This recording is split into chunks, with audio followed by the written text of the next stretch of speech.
Okay. We are back again.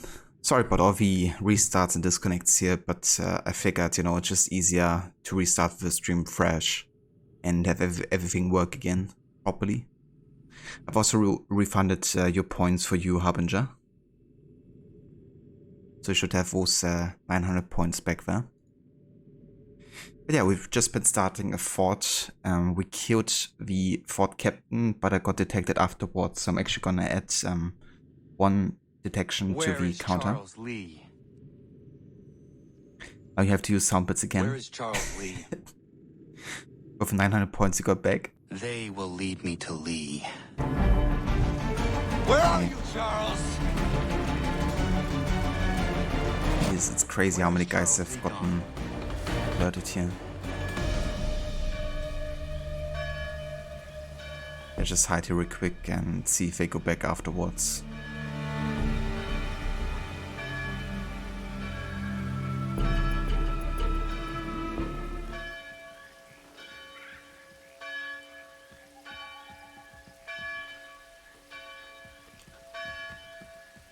Yeah, the search for Charles Lee continues.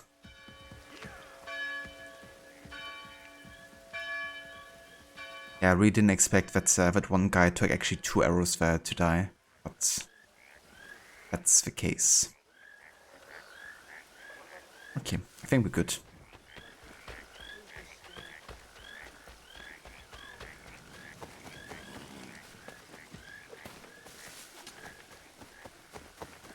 Let's go back up here and try to go to the explosive again.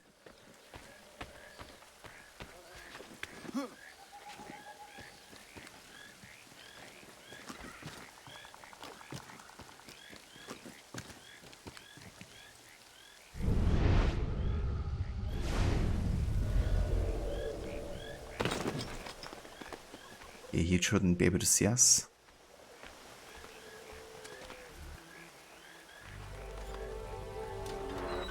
Those poor chickens are gonna die.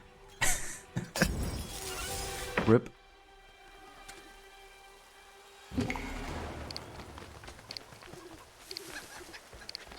I'm just gonna chill here for a sec.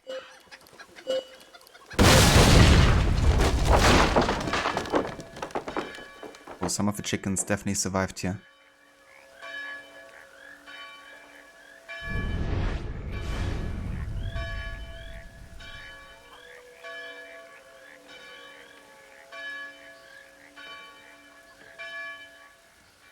I'm just gonna wait until my notoriety meter is back to 1. Because that means I won't investigate actively anymore. Otherwise, if I would show myself now, they would just detect me on site, essentially. Gotta be patient here and just wait it out. Until I go back to our post and wait.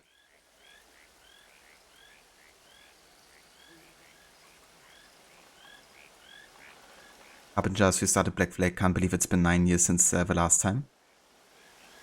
You still remember watching all of Ubisoft's teasers about the Pirate's Life and then pre-ordering the physical deluxe edition. It lies just 1 meter above your desk. Does it? Nice. That's awesome, dude. Yeah, I remember the hype as well around the announcements of games like this, like Black Flag or Unity, even AC3, I guess. And yeah, just love getting into Black Flag back then. I was kind of like a bit skeptical when it was announced because I wasn't too sure about how much I would love an AC game focusing so much on naval. But that game totally won me over, like the exploration feeling is just amazing, I think. I think since the explosion started, they're all gonna be much more suspicious of my activity here than they have been previously, so this is gonna be a tricky one, getting to the flag undetected here.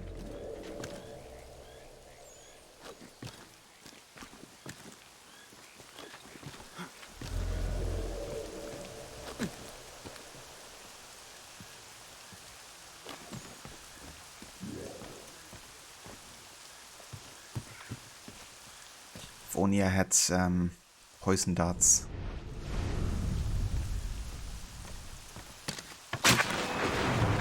What?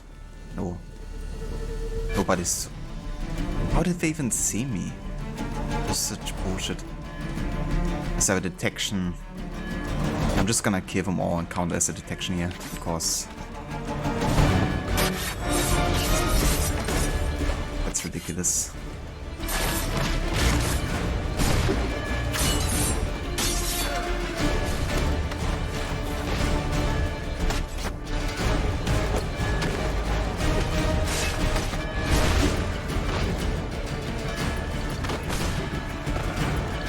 Jesus. Okay then. Let's get down here.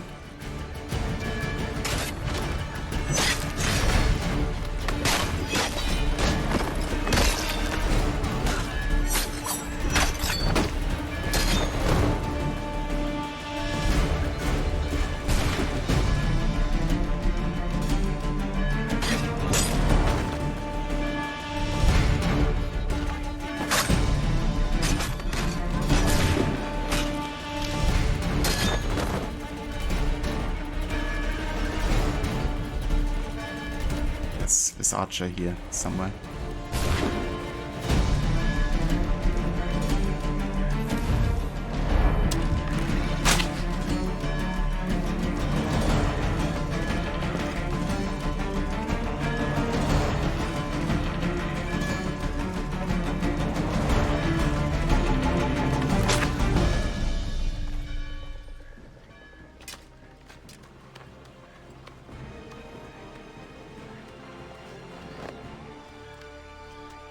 It's actually crazy how quickly and easy you can get detected in some forts, especially once you get into the phase of having done the explosion, because it will set everyone on instant alert, you know.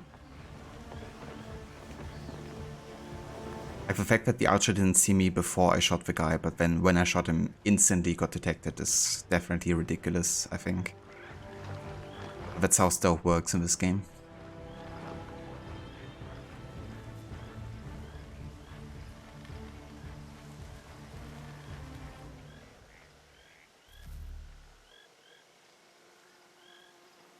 Okay, that takes care of another fort. Let's also go ahead and get the treasure here, because that likely has lots of money. So Harbinger, are you doing any kind of like playthrough for Black Flag? Are you doing another completionist run? Or is it just like playing for your own entertainment, just like a casual playthrough?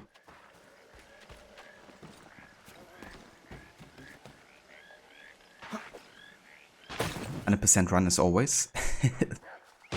Oh, the good thing is Black Flag is lots of fun to 100%, I think. But maybe minus some of the uncharted chests and fragments, but even those are doable, I guess.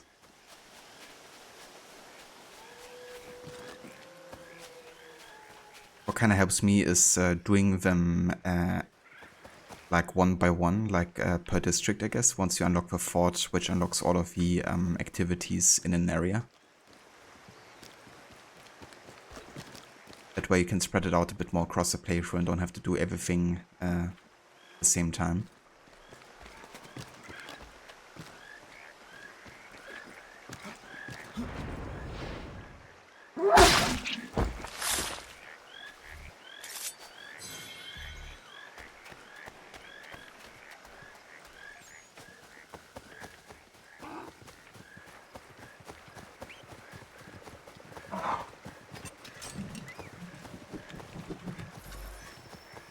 Okay, find the Sasquatch's hideout.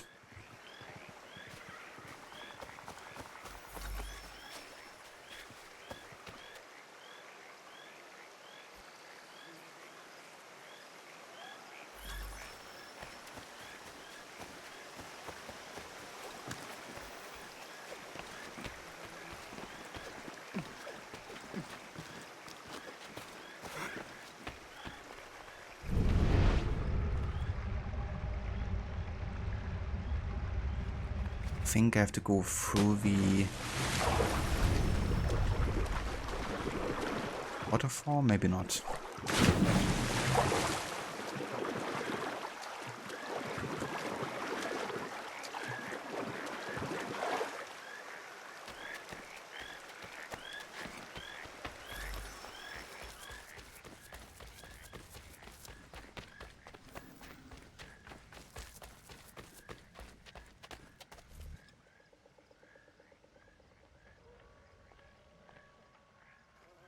Hello. You're the chap that was down the hill, yes? Welcome. Care for a leg of venison? Maybe a hen? I have some lovely wine if you like. A Bordeaux. No, thank you. Who are you and what is this place? I'm just a man and this is my home. Doesn't look like much from the outside, but that's sort of the point. Not much of a people person. The locals think you are a demon of some sort. Is that what they're saying now? Probably frustrated on account of my naughty little habit. I take things. I know it's wrong, I do, but I just can't help myself. Thing is, I like my privacy. If I gave you some coin, might you keep my home a secret? I'd be much obliged.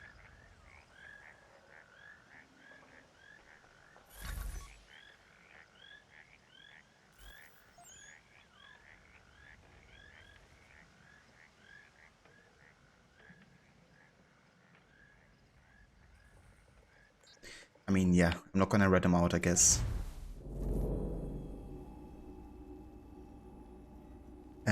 Connor says, I found the beast Boone's book of, covered in fur head to toe, where the tales of his wits and bent for theft are true. Most of him being a monster are not. He's just a man who chooses to live in solitude. As for the missing property, I might suggest being more careful.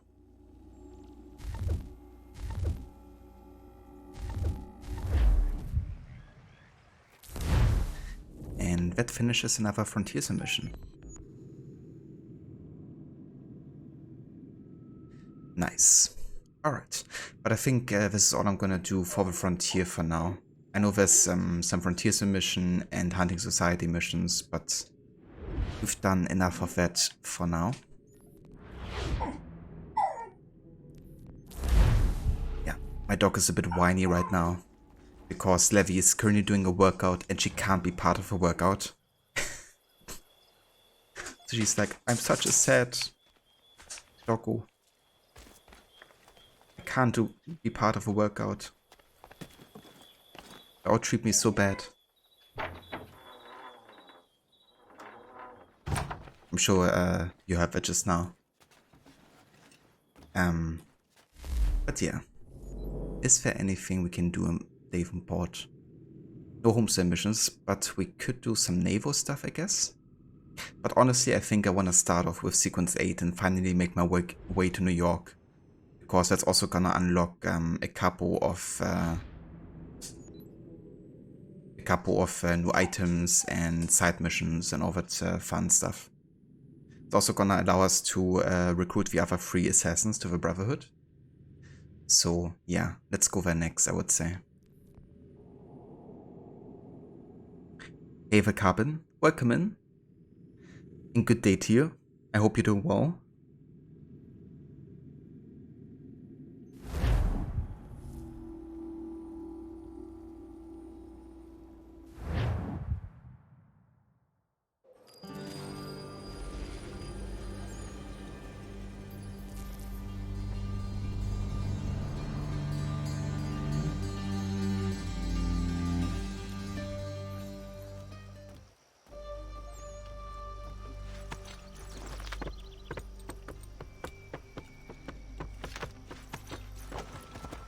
So what is your stake in all this? Same as yours. Peace, stability. A land in which all might live side by side. Free and equal. Why not join the Brotherhood, then? My father was an assassin. Quite good at his job, too, as I understand it. But I hope to have children someday. It's hard to live in 2 worlds at the same time. So, I chose to live in one. I understand. I still contribute as I can. That's why we're here now.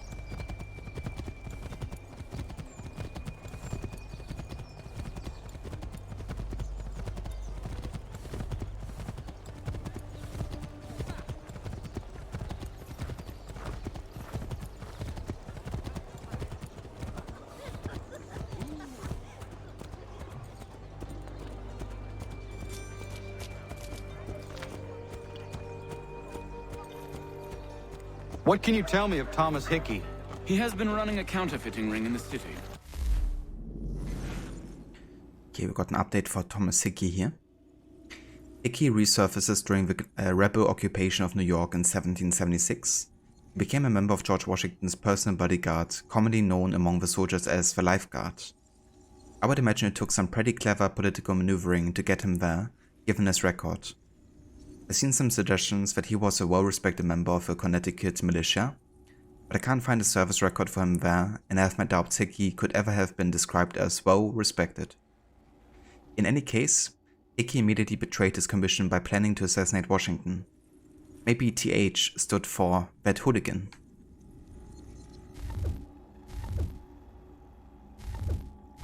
Locate the source of his operation, and we can have him arrested. He cannot harm the commander if he is in prison. Do you know where he is? Not exactly, but I have an idea where we can begin the search.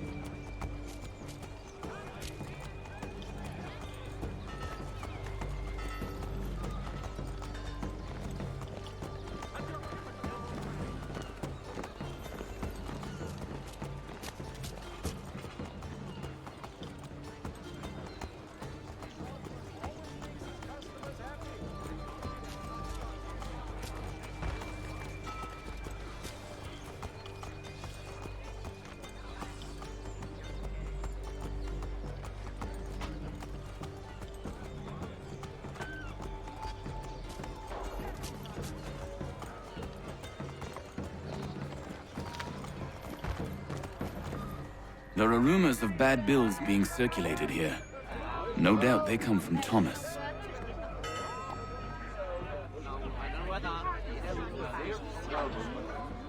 What are you up to? This isn't money. It's colored paper. You've cheated me for the last time. Gods!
Where are you off to?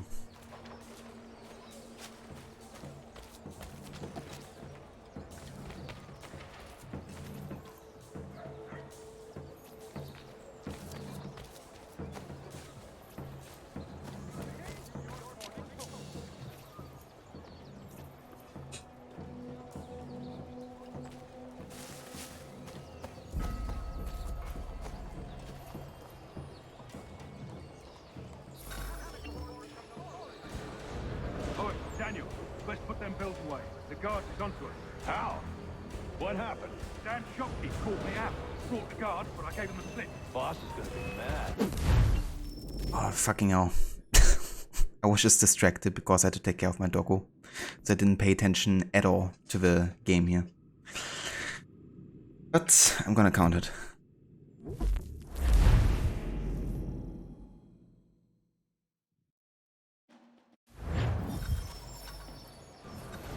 Oh, Daniel, let's put them bills away. The guard is onto us. How? What happened? Dan Shopkeep called me out. Brought the guards, but I gave him the slip. Boss is gonna be mad. Not so mad as if I'd gotten caught. Besides, we've got most everything we need for the job now anyway. Best go tell him. I'll warn the others.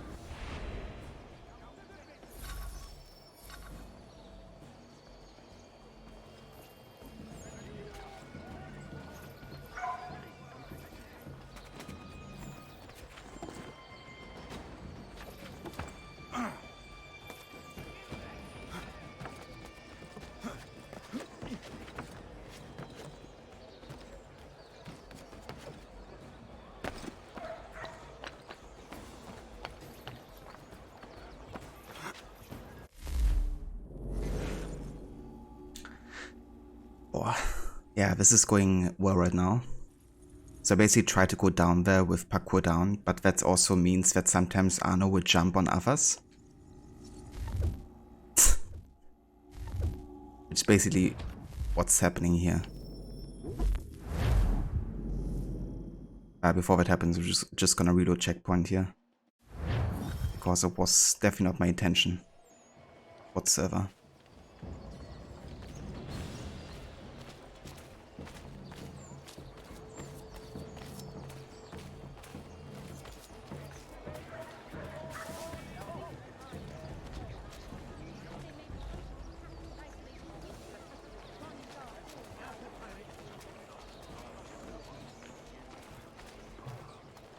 Notice to all citizens that the Mill Pond Bridge has been declared unsafe and should be obviated from your itineraries until such time as repairs have concluded. Draw yourself.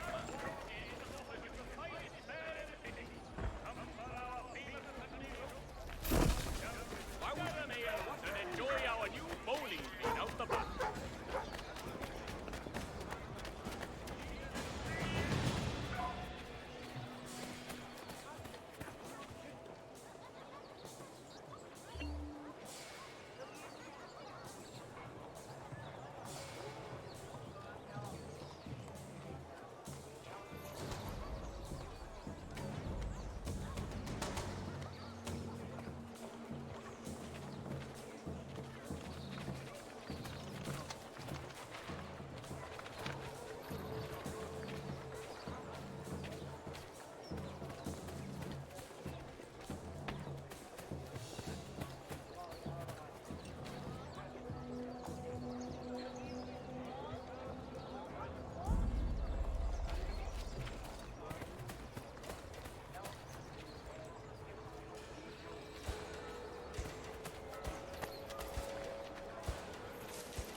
Heard what happened at the market. Boss wants everyone back at the shop as we strike tonight. Ain't worried about that business with the guards. I'm telling you, it's nothing. Haven't had a spot of trouble since I slipped away. Of course, I'm taking care to keep my distance. Can't believe we're really gonna do this. We'll be heroes. The ones who ended all this talk of revolution. They'll set us up like kings, they will. Huh? Revolution. Bunch of troublemakers looking to upset the apple cart. As some fool filled their heads with rubbish, ruining it for the rest of us good folk. Of course. You and me and him. I swear, the game just hates me right now or something. It's like these freaking kids had to like go on the way and then make the dude turn around and do this kind of like pose like keep on moving, then had to run away, which of course failed the option objective. It's like seriously? Freaking kids.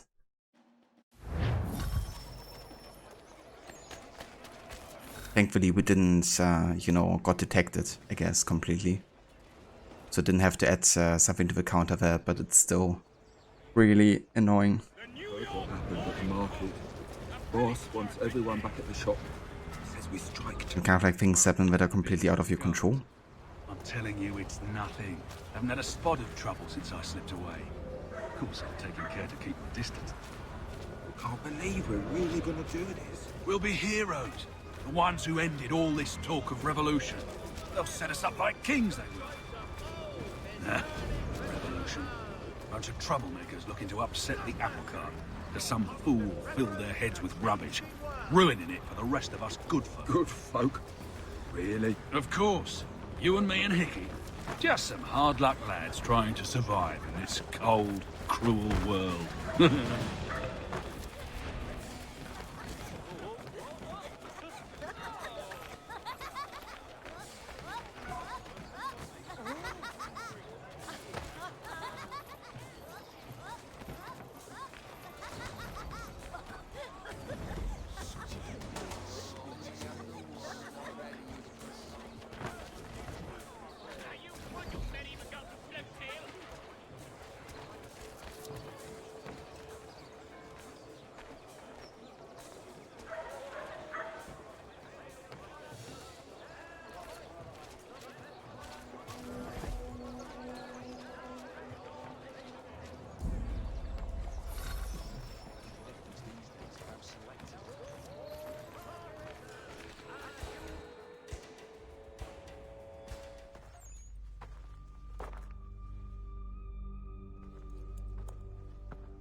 What's this? Thomas Hickey? Might be. What's it to you? Ain't supposed to be none of your kind left. Suppose I'd best be rectifying that then. Get him!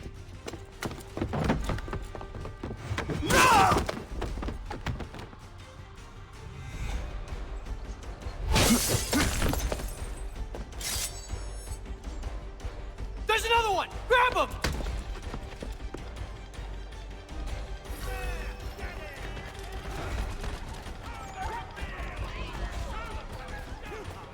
Okay, so we can't tackle or shove anyone here. My money!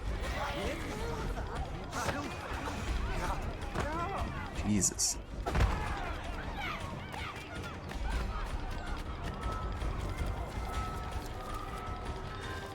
Touch those bills and I'll kill you! Be still. You will do no more harm. You're a right fool meddling in affairs you know nothing about. Washington's the only thing keeping the Continental Army together. You kill him, you end all hope for freedom. Wrong, boyo. With him gone, they'll have no choice but to promote Lee, and then... You are both under arrest! Oh, well, we were just having a scrap, officer. Ain't nothing wrong with two men settling their differences the old-fashioned way. Can't we come to a... Quiet! What are the charges? Counterfeiting! I had nothing to do with that. Course not! Listen, there are more important things at stake here. This man is planning to...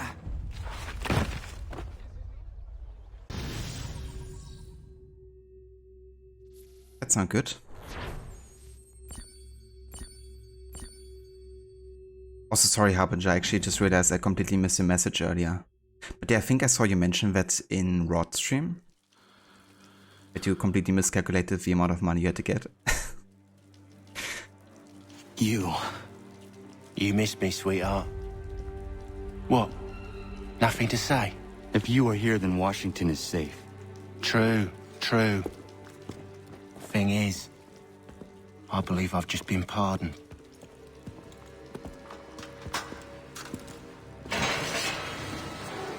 Thank you kindly for the rescue, gents. There can be no further mistakes, Thomas. Am I understood? What about the assassin? Yeah, he's here. They put him in a cell right next to mine. Guess we didn't get them all, eh? Deal with this, Charles. At once, sir. What are we gonna do?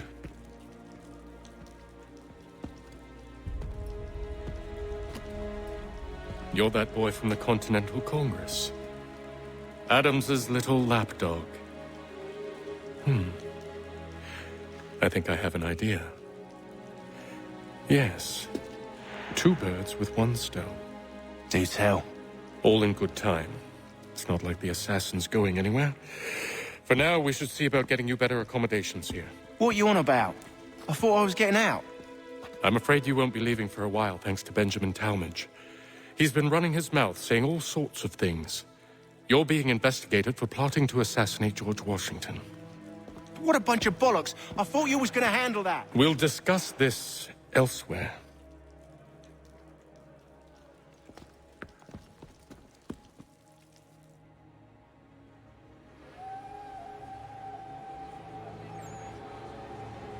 And there he is. One and only Charles Lee. It's kind of interesting, Haven doesn't even look Connor in the eye, you know. He doesn't even want to meet him or, you know, have anything to do with him.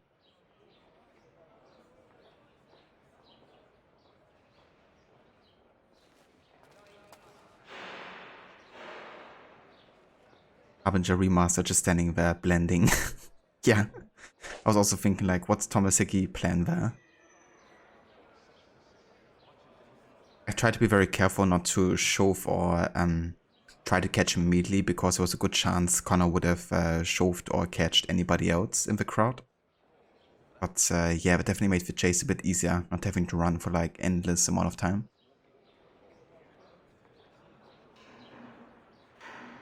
They clearly spared no expense here.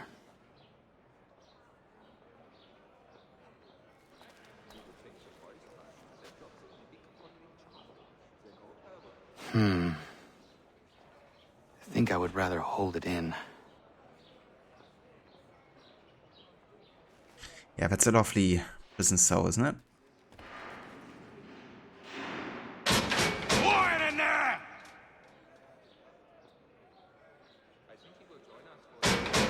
I said quiet! I said knock it off!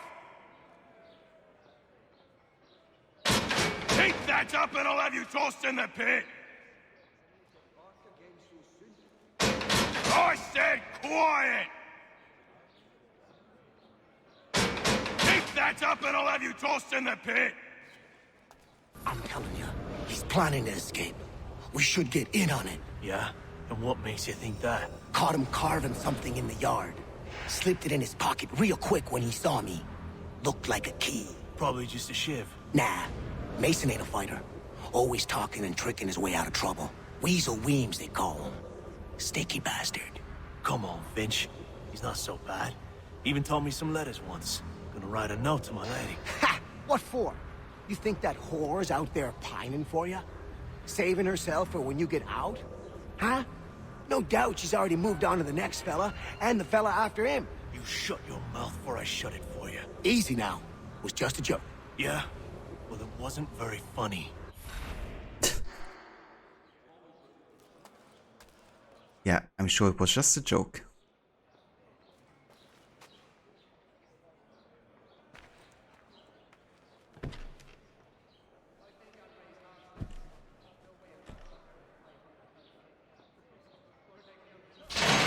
Get up! Where are we going? Stay out of trouble or you'll wind up in the pit.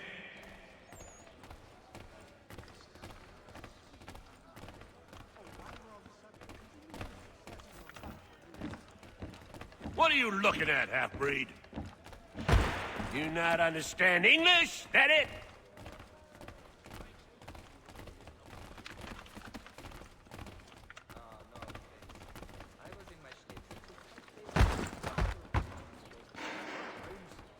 Jesus. Knock some sense into that thick head of yours.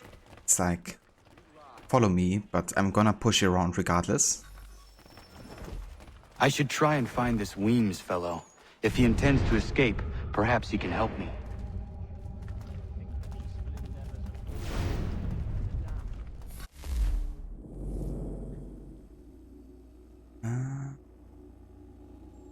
Okay. Mason Locke Weems, later known as Parson Weems, was a one-time parish rector who became a traveling bookseller, writer, and editor. He's mostly famous for his biography of the life of George Washington, first published in 1800. He was briefly the rector of Mount Vernon Parish, meaning he counted George Washington as one of his pensioners. Weems was a colorful character and a bit of a rogue, always with some story to tell, most of them completely untrue or vastly exaggerated. It's from Weems' biography of Washington that we get the well-known story of young George bravely confessing that he chopped down his father's prized cherry tree. Weems writes that the story is too true to be doubted, but who knows whether that phrase, too true to be doubted, is too true to be doubted. Weems also went on to write biographies of Benjamin Franklin, Francis Marion, and William Penn, again, prizing being entertaining over actual facts. They sold well, however, paving the way for tabloid newspaper everywhere.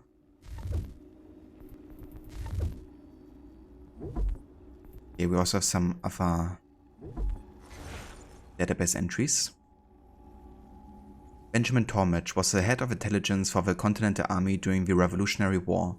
The British, of course, could have caught that an oxymoron.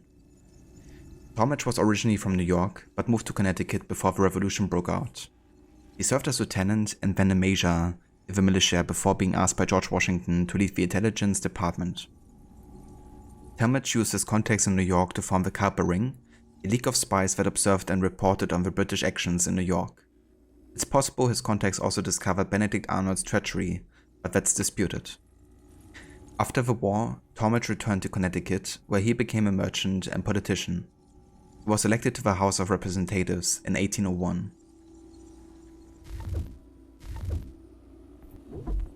And I guess we also have a Culper Ring then. This was a network of rebel spies operating in New York and Connecticut from 1778 until the end of the American Revolution. The group was founded after British forces left Philadelphia and re-established their headquarters in New York City. Washington knew that he needed people on the inside. I've always wanted to use that phrase, and between you and me, I also got quite a kick out of the rebel spies. To report on British troop movements. He asked his newly appointed head of intelligence, Benjamin Talmadge, to find some spies, which Talmadge did. Talmadge needed people he could trust absolutely, so he began by recruiting his childhood friends. Nothing says friendship quite like offering someone a job that involves risking their life. The name Cowper Ring is taken from Samuel Cowper Sr. and Samuel Cowper Jr., the code names of two of the Ring's main informants. I don't know who they are, but I imagine one was slightly older than the other. The group's biggest accomplishment was probably informing Washington of a planned attack on the French forces in Rhode Island in 1780. Also credited with uncovering Benedict Arnold's betrayal of West Point, though the evidence for that is sketchier. In any case, the Ring delivered secret messages for years, with none of its members ever being captured, with one possible exception, a woman referred to as 355, whose real identity and fate isn't known. The group is credited for being the most effective intelligence operation in the war, on either side. You can't know how much it pains me to write that. It took ages.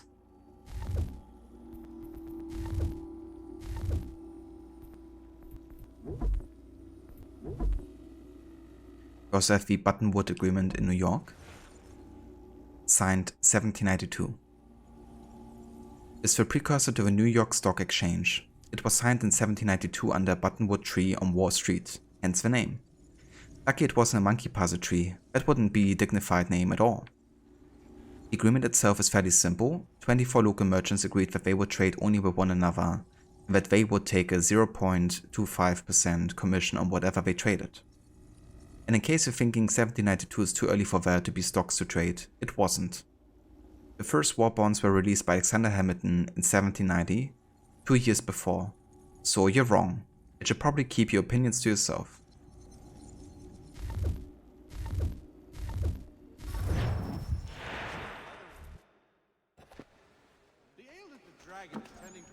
Mason Weems? Could be. I need your help. Oh? They say you know a way out of here. They say a lot of things. I do not have time for games. A shame, as I was hoping you might play one with me. Fine. Are you familiar with the rules?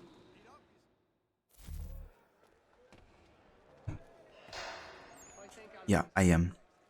So essentially you gotta get 3 in a row, and once you manage to do that, you can basically take away one of the pieces of the enemy.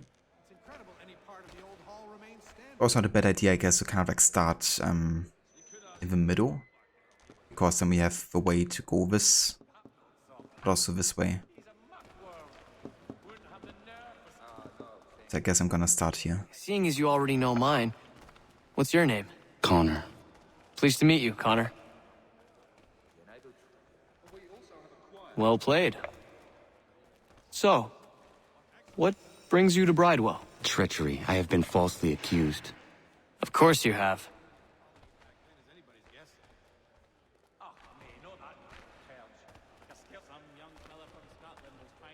You do not believe me? Why should I? You've the look of a brute. You misjudge. I'm an honest man. And yet, also a man imprisoned. Tell me how you found yourself in this place. It is a private matter. As is what you ask of me.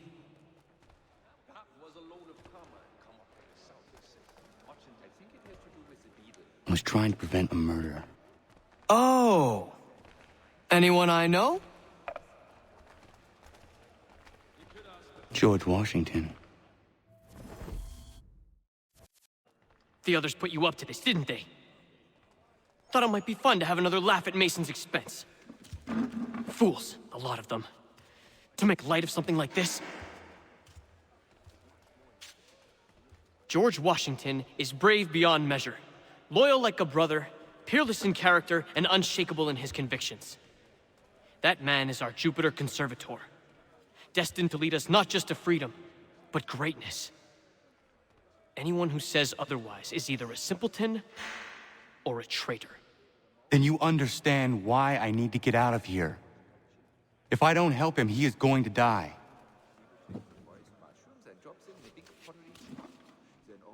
You're serious, aren't you?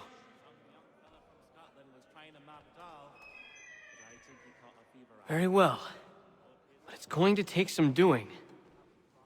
See, everything hinges on the key I forged. But that loud Finch stole it. Took me 3 months to make the thing, too. You need to get it back, or we're not going anywhere. Consider it done.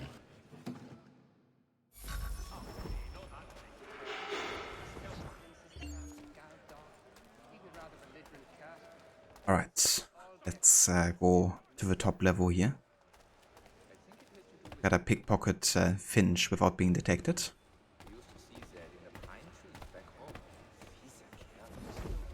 I think I'll raise hogs next. No way a fox can carry up a 500-pound pig. More like Count Pussy taking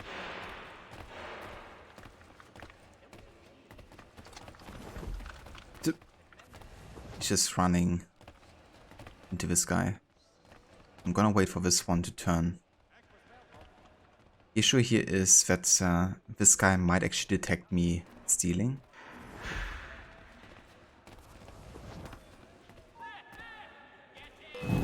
Yeah, of course. The issue was, you know, like he was just like walking against the dude, so unless I push him, which would also get me detected, there was no way to do this. Just like, you know, of course there had to be like a bug where somebody runs into another guy. I'm almost inclined not to count that because it was literally just a bug happening, you know, and there's nothing I can do about it. I'm gonna make an exception for that and not count it against me. Because yeah, the only way to fix it is by pushing him, and that would also raise, you know, attention. So, nothing I can do there.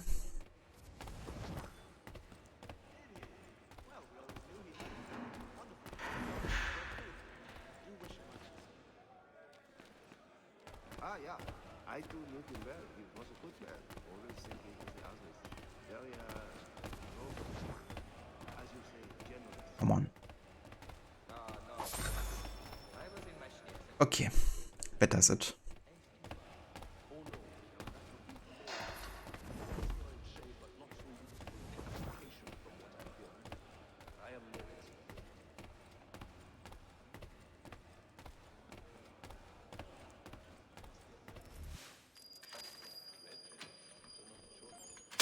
This key is useless.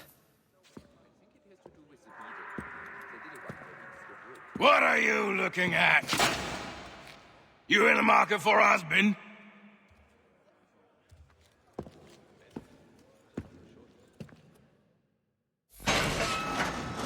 You would know, wouldn't you?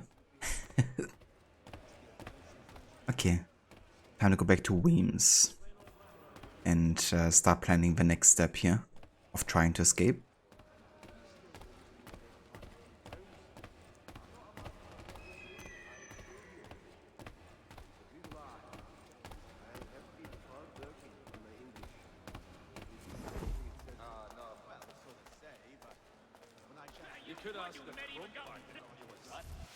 Your key is useless. What do you mean?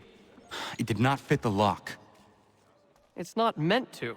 You forged a key that does not work. Well, that all depends on what you mean by work. It'll get us out of here. Just not the way you expected. Then how? You're going to use it to get the real key off the warden. You have to swap yours for his. Why not just have me take the real key? Why all this extra work?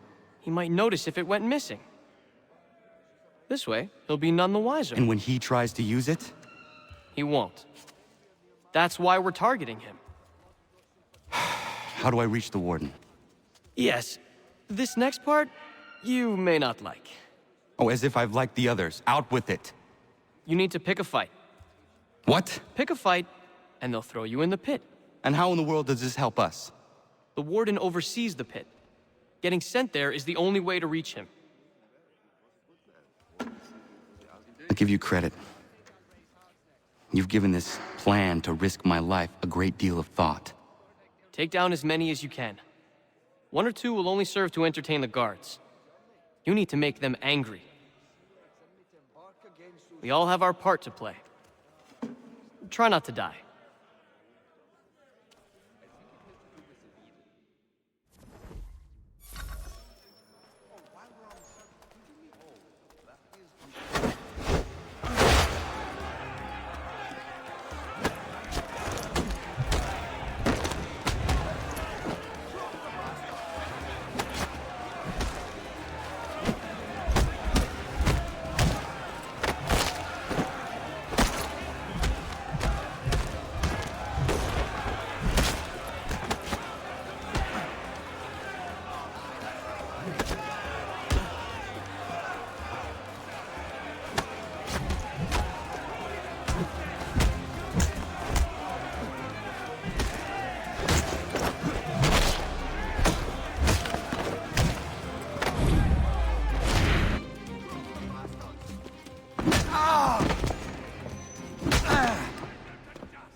Fancy yourself a troublemaker, eh? Some time in the pits to cool your blood.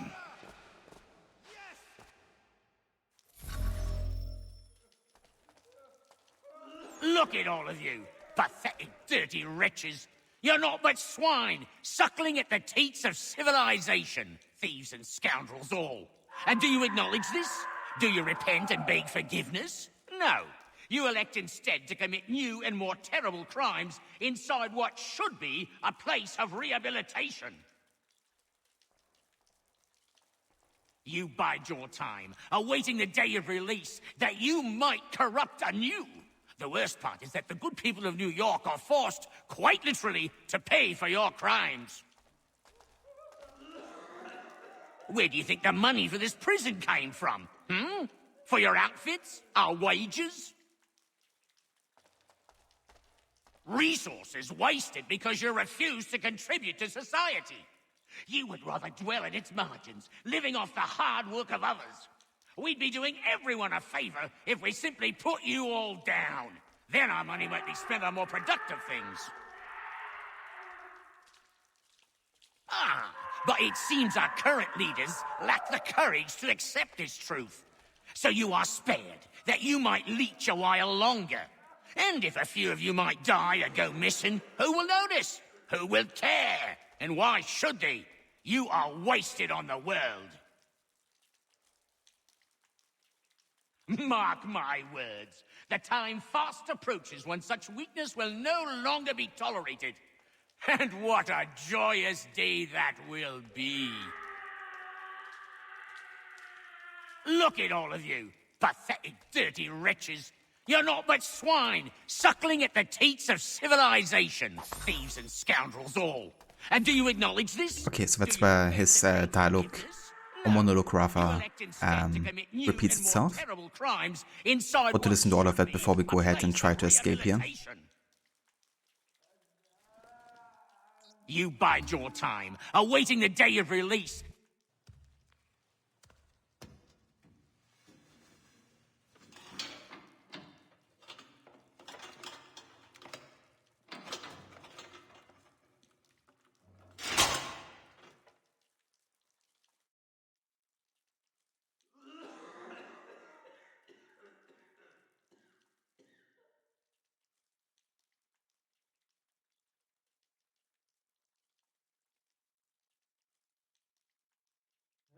I'm sure nobody will spot him there. Take care not to raise the alarm.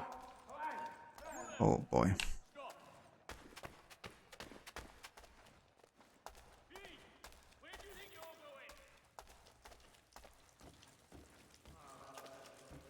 That was way too close for comfort. You'll find Hickey through that door. It's where they keep the important prisoners. Nicer rooms, more space, those sorts of things. It seems even in prison, who you know makes all the difference. Thank you, Mason, for everything. I will find a way to repay the favor when my work here is finished.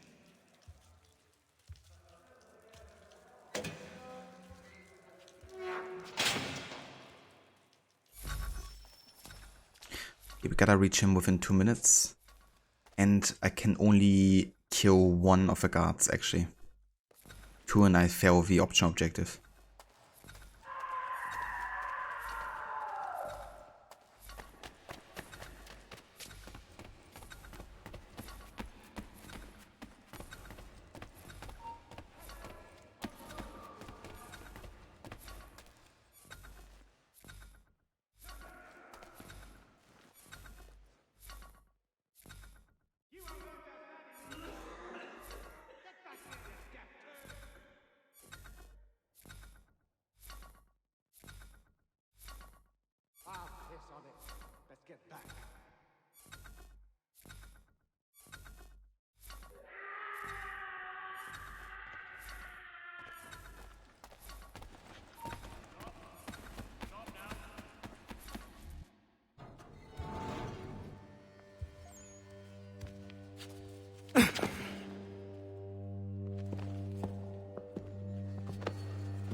Not who you was expecting, am I right? What have we here?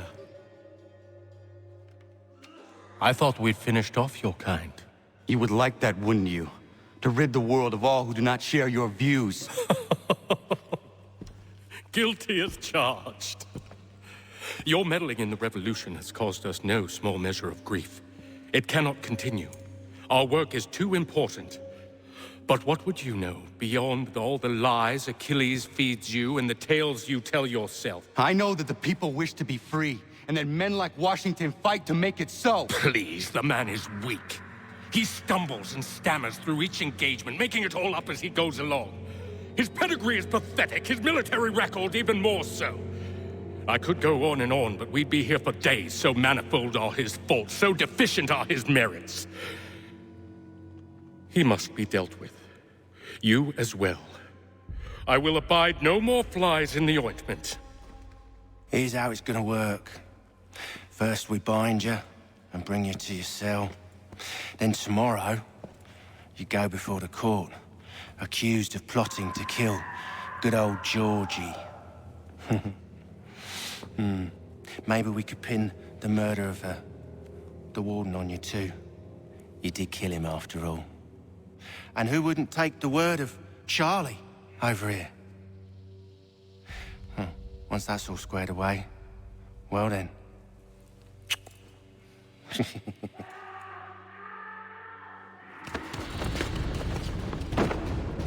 All those years ago, the child in the forest was you. I said I would find you. And so you have. But not quite as you had expected, am I right?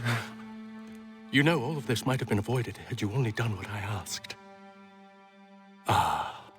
But what's done is done. I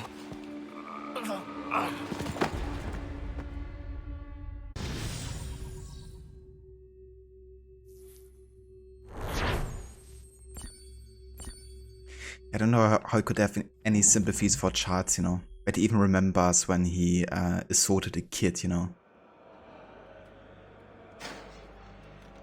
And he doesn't have any regret whatsoever about what happened there. Up with you! I said, get up!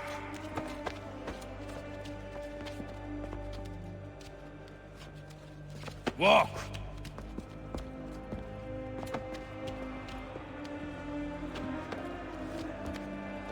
Bye now!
Hello, Connor. Didn't think I'd miss your going-away party, did ya? I hear Washington himself is going to be in attendance. Hope nothing bad happens to him. You said there'd be a trial. Oh, no trial for traitors, I'm afraid. Lee and Haytham sorted that. It's straight to the gallows for you. I will not die today. The same cannot be said for you. That's enough! Keep moving!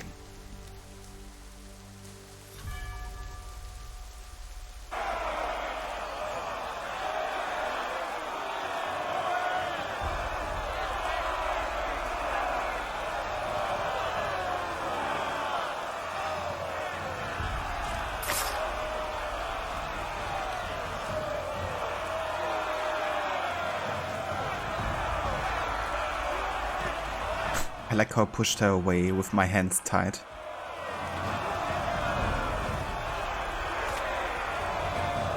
In the background you can already see the assassins helping me out here. Trying to prevent the public execution.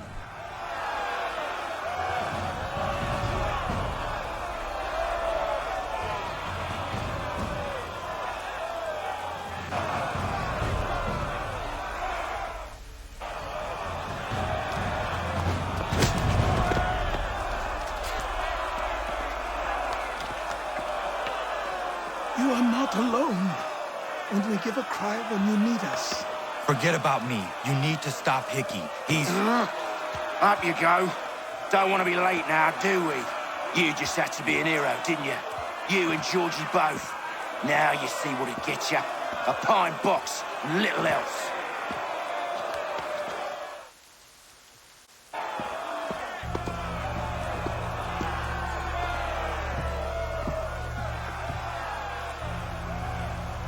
Brothers, sisters, fellow patriots.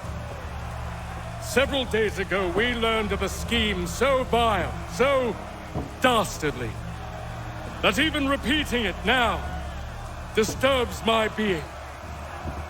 The man before you plotted to murder our much-beloved general.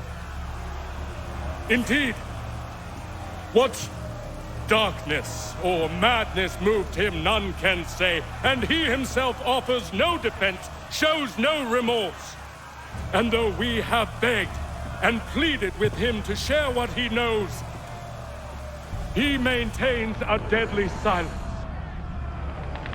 If the man will not explain himself, if he will not confess and atone, what other option do we have but this? He sought to send us into the arms of the enemy. And thus we are compelled by justice to send him from this world. May God have mercy on your soul.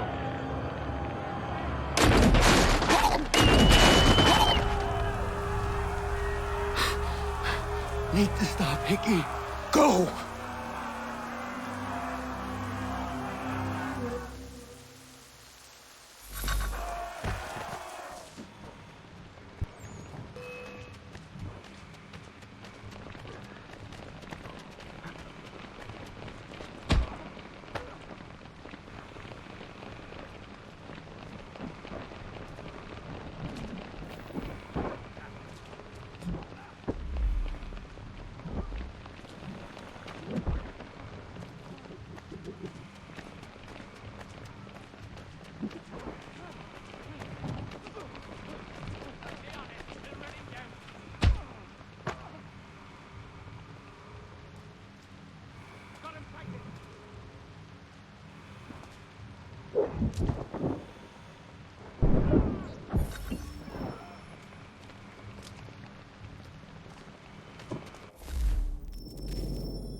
Okay, I gotta restart this one, because I can't actually kill Hickey before I haven't killed the militia. But also have to stop Hickey from killing Washington's bodyguards, so yeah. This one is really tricky to pull off, you know. You basically gotta draw him into combat, and then he has to stay in combat with you. But if I attack him now while he's running, I will assassinate him essentially, so... It's a tricky one.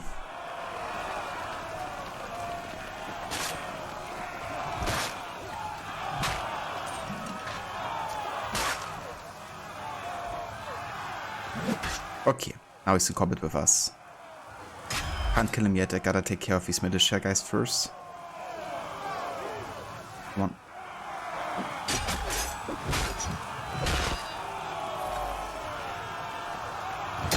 There we go. Does it.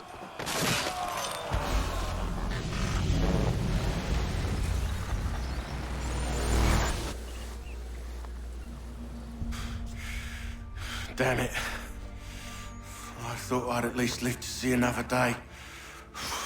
Shame. I want answers.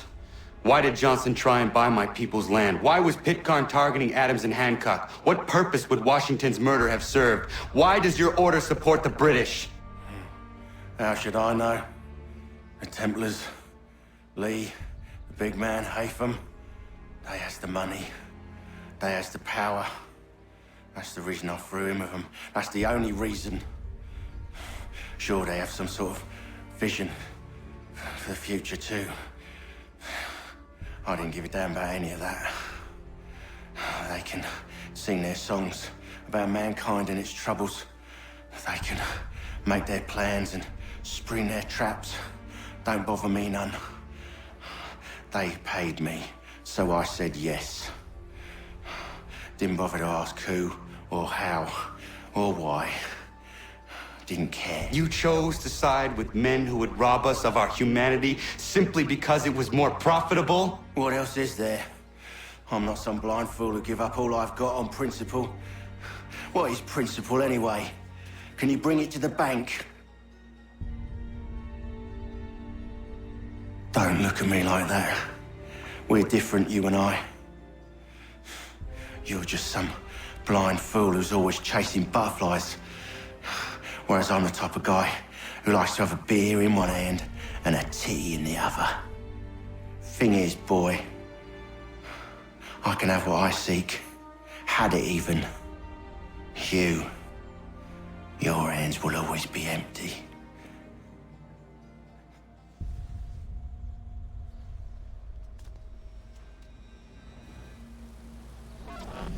At ease, men! At ease! I said, lower your goddamn guns! This man's a hero! Oh, the General can be so stubborn sometimes. Piffle, he said, when we warned him something like this would happen. Piffle! Stop. He wanted to kill the commander. Nearly killed you as well. He was a scoundrel. But still a man.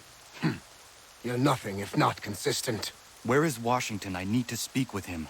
Bundled off as soon as your execution went sideways. He's likely on his way back to Philadelphia by now. And so am I. Something wrong? He is still in danger. Hickey did not act alone.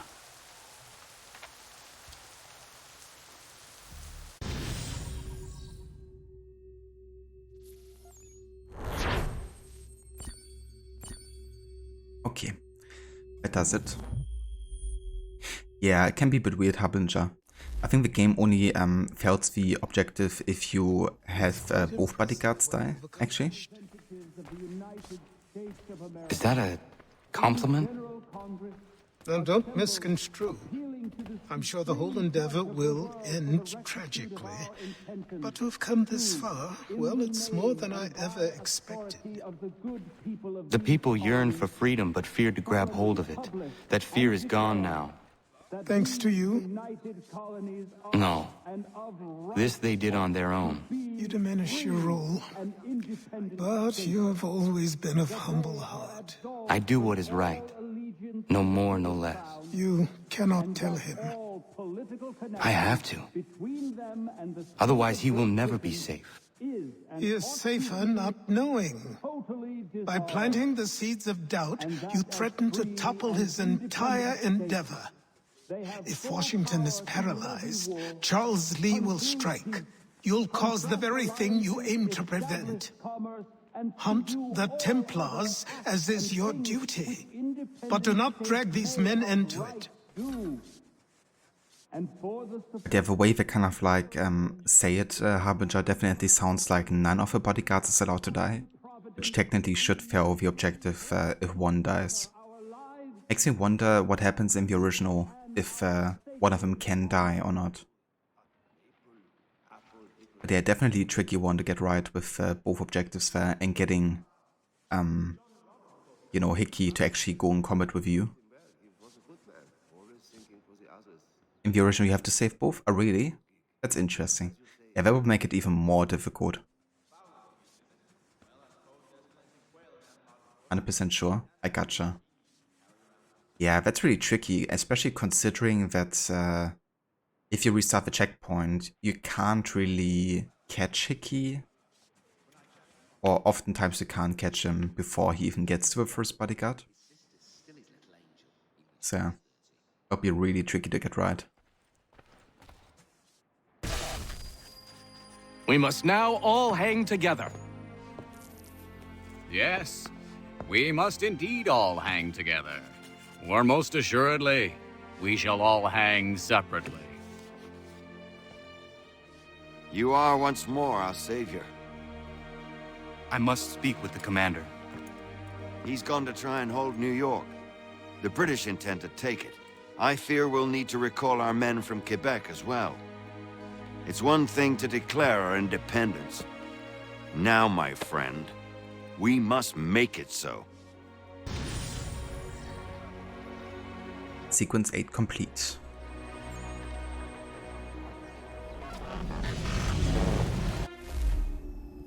And that's the signing of the Declaration of Independence. Everything all right? Sean has located a second power source. I've asked Rebecca to charter a flight for us. Where to? Brazil.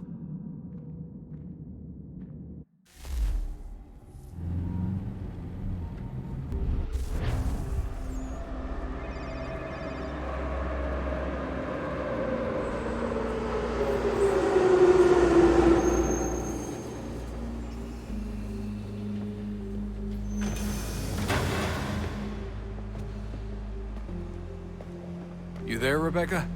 Bad reception. Can you hear me? Well, glad to see that's working. Guess I'll try you back when I'm topside.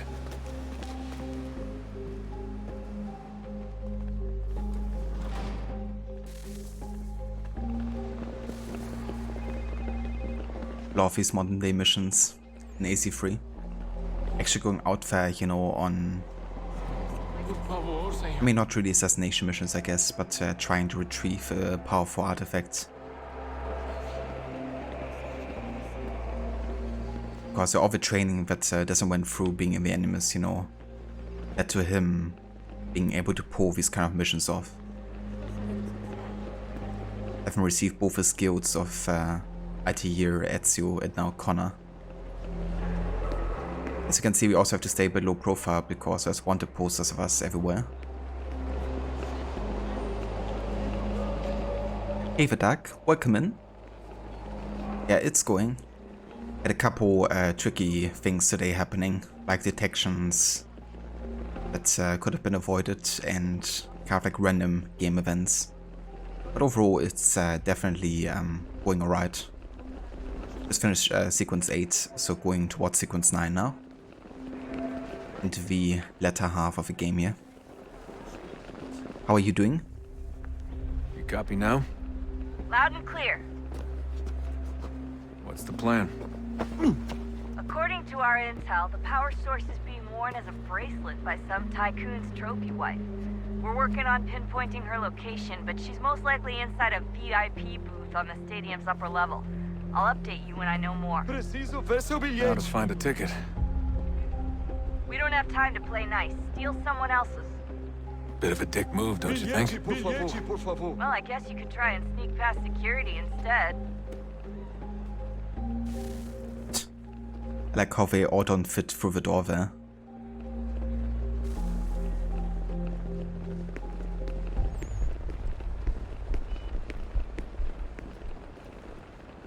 Playing Origins and AC3 trying to finish off the trophies. Nice.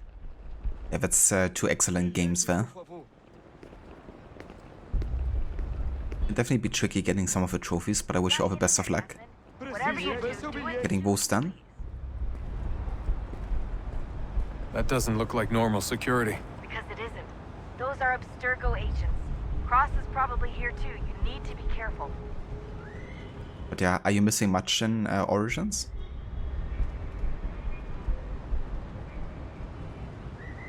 Security's headed towards you.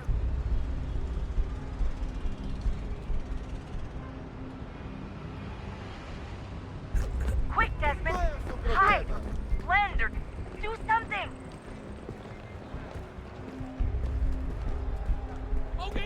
Don't let Great. them see you. They've set up a checkpoint. Oh boy. That's not good.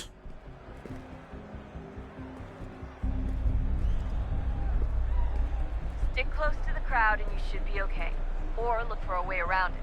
Ele está aqui! Ele está aqui! O homem dos cartazes! Just gonna stay in this crowd now until the investigation ends, yeah? Deixe-me ver.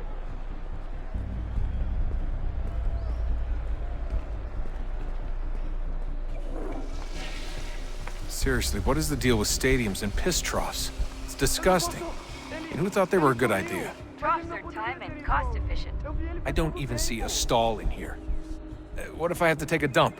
Yeah, please just... Watch your back, they're onto you. Yeah, that's not a lovely bathroom whatsoever. I'd rather not.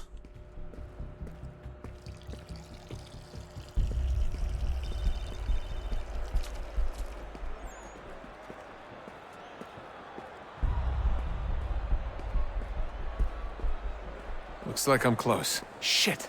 Another checkpoint. You're gonna have to find another way around. Security's too tight. Se não me deixar entrar, vou perder emprego! Temos que verificar sua identidade.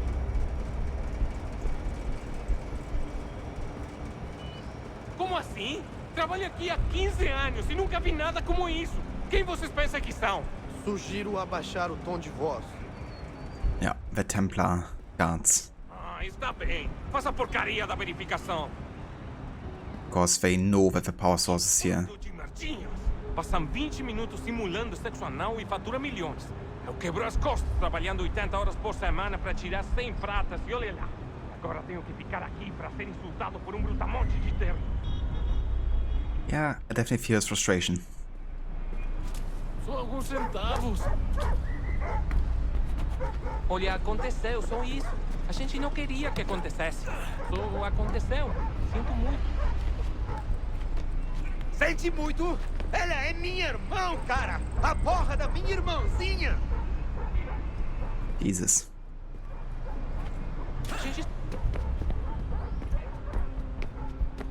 Almost there, Desmond. She's just on the other side of the stadium. Other side? There are some lovely people around here.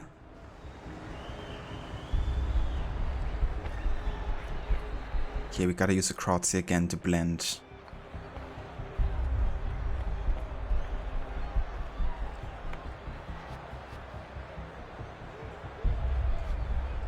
Now wait for the guard to go past us and then we can continue.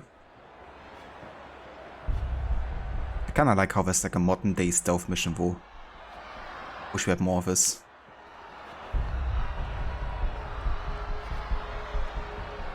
Like in general in the series, you know? Use the catwalks to get across.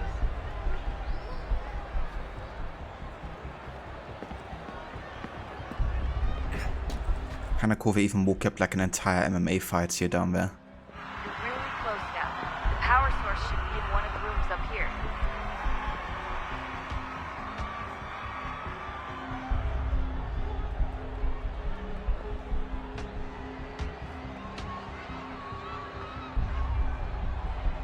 Hey Vamola, welcome in. Good day to you.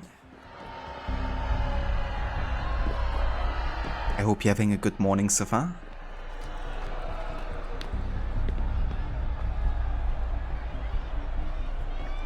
That's a small bottle.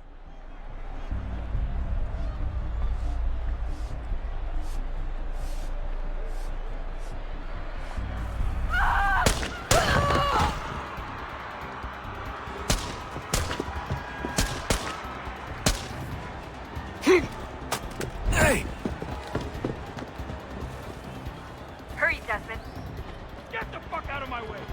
If he gets away with the artifact, we're screwed. You can't let that happen. Jesus Christ, stop screaming! He's the one! Yeah, it's going water. Had a couple frustrating moments today already with AC3. Jesus. But, yeah, overall, it's been good fun so far.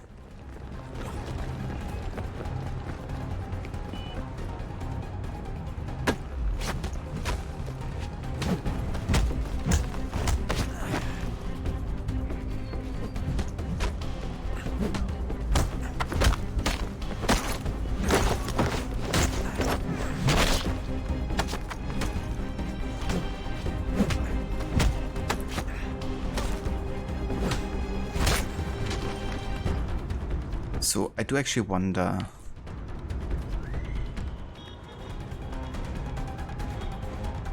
I know there's like a secret dialogue with Daniel Cross. I'm not sure if I can trigger it right now. Guess not. Gotta fight him. That kick though. And he didn't get knocked out by that. Interesting. Ali está! Better move. Okay, head for the metro. I'll hold the train for you.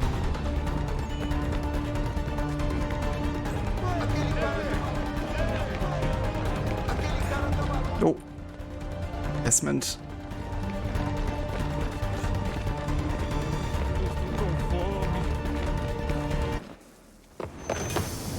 Okay, we did it.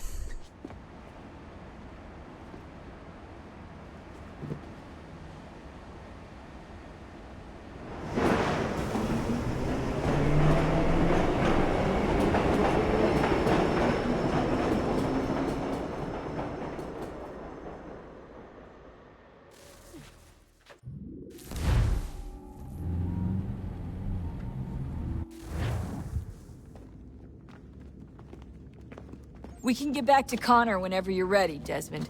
Unless you want to plug in the power source first. Up to you.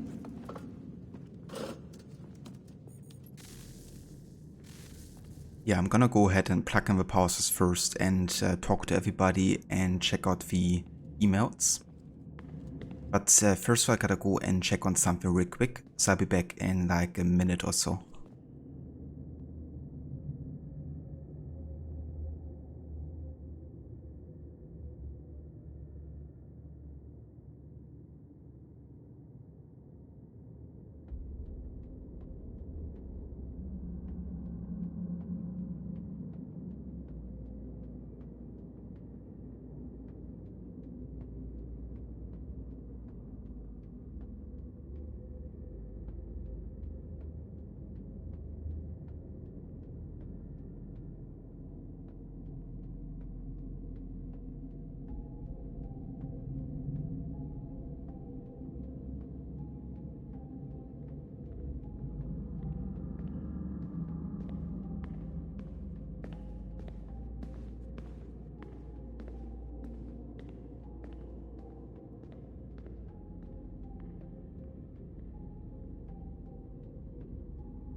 Okay, I'm back.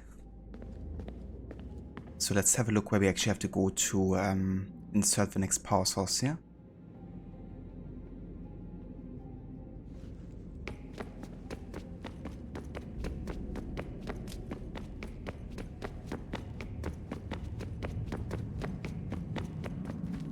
Usually Juno is kind of like showing us a waiver. What is a fact? Is it fixed? Immutable? Certain in its existence and only awaiting discovery? Or might it be changed? Here we learned the answer, and thought that it might save us. They were used to command, to control, to own.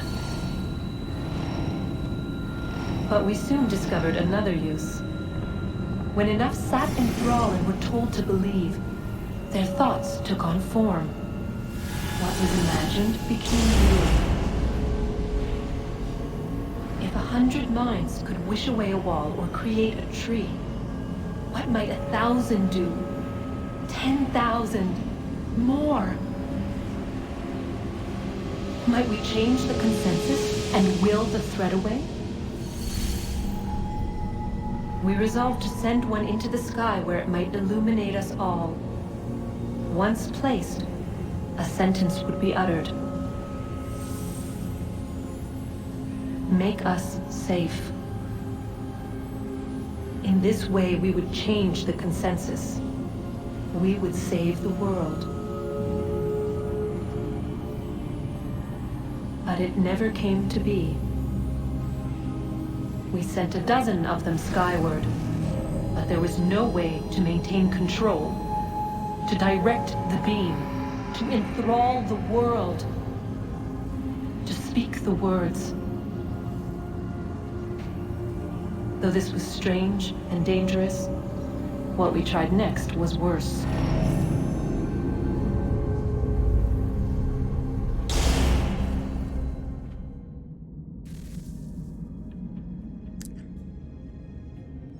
Kind of interesting the way Juno talks about it, like she was doing a good thing, you know, like trying to enslave humanity, trying to use the Apple of Eden and the other pieces of Eden to mind control people into giving up the rebellion, essentially, against the first civilization, right? So the only desire they had was to say, make us safe, you know, asking the first civilization to keep them safe by not having any free will, and that being the only desire that they have.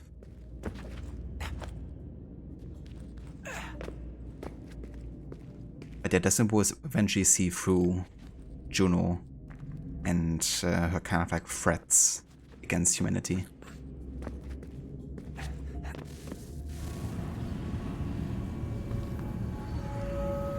Our first instinct was to travel back, to change the past.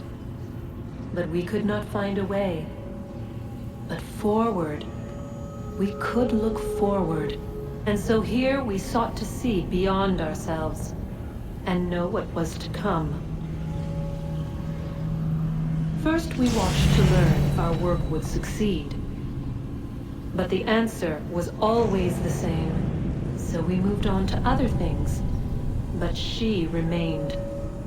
The one you call Minerva.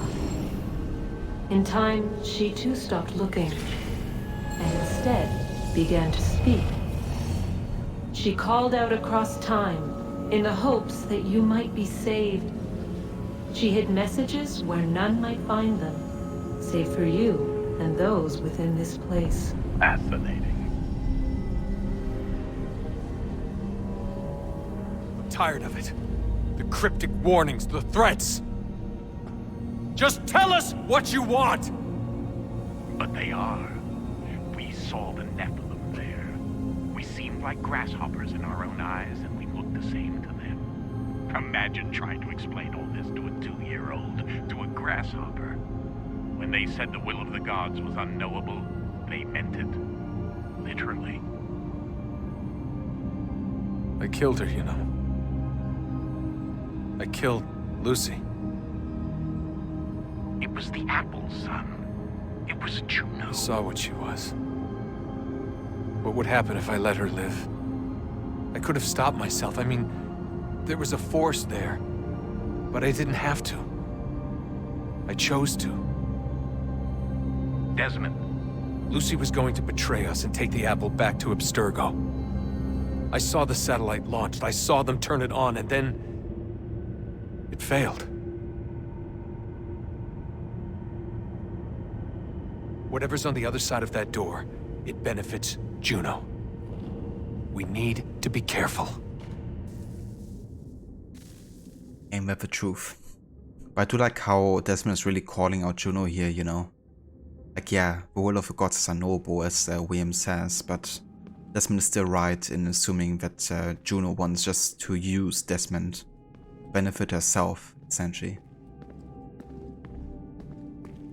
I mean, she's also the one that tried to force Desmond to kill Lucy, you know.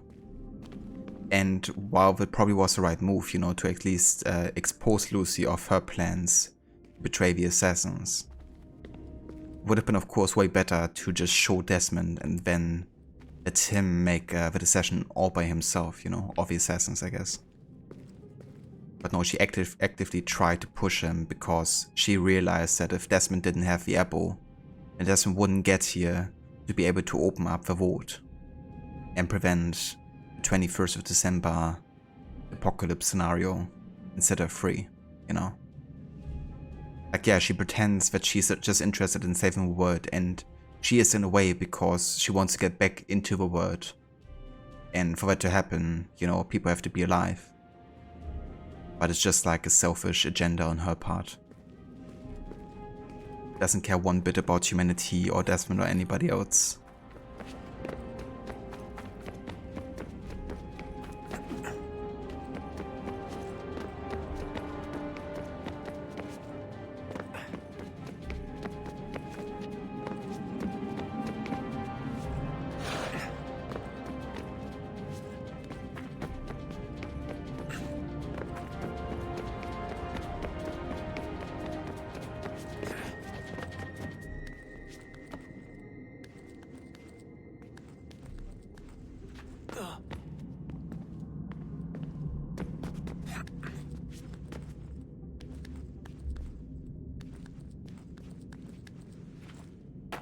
Oops.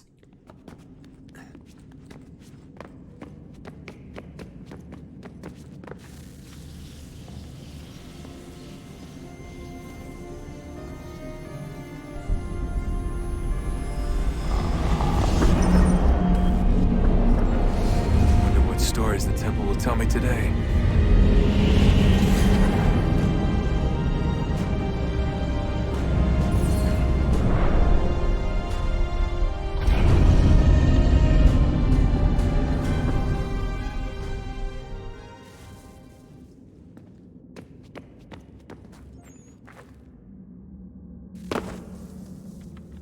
I'm telling you, there's something down here. Don't be daft. I don't know, maybe they were sleeping or something and we woke them. Some kind of cryogenics? Or hibernation? I mean, how do we know what the hell they were doing down here? They were working on a bunch of different solutions, but nothing worked. Just went from one to the next, and then... I don't know. They must have left at some point. After the end. I wonder what the world would be like if they'd succeeded. I'm more concerned about what it'll be like if we don't. Salvation. They found a way. Too late for them, but not for you. Sealed to protect it. Though now it bars your way. Find the key. The past will tell. It's another example of Juno actively trying to manipulate Desmond, you know. Because in that moment she's only talking to him and nobody else, you know. She doesn't want the others to know about how they might have found a way to prevent the world from ending again.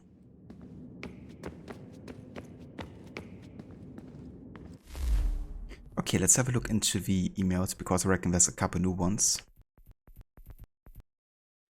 Rebecca, am I the only one who thinks you should buy a few space heaters? Maybe a couple of jackets too?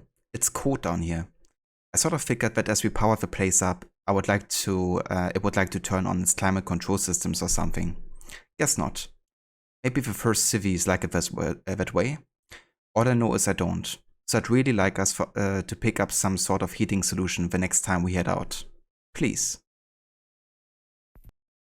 Sean, annoying. Abstergo's definitely onto us. Most of the power sources I was tracking are gone. Guess they're rushing to snap them out, that they know what we're up to. We've got the other cells scouting for us, running interference, trying to grab anything they can. It's just hard with our numbers and their resources. William. Status. Sean's continuing his search for additional power sources. I'm working to coordinate with the other cells, have him doing recon and watching for Abstergo. Rebecca's been monitoring your sessions. I'm hoping to duplicate some of the recordings and send them to other cells for further research. Also hoping there's a way to bypass some of these memories, but synchronization seems to dictate your progress in chronological order. Hopefully someday we will have a way to move through memories more quickly. Would certainly save us a lot of time in situations like this. Juno, Harry. Why do you delay? If you do not retrieve the key in time, all the world will perish, and you with it. Yet you stop to talk or rest. Rest later, when your work is done. If I seem aggressive, if my words feel more imperative than request, it is because I fear that you will not succeed in time, and then all of us are doomed. Right. She's concerned about all the others, you know. Sean. Juno. Murderers. My father was taken from me by human hands. A war they called it, for their freedom. They were not even meant to exist. You were not meant to exist. We conjured you. A mistake. An error that cost us a word. My father would sing to me as a child, soft songs of hope and love. His voice forever stilled when your brutish ancestors took up axe and club. Later turned our own works against us. We might have known what was to come and averted it, had you not dragged us into war. This is your fault. So essentially she's talking about the human rebellion, but also about how some people have been the product of both humans and first civilization origin, you know. Like Desmond has both DNA in him. And people who had, or were kind of like hybrids, I guess, had the ability to also use apples or pieces of Eden, like Adam and Eve. And they were, of course, also people who have been part of the rebellion against the first Sith and have tried to use the apple for that benefit. And Juno's father actually got killed in the rebellion, which is why she takes even more grudge against humanity afterwards, you know. Because not only are they, trying to work against Juno's plan to enslave the humankind further, they also have killed somebody who's very close to her. Sean, American politics. You know, it's rather incredible the way your lunatic fringe tries to conjure the spirit of the founding fathers to support their various causes. And by incredible, I mean hilarious. They hold up slave-owning, sexist homophobes as if that's some sort of ideal to which one should aspire. Oh, and in case you think I added that last bit for fun, as the sexism and slavery bits are already common knowledge, sodomy was a criminal offense in every one of the 13 colonies except for Georgia and Thomas Jefferson. Champion of personal liberty that he was. Advocated for the castration of homosexuals. Lovely fellows, these founding fathers of yours, yet now there's that new bit of madness with people asking for the removal of textbook references to the slave owning. And before you think to turn it back around and rightly point out that barbarism was inspired by English law, last I checked, two stupids don't make a smart. I thought the whole point of a revolution was to break free of the old ways. And it certainly doesn't recommend your founders as the sort of persons one should aspire to become. Unless you aspire to become a manipulative bigot. Lest you think I'm championing some sort of leftist agenda, I gladly shame the internet tough guys who celebrate the Treaty of Tripoli as well. Shame on them for thinking it shows anything other than something taken straight out of the first grader's guide to international relations. Its intent wasn't to prove America wasn't a Christian nation. It was saying they weren't going to reignite the Crusades. No, that would be delayed for a couple of centuries. Now, I don't believe your founding fathers wanted to establish a theocracy, and they probably did intend for the country to be welcoming of all religions. But this isn't proof of that. I suppose the point I'm trying to make is that people might want to spend a little less time romanticizing and manipulating the past, fat chance that, and a bit more time focusing on how to improve the future, better chance still. That's not to say there isn't plenty to be learned from looking back, because there is. It's just that most of those lessons wind up ignored or perverted these days. At best, it's disingenuous and unproductive. At worst, and often, it's rather dangerous. And yeah, It's definitely a big part here of, you know, the hypocrisy, I guess, of the founding fathers and the patriots. It's like, we stand up for liberty, you know, but, you know, who's getting the liberty? Something that Connor asks even in the cinematic trailer, you know. They say they fight for liberty, but for who? And it's basically just for white men, you know. And only them, pretty much. There's still racism going on, there's still slave trade, there's still discrimination against minorities. There's still, you know, kind of like sexism happening against women. And them not receiving the rights they deserve. Obviously, you know, people like Samuel Adams, they say like, it's part of a progress, you know, first we gotta ensure our rights before we can address the ones of the others. But once they are in control, you know, they could have, of course, much quicker decided to change those inequalities, but they didn't. You know? Like, yeah, I get it's complicated, and it can't just change from today to tomorrow. But it's definitely hypocritical on the highest level. And deserves to be criticized. So, what's the latest? Learn anything interesting while you were exploring? They were working on some weird stuff towards the end. Trying to engineer new bodies and store their minds inside computers. Failure after failure. It must have been hard for them. I worry about it too. I mean, they say there's something in here that'll help us, but what is it? Why is it locked up if it's exactly what we need? I don't know. Maybe it's dangerous. Maybe they wanted to make sure only you could reach it. That's the other question. What makes me so special? I guess we'll know once we open the door. Hey, I hope it's not uncomfortable for me to ask, but what happened with Lucy? I don't know. I'm sorry, I shouldn't have said anything. No, it's fine. I really don't know.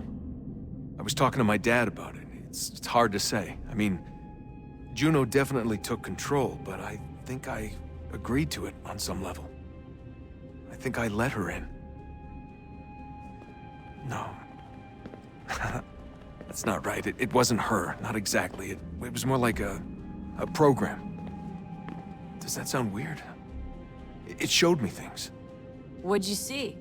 That if I didn't stop Lucy, Abstergo would get the apple, and we'd all be dead.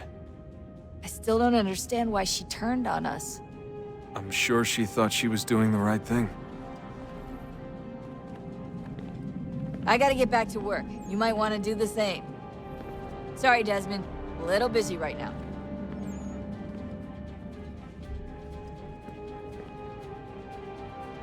Molalo and Donas got all the rights when the original docs were first drafted. Yeah, but only a selected amount of people, I guess, right? Like you had to have a certain ethnical background, for example, for you to receive certain rights, I guess.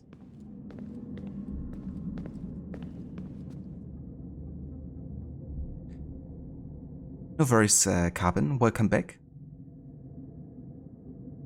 I appreciate the lurk regardless. And yeah, I hope you're having a decent day so far.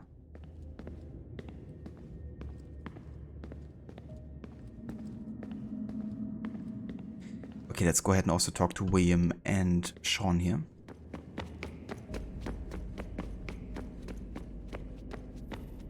Oh, unbelievable. What's up? Your politicians are constantly referencing the Founding Fathers and insisting they must have been in support of one thing or another. I have never seen such a blatant disregard for history. That's just typical political propaganda. It's also dishonest and delusional. How can anyone claim to know what these people wanted based off scraps of paper and wishful thinking? They're looking for intent. What these men envisioned for our country and its future. Idealistic and unlikely. I don't think most of your presidents and senators and judges care what the founders thought. They just want to know how they can bend old words to achieve modern goals. Who cares if they were deists or theists or wanted a central bank? Why do people need the validation? What should matter is what you as an individual, believe, and why you believe it. What, are we so insecure that we have to find 18th century letters to validate our beliefs? Oh, look, Mum, a dead man agreed with me. Maybe. If you transpose the letters in his shopping list, you can plainly see he was on my side. Jesus, Sean. It's a cynical way to look at it. Doesn't make it less true. Ja.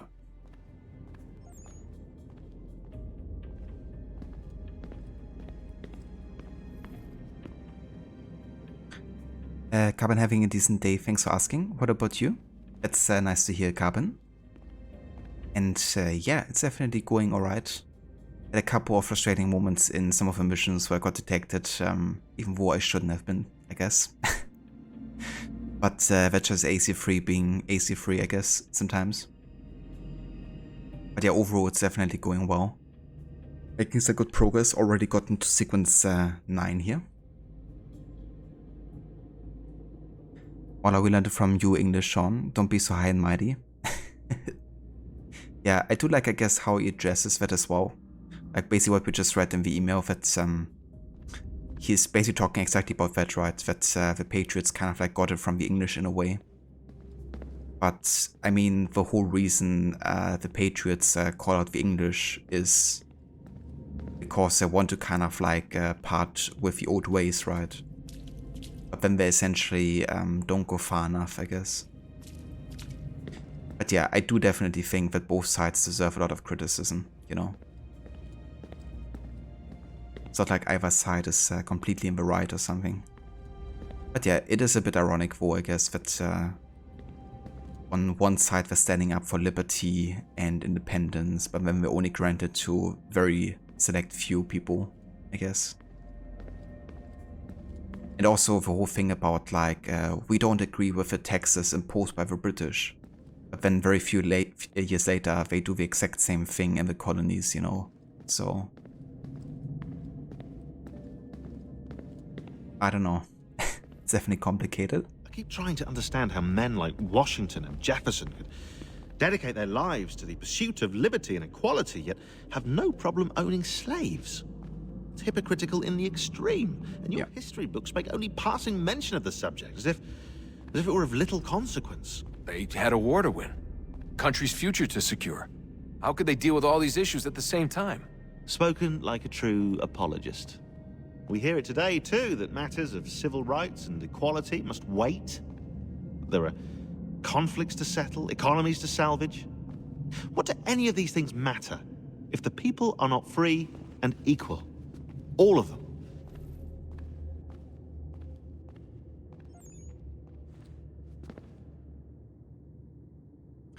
Or because it wasn't liberty for all, it was liberty for the founding fathers to be leaders without another from across the sea telling them what to do.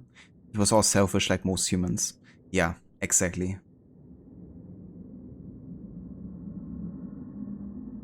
Yeah, exactly. Just about to kind of like establish dominance, I guess, and be able to make decisions yourself. And I think honestly it was still the right decision, because unless the English, you know, they were actually living there in the colonies, you know, and being directly at the place where decisions had to be made. But yeah, definitely some of the propaganda and righteousness talk is, you know, or has been a bit hypocritical for sure. But yeah, I definitely love Sean and Desmond's discussions for that reason, you know, because Sean, of course, was standing up for the English side and Desmond was standing up for the Patriot side. Creates some really interesting discussions, I guess, you know, exposing that either side has been acting very problematic, I guess. I wish there was a way for us to share what we learned from the Animus with others. Imagine being able to accurately answer questions about the past, or experience lost civilizations. But how would you cite it? We can't just reveal the machine's existence to the world. Why not? Desmond's right. It would be dangerous. And we still haven't found a way to manage the bleeding effect. Maybe when we're done saving the world, we can look into it. Even if we do manage to stave off the apocalypse, it's not like the Templars are simply going to disappear. I suspect our fight will continue long after this latest battle is finished.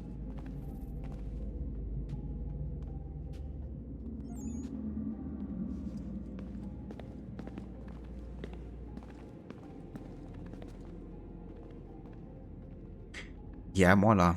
I mean, I think so many things would have happened at a later time or very differently, you know.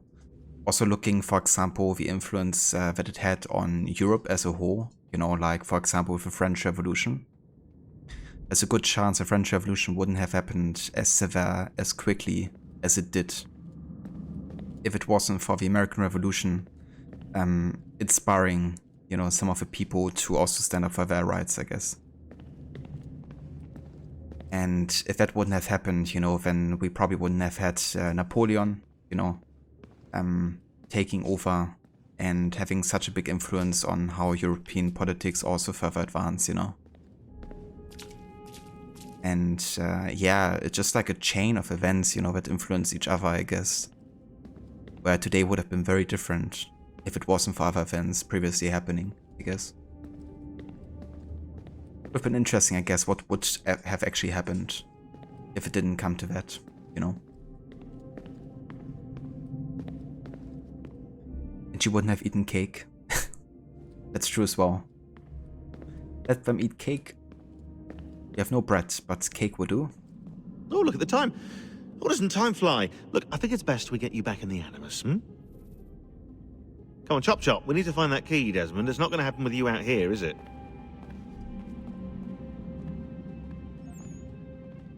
Did it also lead to the Irish pushing back on the English too, or was that another time? Honestly, I'm not sure, Mola, when and what exactly caused that. I can't give you a definitive answer on that. But I mean, if anybody wants to look that up on Wikipedia or something, I'd definitely love to know.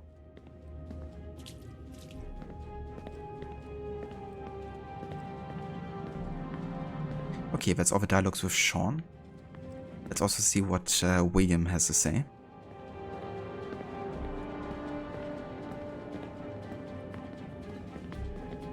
Apparently nothing. Yeah.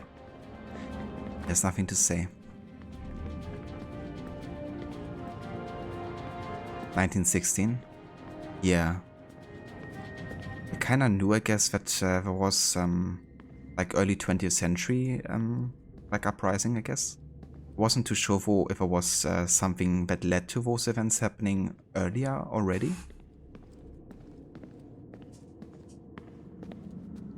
But yeah. Also, just give me a sec, guys.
Jesus.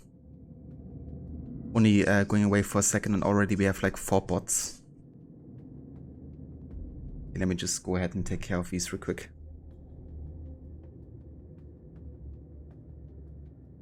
Yeah, definitely don't click that link there.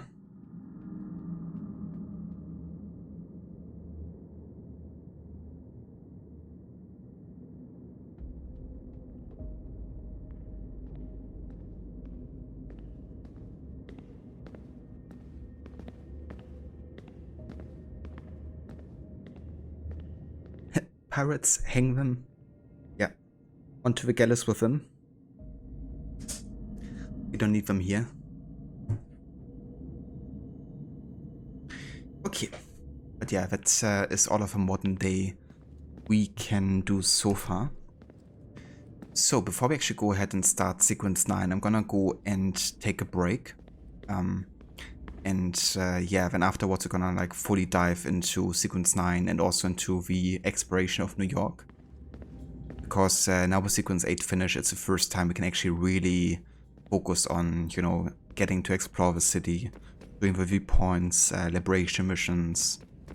I reckon there's also a couple Homestead missions that gonna become available now that we unlocked the city. So I'm gonna focus a bit more on getting good progress done with that side stuff, and yeah, and also I guess we're gonna be meeting Daddy Haven again soon. So yeah, I will be back in a few, and until then I'm gonna leave you with some of the soundtrack of AC3, and then it's time to go back to Connor. So yeah, catch you guys in just a few. Sorry, Moda, I kind of like missed your message there. So maybe not a direct result, but could be part of backlash against foreign occupation. Yeah, I mean, there's definitely a theme, you know, with English occupation and nations kind of like trying to rise against it. Another example would be, for example, India, right? And Gandhi with a salt march. But yeah, English colonization is definitely a thing that has spawned lots of rebellions, I guess, and people trying to fight against that oppression. Which is why Templars have been often on the English side as well. In the AC universe, I guess. Especially during the time of the colonization. Hey, Will Moller. Yeah, she definitely needs all the pets today. But yeah, I'll be right back.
Alright, we are back.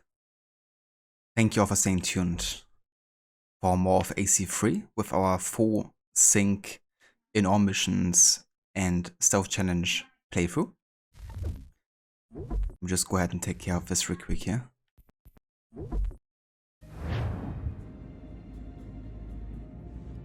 And yeah, then it's time to go back into the Animus and start with sequence 9.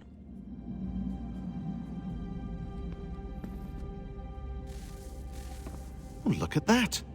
I found a third power source. Already? It popped up in an earlier search, but I've only just managed to confirm it. Where? There's a museum in Cairo with one on display. I guess Connor will have to wait. No, you stay. We need to find that key, and time is running out. I'll make the trip. What about Cross? Everything's going to be fine. I'll be back soon. Ready when you are, Desmond. Winter approaches. The air is still and sharp with grim expectation. The others sense it too and go about their work with uncommon urgency. I would like to help them, but more pressing matters now demand my attention. The Templars have targeted George Washington directly, and will not rest until he is dead.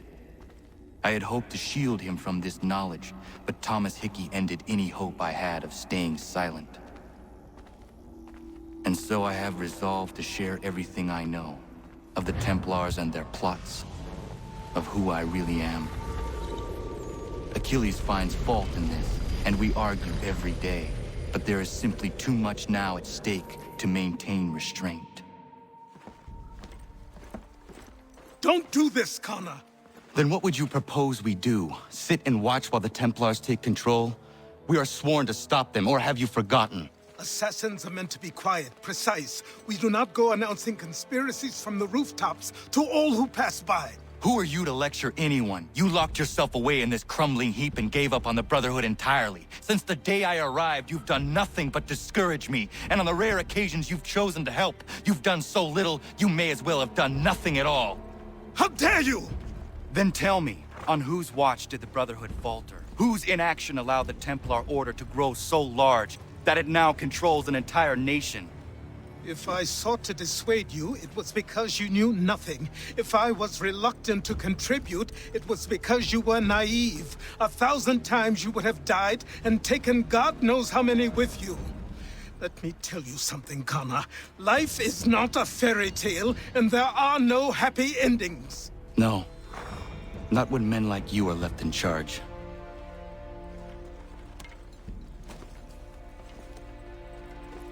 In your haste to save the world, boy, take care you don't destroy it.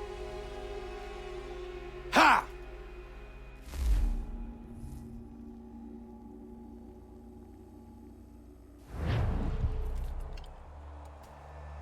It's kind of interesting, that quote, you know, considering the events of AC Rogue, I guess. Because that's of course like a big thematic about Rogue, you know, is like the destruction of cities through the different temples that Shay and the other assassins find. Okay, let's have a quick look at the database here, because I think there's a couple of new events and people database entries. We have an update for Thomas Hickey. History tells us that Thomas Hickey was hanged for sedition in front of 20,000 troops as an example. That's an interesting interpretation of events, but since New York didn't have stadium seating at the time, I doubt many of the soldiers had a great view of the execution. The important message for them was, don't be a traitor or you get hanged. Not the niceties of who was on the gibbet.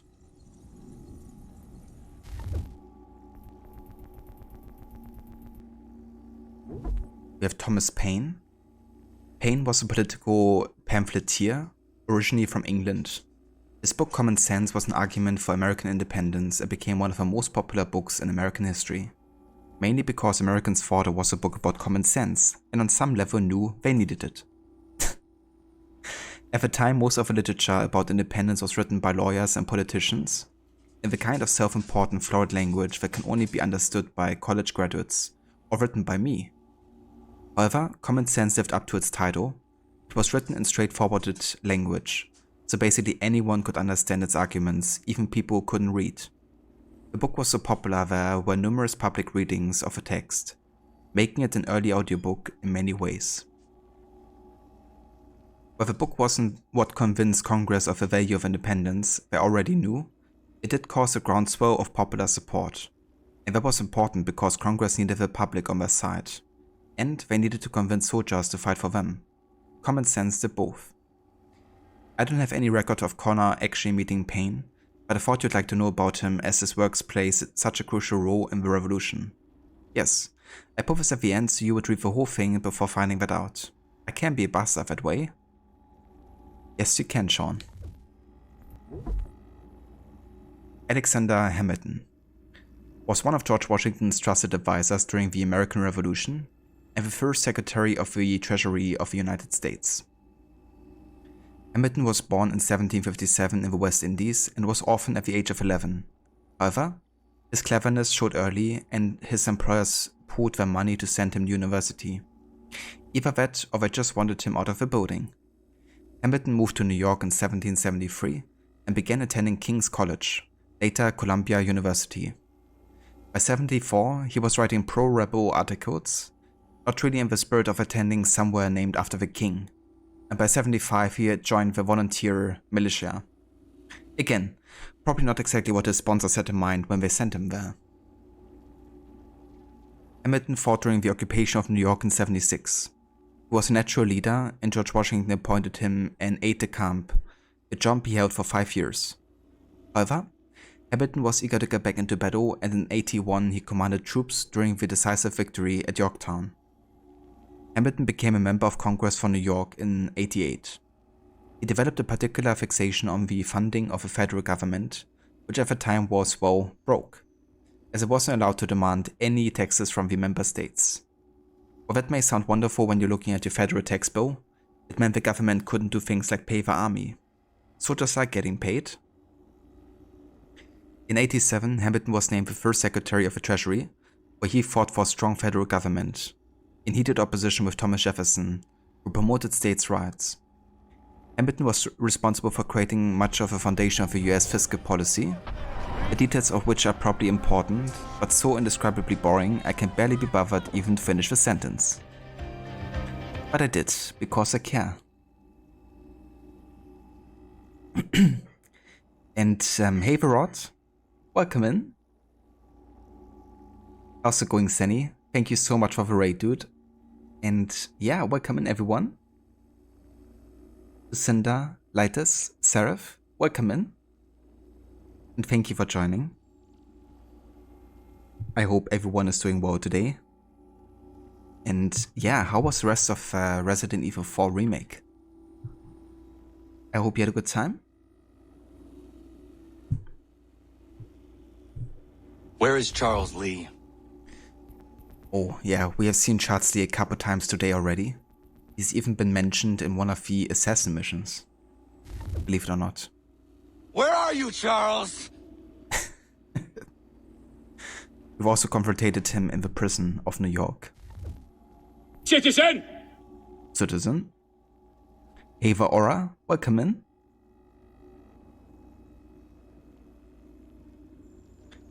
Rotter was great, made some good progress. You're up to chapter 11 out of 16. So might be finishing the game tomorrow, and Wednesday will be AC. Ah, I gotcha. So more AC on Wednesday, that's excellent. It would definitely be good, you know, getting that for me? That extra day for AC.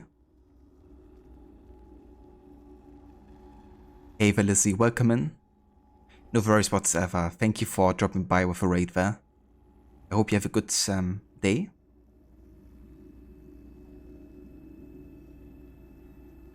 But yeah, that's great, Rod. I'm glad you made good progress with Resident Evil.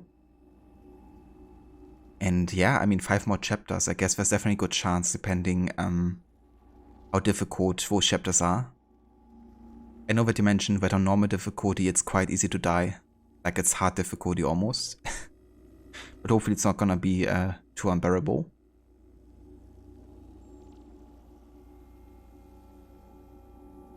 So soon it will be Saturday to Wednesday for AC. Ah, okay, so that including Monday and Tuesday too? It's definitely a nice plan, you know, to kind of like get through those games a bit sooner in the year.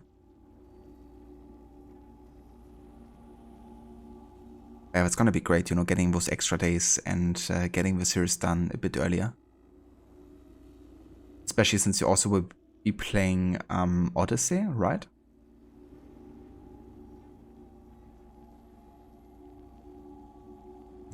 But yeah, welcome in again to everybody. We're just playing some AC3 today with our Stealth and All Mission Objectives challenge. Got detected a couple times today actually, so we're currently at 14 detections total. And yeah, we just started with sequence 9, so got 4 more to go total.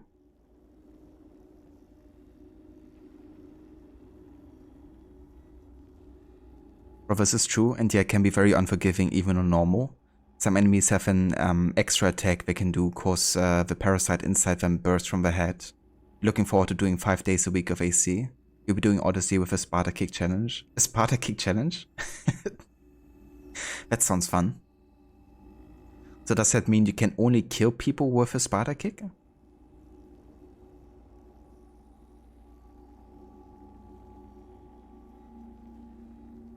But yeah, I was honestly also thinking about maybe just doing like an occasional week every now and then where I play only AC. Just to progress a bit faster, I guess.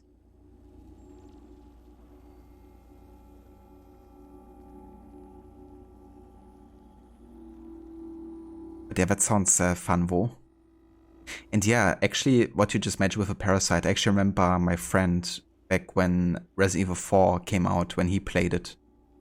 There was one thing he also struggled with, you know, that he would have to kind of like shoot them and then also shoot the parasite as well. He definitely died lots of times to that. And yeah, cheers dude. Definitely getting there. I mean, there's still lots of side missions left. And I have to do the entire exploration of New York still. But yeah, definitely getting there. I think by next week we probably have AC3 finished. You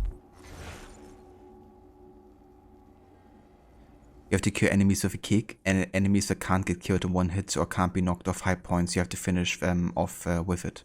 I gotcha. It's gonna be interesting, you know, kind of like predicting the amount of damage that you need to kill them. Because it's of course not like the highest damage ability, right? But there's definitely some ways to boost Sparta Kick, I guess. For example, with Nikolaus' sword, I think it is. I think it gives like 20% extra damage on Sparta Kick. So I reckon that might be useful to have, actually. But that's true. Like, some enemies, especially the more you get into the later game of Odyssey, they can't be like knocked off, right? They're kind of like invincible to being knocked away.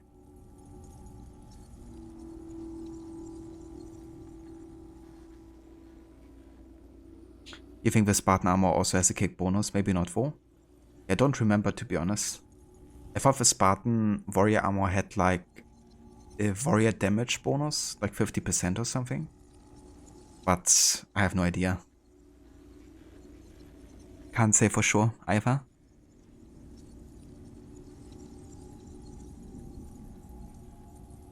But that's cool, and if you accidentally kill an enemy by other means, it's okay, because you're not being really serious with it. Yeah, that's definitely fair. You definitely don't wanna like restart the entire game, right, only because you didn't kill somebody with a Sparta Kick. Especially with a game like that.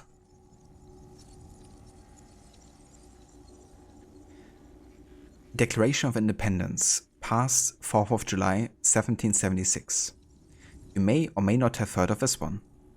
This is a document in which the 13 colonies formally declared their independence from Britain Congress, voted to accept the declaration on 4th of July 1776. Celebrated today as Independence Day in the United States. Contrary to popular belief, the document wasn't actually signed on 4th of July. The first signatures weren't added until the declaration was formally transcribed, sometime around the beginning of August. Others were added as the delegates arrived in Philadelphia. By some accounts, the final signature wasn't ended until sometime in 1777. The declaration with its statement that all men are created equal, and that they had the right to life, liberty, and the pursuit of happiness became an inspiration for other revolutions that came after it, most notably the French Revolution, against the very government that supported the Americans in their bid for independence. Oops. Yeah. That's a funny thing, right? Like the French actually helped the Patriots against the English. Obviously, it wasn't like to, support them in their desire to get liberty and all that, It was just like to strike against the English because, especially the French and English, had like a long-lasting clash. For example, looking at the French and Indian War, which kind of like led towards the American Revolution in a way. So it was in the French's interests for the English not to get more control of the colonies, essentially. But yeah, the irony really is that it led to the French Revolution, and then they had to deal with it themselves, with what they have supported previously. It's kind of funny.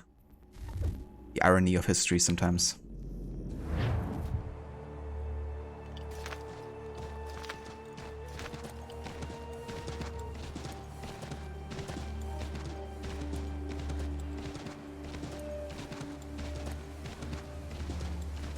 Yeah, I agree, Aura. Definitely have a better time with Odyssey if I don't take it serious.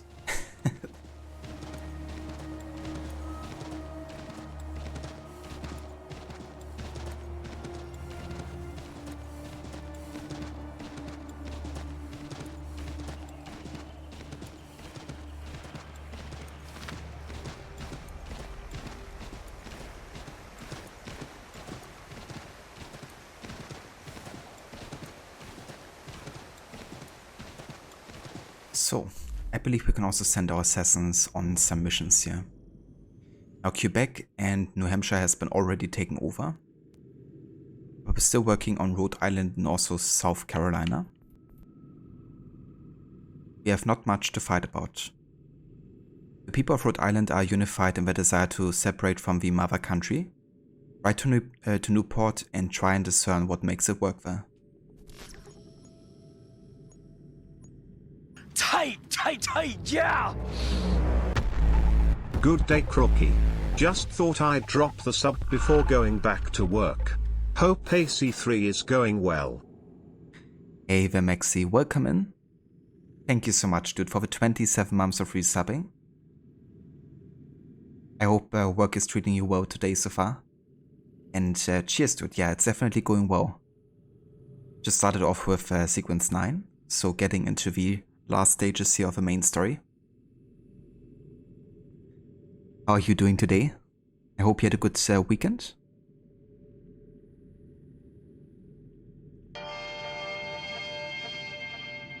Whoops. I thought I had Maxi there, but it was Lizzie.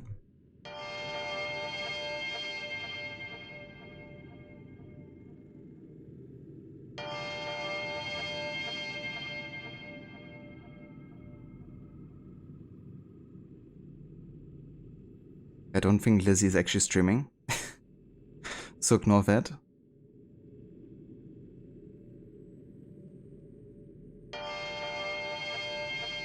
But yeah, I do want to give 2 shoutouts here to Rod and to Maxi. Rod, of course, is a massive fan of Assassin's Creed and is playing through the games himself currently with AC3 Liberation. He's also going to be starting Black Flag very soon. And yeah, working his way through the series. Very soon he's going to be playing the AC games from Saturday to Wednesday. So definitely can look forward to catching lots of those AC focus streams. And also recommend checking out Maxi as well. He's another great streamer and also a big fan of Assassin's Creed. We just recently actually played some Unity as part of my celebration stream. And yeah, he's also been playing through Syndicate quite recently. Also a big fan of games like Yakuza and anime-style games, JRPGs, and the likes. So yeah, definitely check out Maxi as well if you haven't before.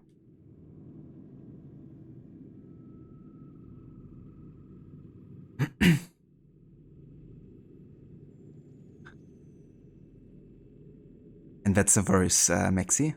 That's good to hear, Vo, that it's going okay so far.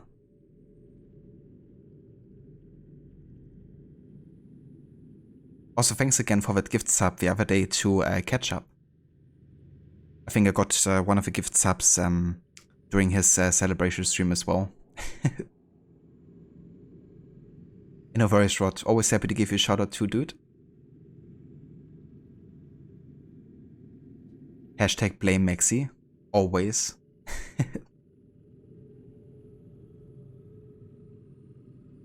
Yeah, I always blame Maxi too.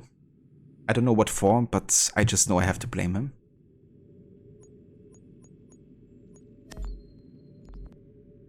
Okay, let's go ahead and set Stefan out here for this mission. And let's have a look at South Carolina here. The Swamp Fox. Francis Marion, better known as the Swamp Fox, must be stopped. His tactics are questionable and motives unclear. Venture to the South Carolina marshland and stop him any way you can.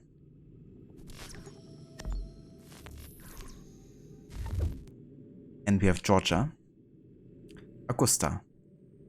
A man by the name of Brown must be captured and questioned. He's currently garrisoned within the fort of Augusta. The Patriot cannon has been unable to fire over the battlements. Decipher a way to expose the fort and take Brown prisoner.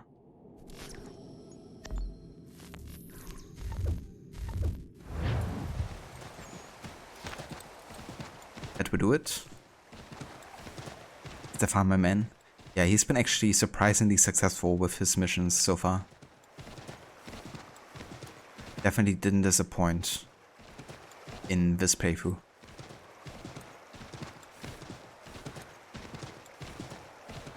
No worries whatsoever, Maxi. Thank you for dropping by. I hope you have a great day, dude, and definitely talk to you soon.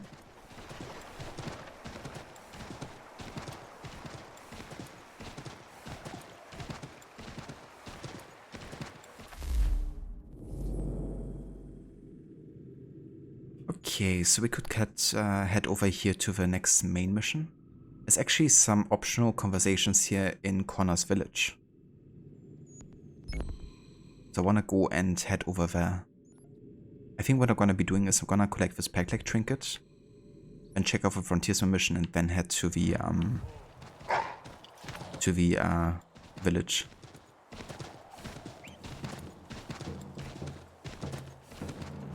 No worries, Rod. Take your time.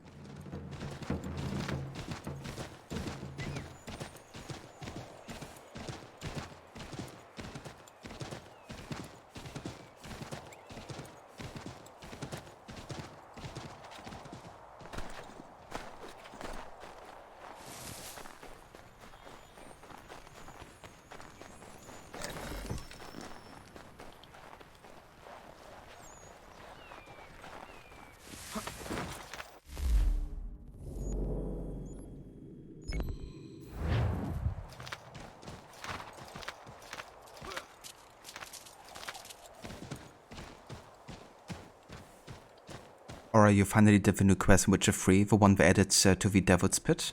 Oh, very nice. What did you think of that new quest line?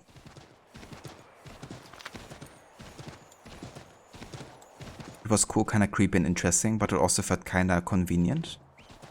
Convenient in what way, Aura? I think it's cool they added like a new quest line, I guess, with the update. I know lots of developers who wouldn't go that far, I guess.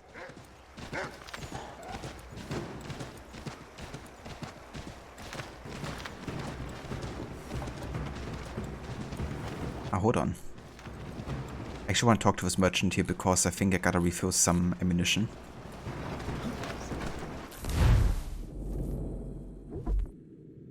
Let's see. Some arrows? For sure. Some rope darts, always. Do need lots of poison darts, especially for stealth gameplay. That would have really helped me a lot with fort earlier, actually. Smoke bombs, of course. Snares. And that works. Like it was obvious, it was added on much later, which you suppose is fine, you liked it anyway. I gotcha. That's fair. I guess it would be tricky to make it really like in line with the writing style and all that. Like so many years later, right? Makes you also wonder how many people who worked on the original Witcher 3 are still there for the, you know, kind of like refined version. But that's good though, that it was like overall enjoyable. But yeah, definitely understandable, I guess, that it might feel a bit disconnected.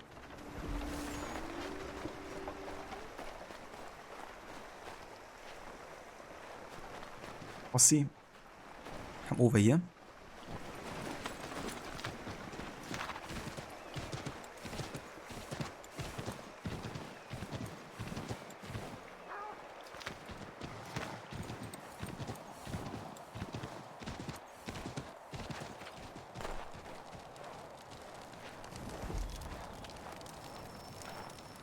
The haunted lighthouse. I'd been out in the pucker brush for 6 weeks. Game was scarce in the area, and my belly needed filling, so I broke for the coast and some crab or lobster from the tide pools. That's when I saw it. A lighthouse said to have been abandoned years ago, but there it was, fires a-burning. Then the sound happened. A moaning in the wind. My heart crept up my throat so high I could taste it. Just then, a 10-point buck startled, and I took after it. Got the buck, but never went back to that lighthouse. Spirits in there, I wager, and I'd challenge any man to set foot inside.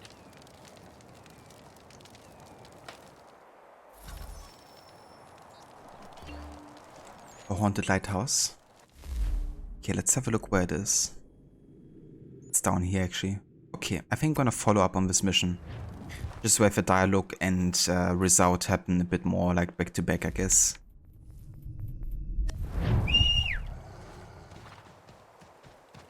The writing style was fine, it was the story itself, but it was interesting.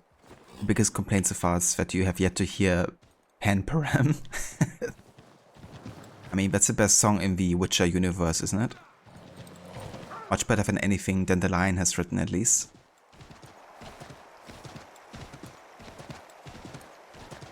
And they didn't add another fast travel point across Perch?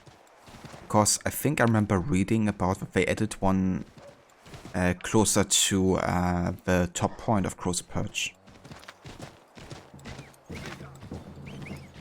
Didn't they? I definitely remember reading about exactly the fast travel point for Cross Perch, but I don't remember if they added or if they didn't. Maybe people have been asking for it yet again. I'm not sure. They didn't? Interesting. Yeah, definitely is a long run. Makes you wonder why they put it like so far out of Cross Perch, you know. I think honestly a reason might be that technically you can antagonize the people there. And maybe spawning in there would like get you immediately into like a bigger fight if you did antagonize them. Would be my explanation, to be honest. For example, I remember when I first played Witcher 3, right? I did the Baron questline, and the Baron ended up hanging himself at Cross Perch. And I was really angry about him because he promised me money and reward, you know.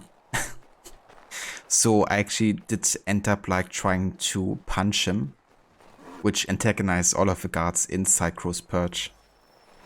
And then they were like all trying to hunt me. So I reckon, I'm not sure if they actually remember that, you know, if you've done something like that, but I guess if you would try to port back inside Cross Perch, it wouldn't end too well for me. Would be my thinking. Crying in the wind. I've heard it. My wife's heard it. Yeah, listen, huh? I didn't do that again for my later 2 playthroughs of the game. But yeah.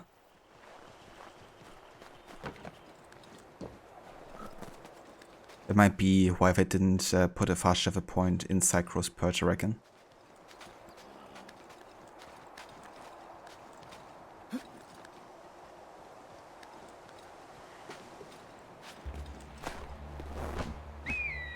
We found the fake ghosts.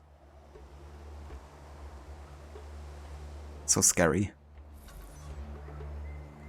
Lighthouse mystery solved.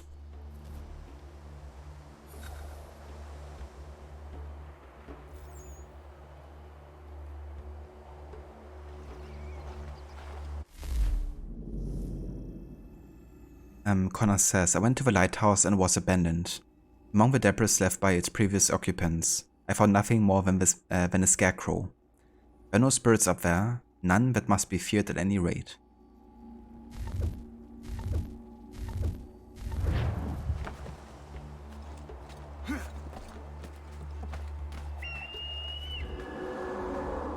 So you got that ending to that quest on your first playthrough too? Yeah. I'm not sure what led to him killing himself. Maybe it was that I couldn't save his wife. Guess something like that. But yeah, I got a pretty bad ending to that quest line.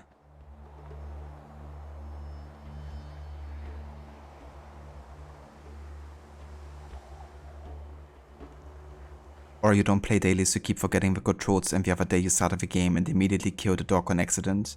You immediately reloaded from a save. Oh no. Yeah, it happened to me before as well.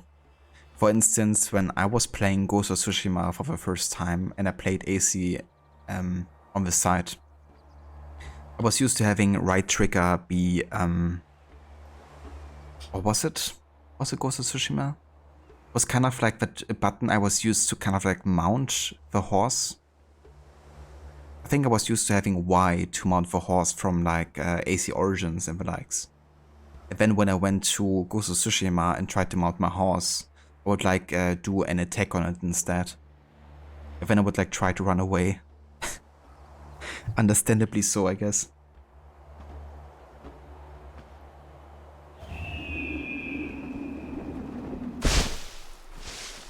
Yeah, my poor Kage. Still remember the name of my horse.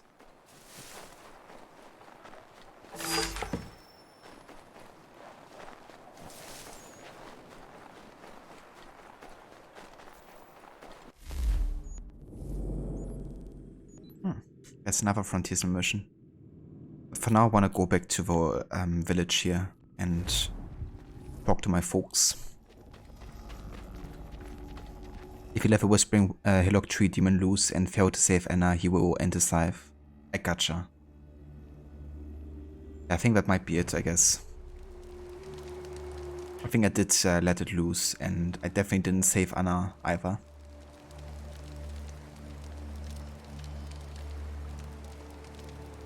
First time playing Origins, you killed your horse on accident by standing too close to a torch and it caught on fire.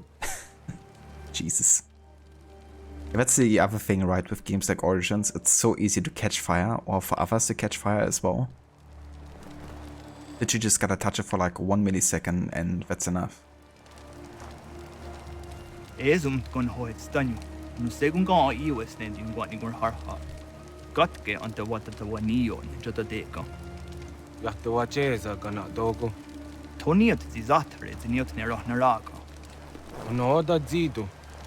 Runde wana tadokha, nerunstane hadiri wasete.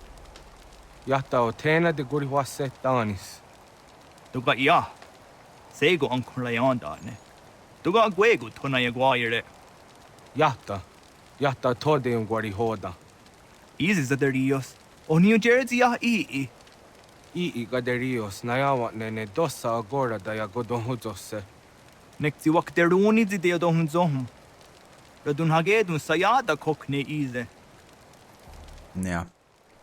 You can understand, you know, that he was trying to do something for his village as well, right? To protect his people. But doesn't realize that he's also getting manipulated, you know. Especially, of course, eventually by Chardsley.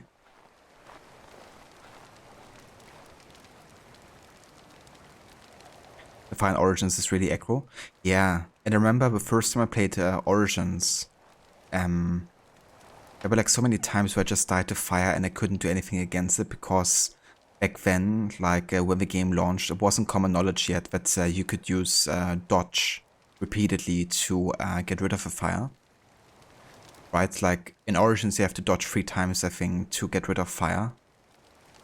And then in Odyssey and Valhalla you can just like hold dodge, I guess, to get rid of it. But I didn't know about that, and especially when I unlocked Hepzephah's sword, pretty late in the game I guess, that's on fire. I put enemies on fire but also myself, and I just died so freaking many times that I just, you know, used another weapon altogether because I just couldn't deal with it. But then shortly afterwards I think somebody posted something on Reddit with a hint that you could use dodge repeatedly to get rid of fire affecting you.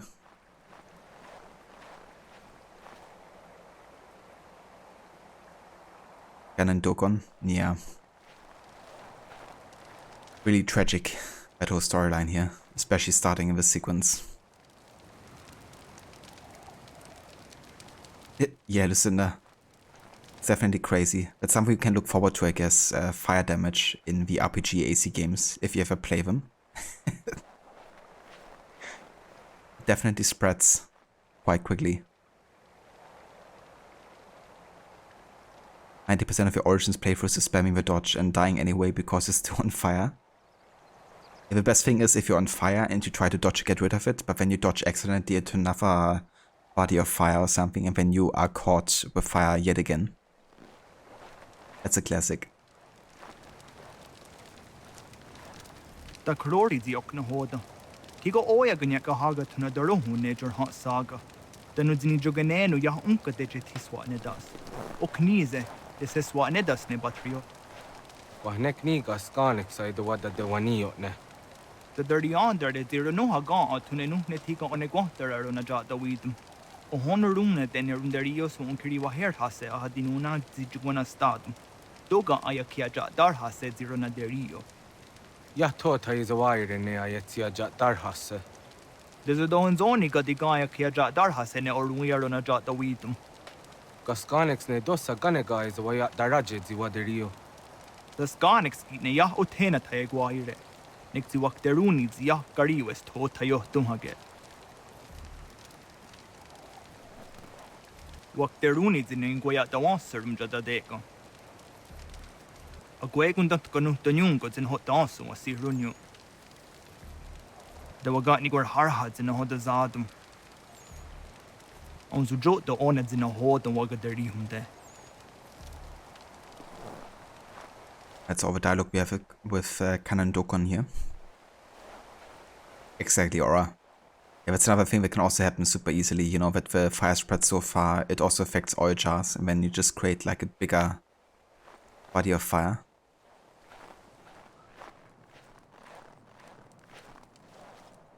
I like how we have like a snowstorm inside the longhouse, coming from outside through walls. I wonder if that's still the case in the OG version, because they did kind of like revamp some of the nature effects in the remaster. Don't remember actually. Joshua, next to your eager the Gardi was. Ariko de what you dancer on datum. O Gardi Hoyewas to got no one to Acha. Tigo Gardi Hoyer nits to Zachario. Witness Taji Zatni Guhrawana, Danu Zatni Guhratani. Next year, Garharach to Oni the Aserum Hiaga. Amagatsanuni hage a kawisege, to Ganegandu Ziata is a Wagarunya de. Dosha Zatni Gurha, Asada Detni Gura, Gona de Gudero. Nona Amaderio Serandapne, Nona Amada de Wanio hage, Tone Angodorissa. I am ski your snore, I'm done nizeri hewe. Oni. No. Dosha aguyot that sera dun hagedu. Shahiarakne Asada de Negura Gonna de Guderu. Okay, so that's all the dialogue we have with the Mohawk back in the village where we grew up. So we could go over here, I guess, and meet Washington. But there's a couple other things that I wanna catch up on, I guess. Let's have a quick look back to Davenport, actually.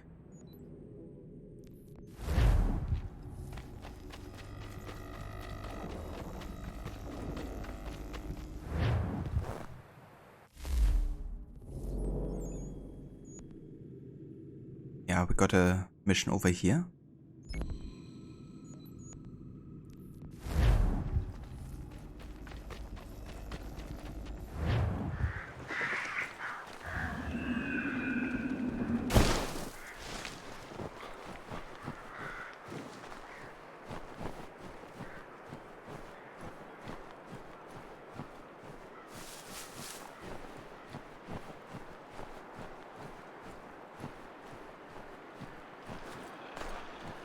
Connor, you, have a minute, my friend? Proper tools.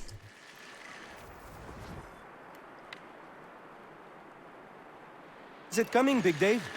You make any progress on the knife?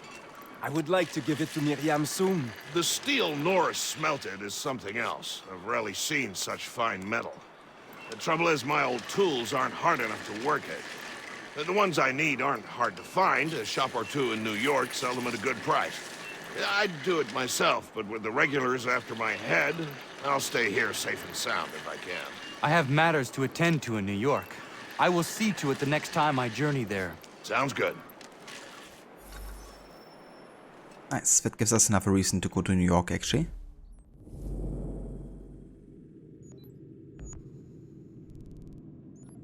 Let's also have a look at the Harbor Master, because we could get some upgrades for the Aquila.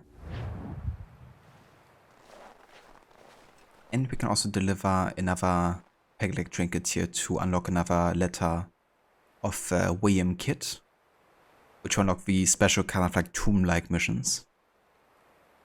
What's he got this time? Let me see, let me see.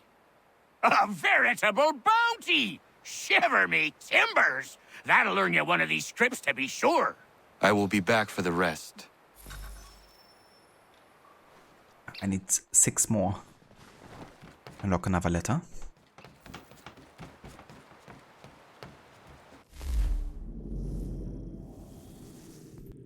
Okay, what shall we go for next here? I do want to get Grape Shot, because that's really good to get smaller ships destroyed. Small metal boards bundled together and used as ammunition.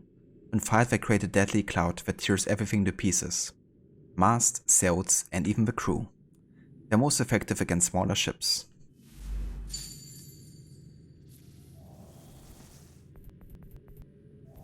Okay, and then we can get some extra cannons, I guess.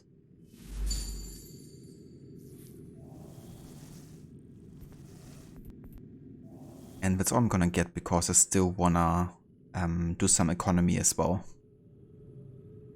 I do wanna hold back on the naval ram, because this can be quite useful to expose weak points in enemy ships if you don't have it upgraded, because then it doesn't do enough damage to sink it directly.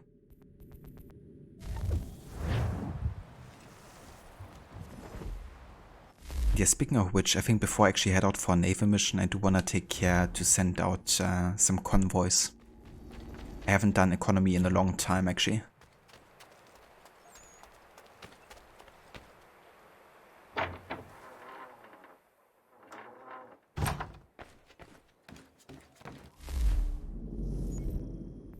So we can refill some of the resources here. I'm just gonna buy anything that's available, pretty much.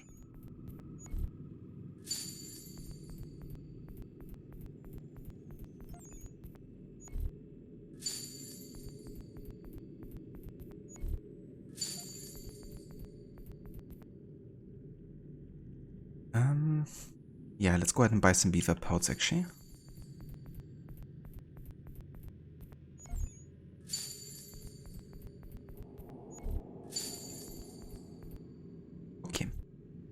can go and try to craft some stuff here.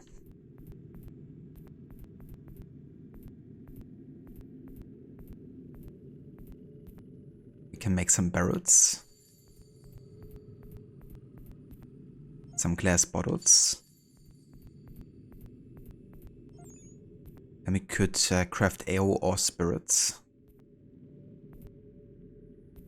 I do think that spirits will sell for more, right? Because they have more ingredients with rye and barley instead of just barley.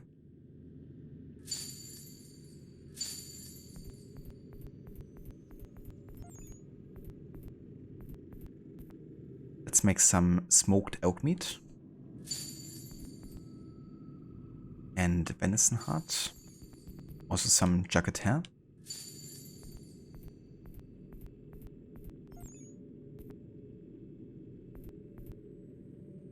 We can make some plows.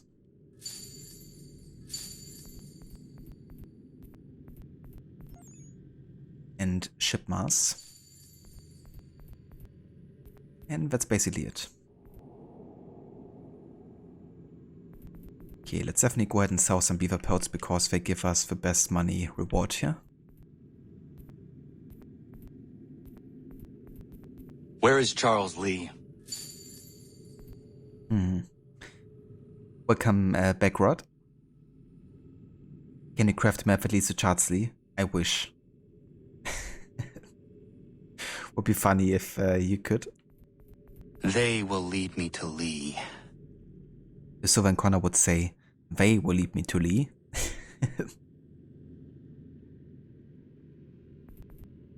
It would be very convenient to have a map of Charles Lee whereabouts, to be honest. Maybe that's like the end game crafting section here. Where are you, Charles? Where is Charles Lee gone? Okay, let's sell to this guy. Where is Charles Lee? Where is Charles Lee?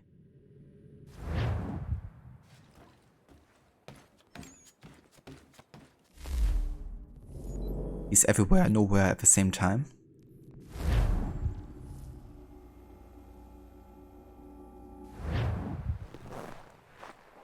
Okie dokie. Let's go ahead and start the next naval mission here.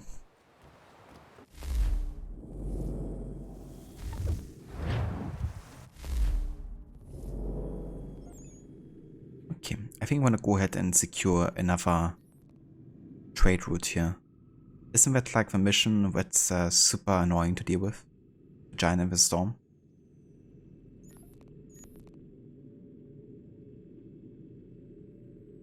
That's something to look forward to, I guess. But yeah, for now I'm just gonna do one of them. Just to do like a bit more progress. So we have another privateer mission, the Sea Wolves. Scatter the fleet of the infamous Sea Wolves.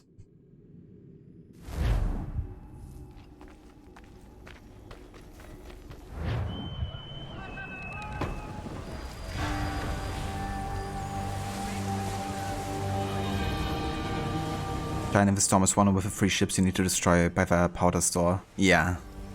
Most annoying mission ever. It also gave you a couple headaches as well, didn't it, Rod? What do I have to do here? Complete the contract with minimal allied casualties. 0 out of 4. Okay. So did the outfit reward actually work, Rod? Or is it like bugged again? I tried to re-enable it earlier, so it should technically work. But if you want to wait after the naval mission ends, that's of course completely fine too.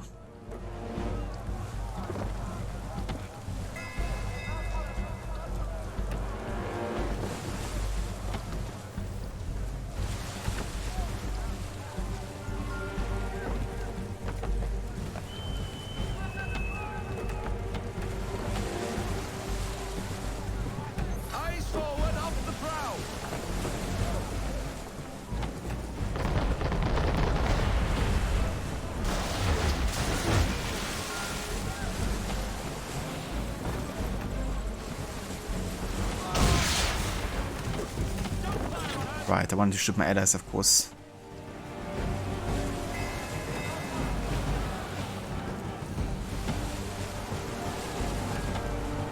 It's kind of annoying they like all block my way here, though.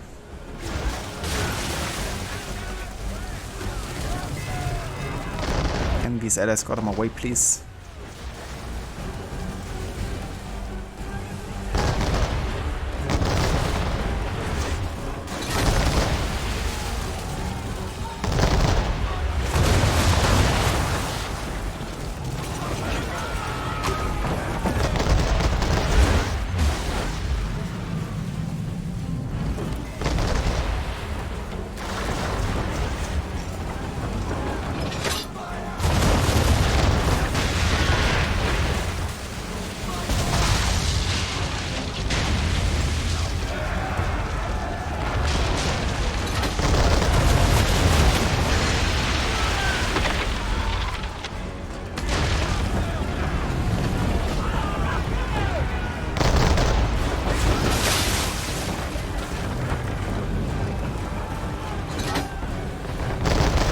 I'm already at 3 out of 4 here.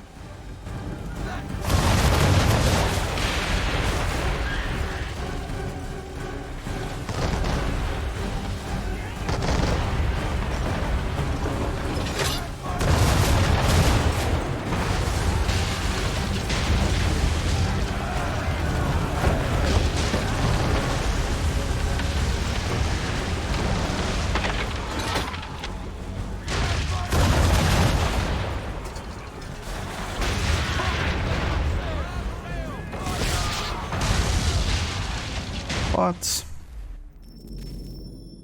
Did I kill my ally at the same time as my enemy?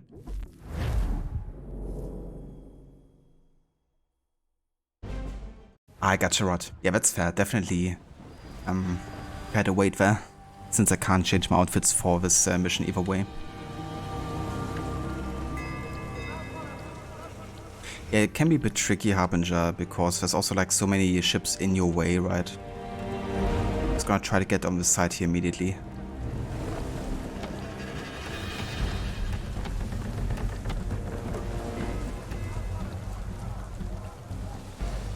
Because it can be quite easy to actually accidentally hurt your ships here.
Can I get a bit more speed, please?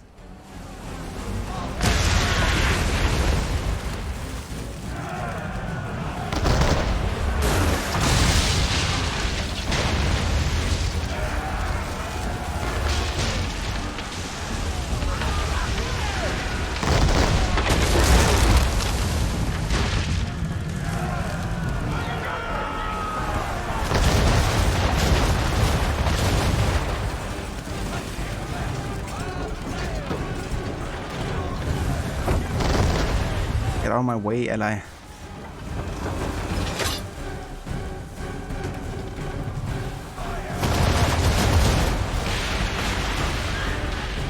Still alive, oh?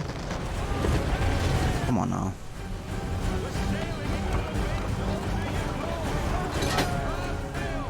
Out of my way.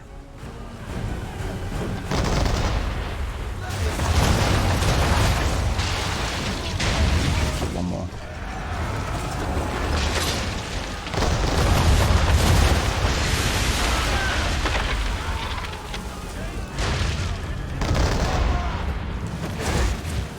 so far. Everybody's still alive. That's good.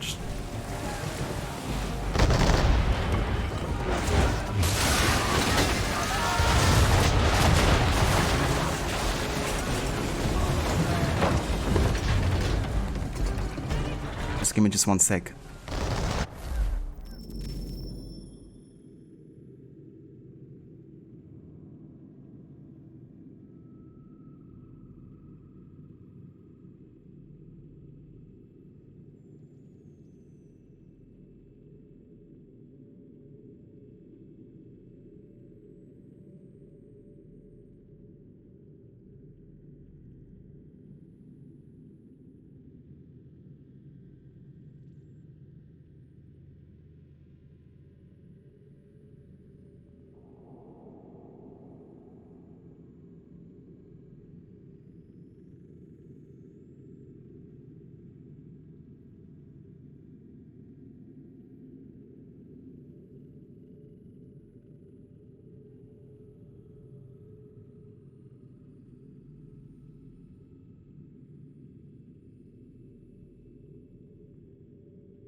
Okay, I'm back.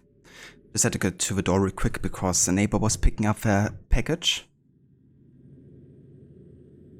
Glover Connor is in uniform. Yeah, he's always wearing that Captain of the Aquila uniform whenever you're doing like a naval mission. Except of course for the peg leg missions, because you're not really taking control of your ship there, I guess.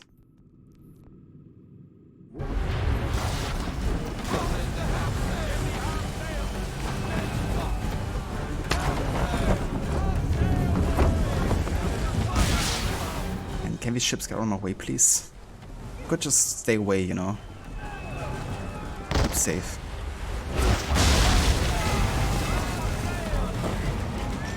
But no, we always gotta get in your way.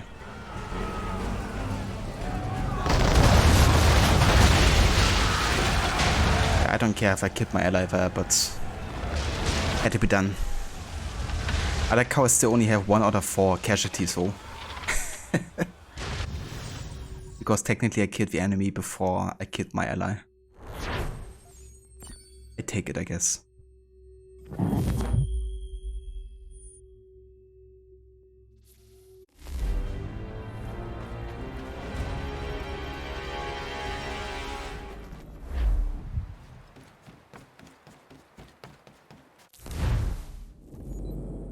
Alrighty.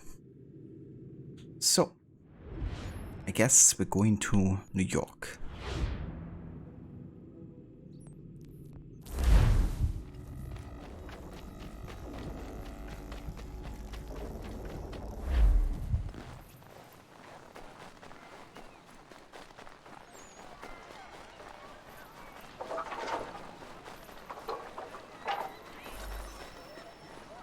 PW leader to obtain some information.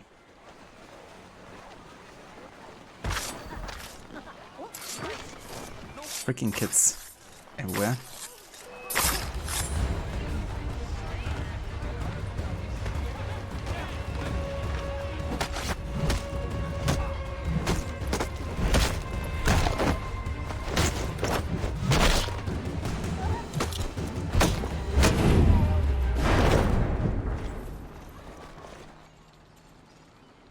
How do I find your leader? You don't. He moves his floating fortress around the harbor so nobody knows where he is.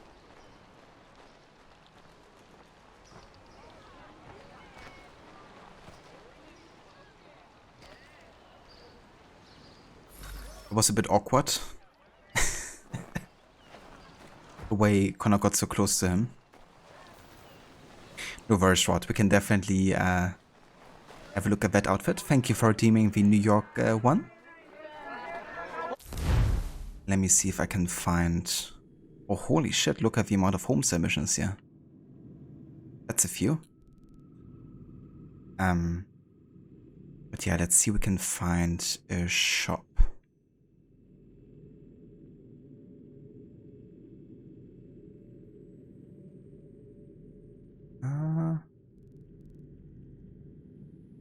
Can I actually buy an outfit from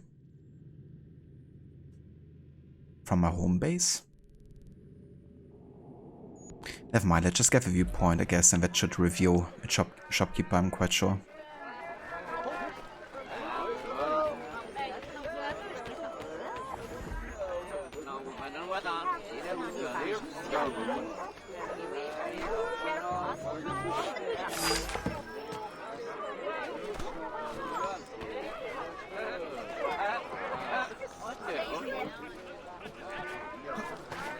Definitely, yeah. Yeah, quite like the New York outfit as well.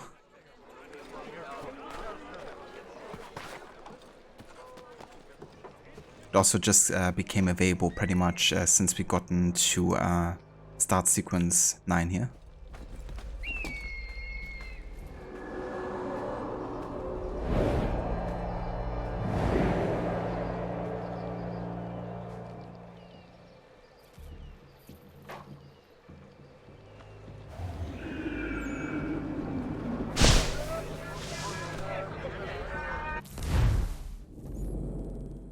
Okay, any shop? Not yet. Okay, let's go down here for another viewpoint until we find a shopkeeper.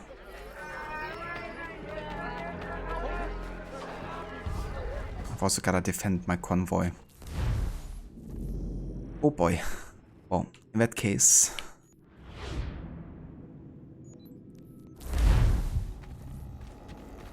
I'm gonna go to Frontier and just check the shop there, I guess. This was making sure we defend our convoy here. But let's have a look if we can get the outfit there.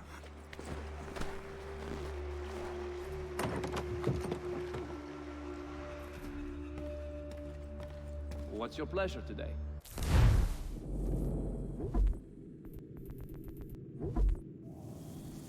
Oh yeah, I can buy it here. Nice. A New York outfit. This black outfit has red accents and was crafted by a New York tailor. Quite affordable as well with £1,000.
Okay, I just want to make sure that we defend our convoy, because otherwise both the Prophet and the convoy will be lost.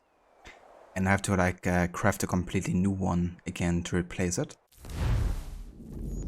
So yeah, now that that's done, let's go back to New York.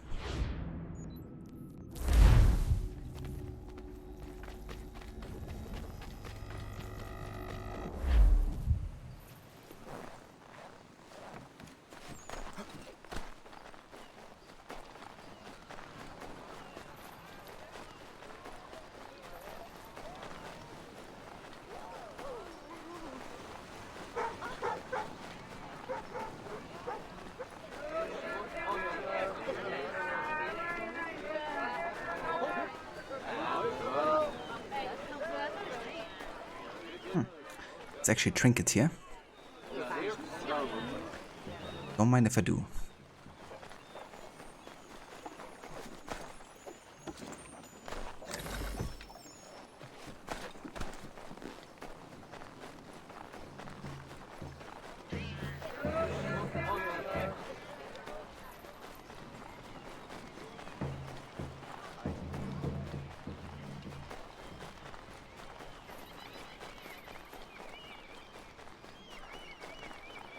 These men have been found guilty of treason and conspiracy. Crimes punishable by death. The sentence to be carried out forthwith before these witnesses. They didn't do nothing. Please stop. Move along, unless you want to join them. Ready? Hey! Thank you. Thank you ever so much. It's a just thing you've done.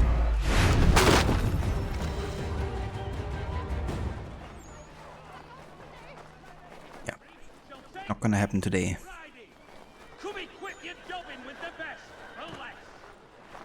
Okay, so I think that's just the mission for Big Dave to retrieve the tools that he needs to work the meadow that Norris brought him. So we can have a look over here to the citizen mission items. And there we have the ebony hammer handle. This durable wooden hammer handle is made from pure ebony. Its balanced handle and perfect grip make it a pleasure to use. And we have a hardened steel hammerhead. Will allow you to work even the hardest metal, an essential tool for the professional blacksmith.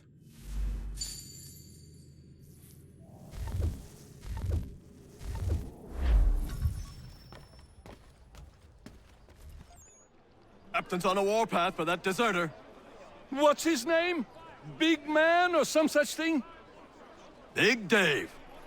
Did in a whole unit escaping, they say. Dave's in for a rough ride, seems to me.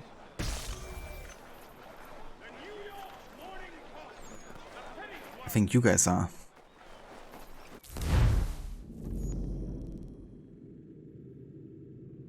Okay, so somewhere should be our contact as well.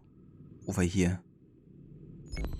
I want to make sure that I actually talk to the Liberation contacts first before I finish all the Liberation missions for them.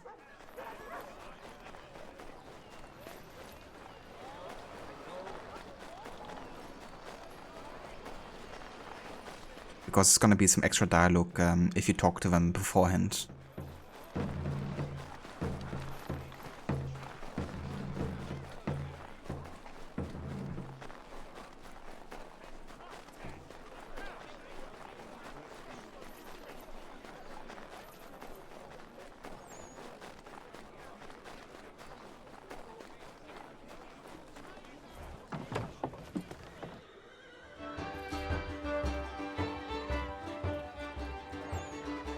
So you're the man taking up arms in our part of the city. Glad to be hearing it.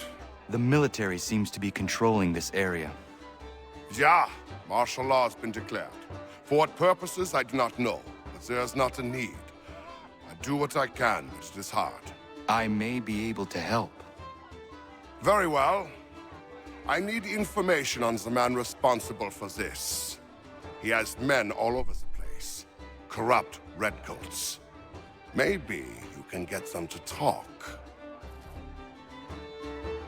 The German accent. I love it. Yeah. The outfit looks really good in wintertime too. It definitely does, yeah. This might actually be one of my favorites in the game, to be honest. Together with the classic Connor one and the Charleston one.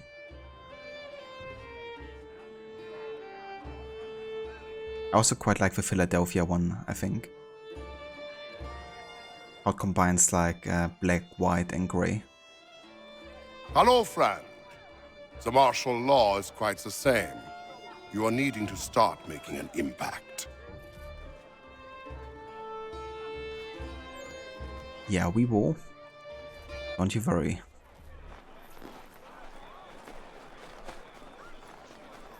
Has your pippin thrown a shoe? Need your tack adjusted? Columns Farriers of Needle Street is the place to go.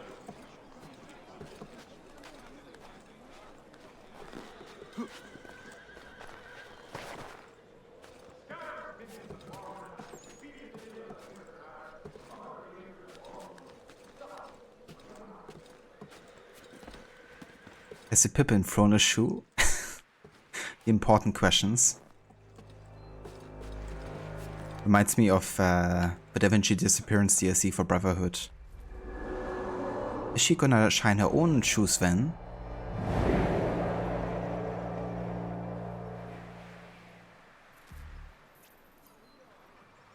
Was also a very important question regarding shoes.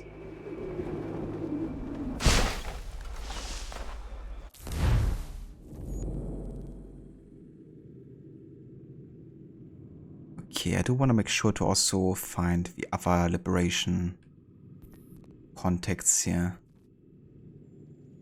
One up here and one should also be down in this area.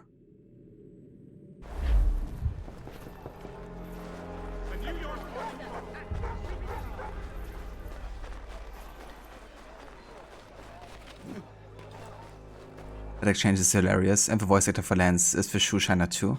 Ah, that's right. Yeah, you're right. But yeah, it really is. Probably one of the funniest dialogues in that DLC. These two chase us and beat us when they can. You can throw them away. We could take just enough to fill our bellies for the night. Yeah, I can do that. Too many eyes on us.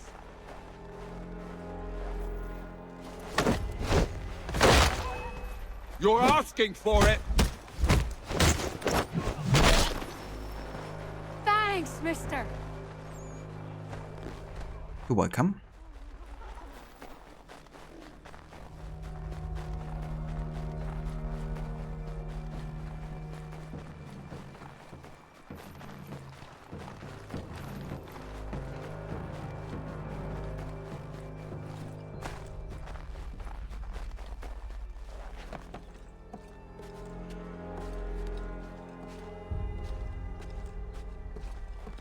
Oh yeah, the King's College. Which later is gonna be the Columbia University.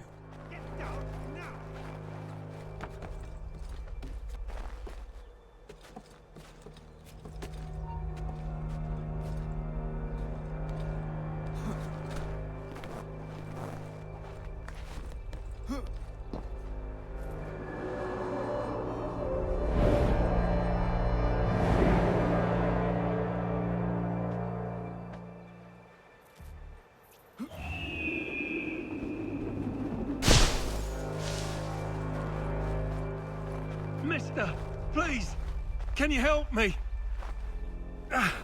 Praise be to God. I was reaping my yield and these lobsterbacks attacked me. I mean only to sell my produce in the borough. Please, they sent for reinforcements when I fought back. I only need to finish the harvest, and I cannot rebuff them alone. I always hate doing these in the winter time because it just makes no sense for him to have a yield in the first place. But it is what it is, I guess.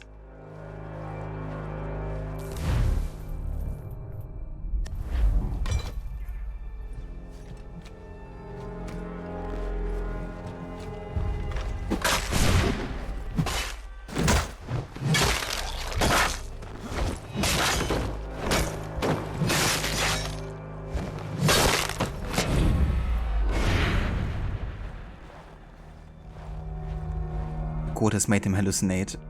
Yeah. Also that he's like barefoot over here as well. Definitely must be hallucinating.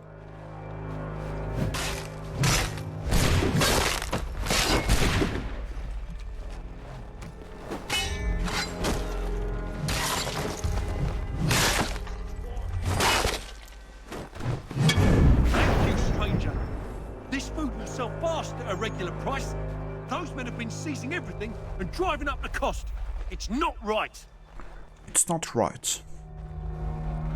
Yeah, it isn't.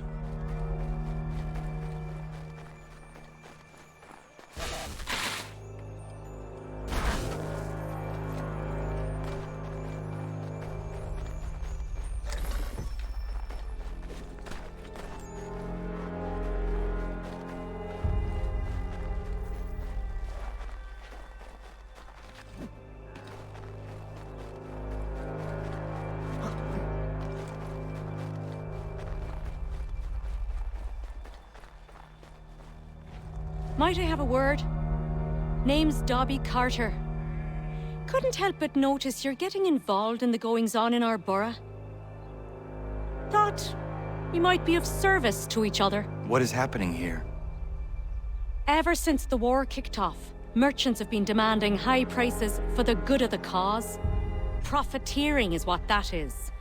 It's high time the folks round the way got a fair shake. How can I help? That easy. That's a change.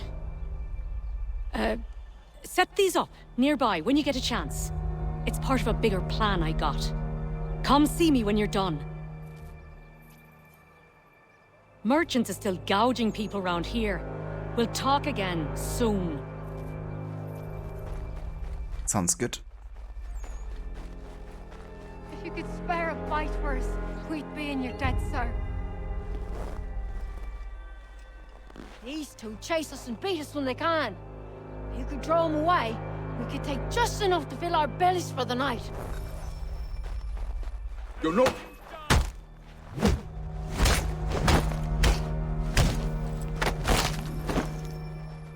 Thanks, mister. You're welcome. Always happy to help. Okay, so I want to make sure that I also talk to the last liberation contact. So I'm just gonna do one of the missions in the district, which should trigger the location of the potential assassin recruit.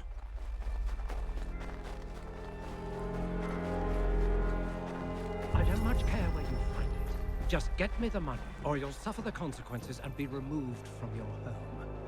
It's not complicated.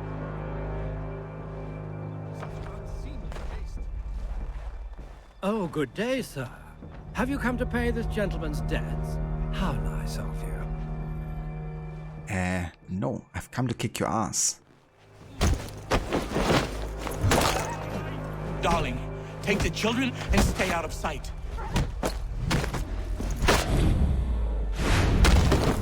Bloody business that was, but I thank you nonetheless. I can rest easy knowing this extortionist won't be back threatening my family. Indeed.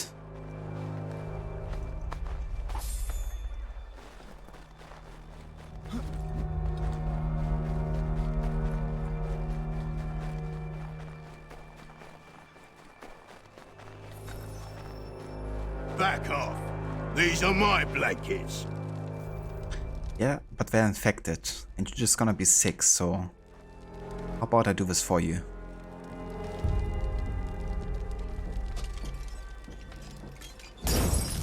Move along, move along. I've claimed these...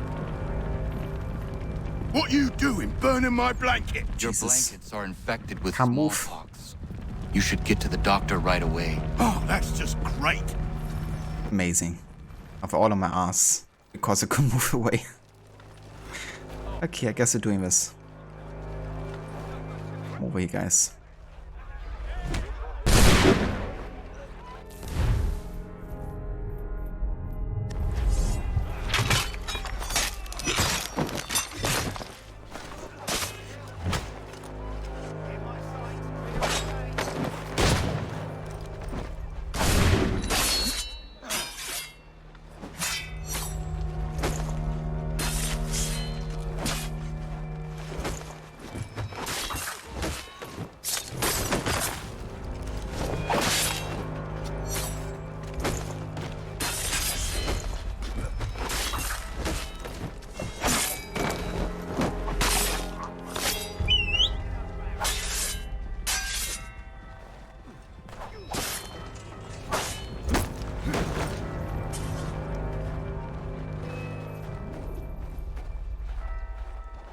Huh?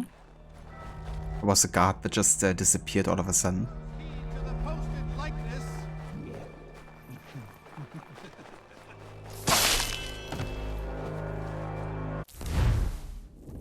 Okay, and now we also unlocked the location of the last liberation contact. Yeah.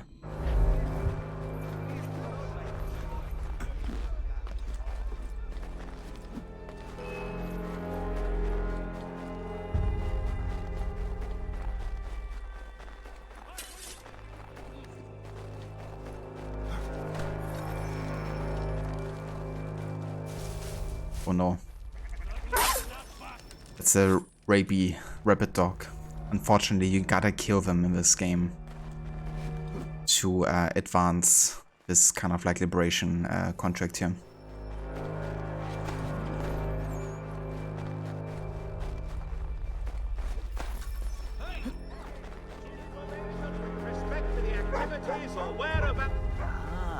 Okay, thank God. We are anonymous again. There's actually a fort here, which we could attempt to do. They're quite tricky to do completely stealthy, but I'm gonna attempt it, I guess.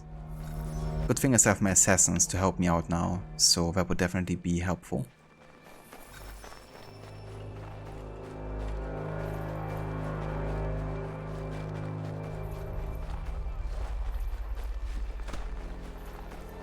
Before I do this though, let me go ahead and leave the enemies and go back in, because as you can hear, the viewpoint music is looping over and over again, which is a bug that only happens in the remaster.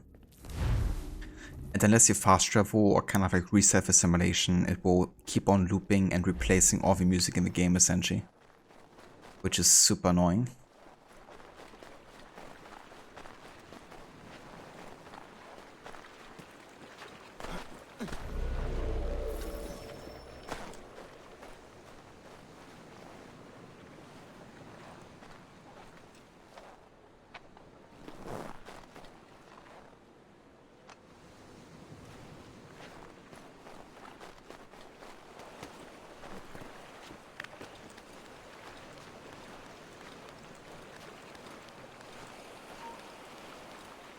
Oh, come on.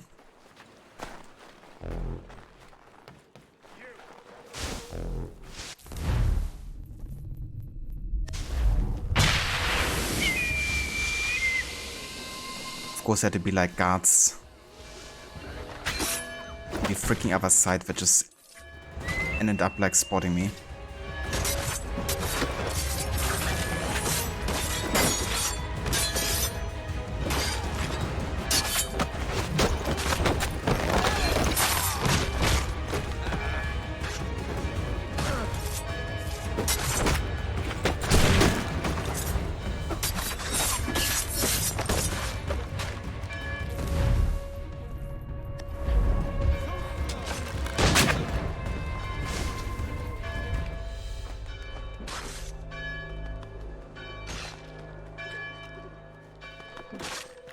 Okay, just gonna wait until the bell stops ringing here before we continue on.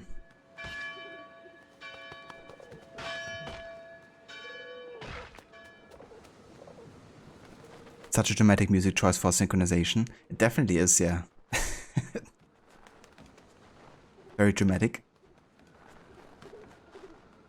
You can always use the assassins, they get detected, not you. Yeah, I tried to do that, I guess, and use the smoke bomb, but didn't work out in time, I'm afraid. I've also tried to use the assassins earlier there on the guys who started spotting me, but didn't work out either. But I can still keep on using them for the rest of the 40, I guess. Eva Petit, welcome in. Thank you for joining. AC3 looks so bad. What's my favorite AC? Yours is too. Yeah, mine as well. AC2 is definitely my favorite still after all these years. I've also really loved Origins as well. So those two are probably my favorite ones. I just love the protagonist, Bayek and Ezio, a lot. The soundtrack and the game world is absolutely gorgeous. And I think they both do a really good way of advancing the universe further of Assassin's Creed, but also kind of like pushing it gameplay-wise to the next level, I guess, in some ways.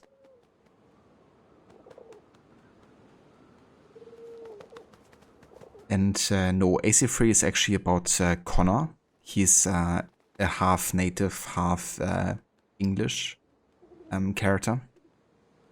And yeah, it's all about the American Revolution. So about like 250 years after, or more like 300 years, I guess, after AC2 kind of like starts, I guess. It's a very different time and location as well.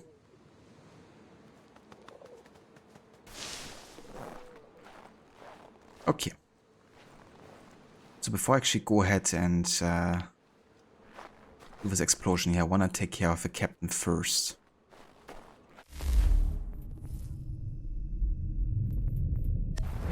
Poison darts would be very good here. Do this one.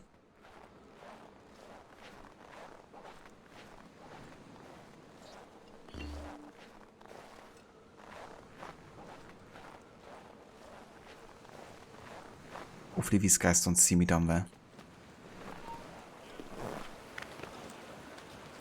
But he does.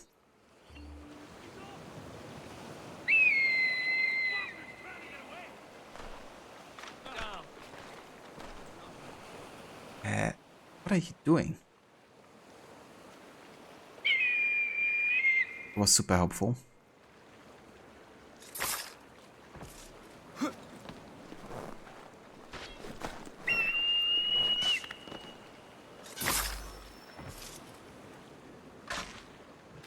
Okay, it works.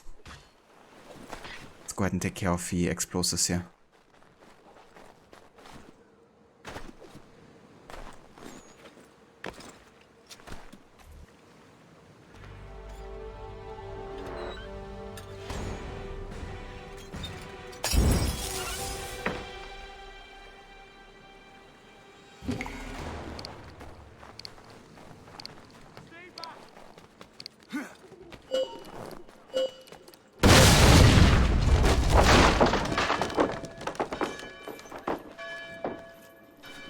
Jesus Christ. I didn't even tell Connor to go up there. I just told him to go to the side.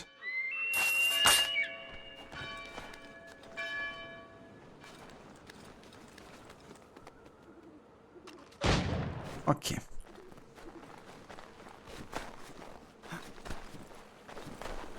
Time to take care of a flag here.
I have no idea how these guys even spotted me there, to be honest, but what stuff be like.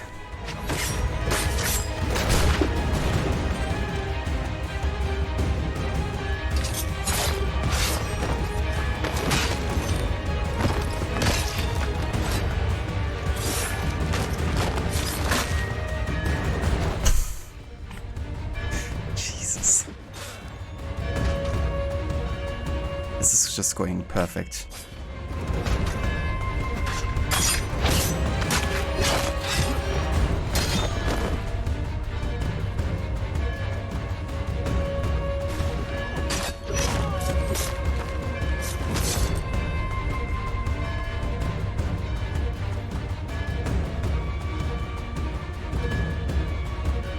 Who's even seeing me?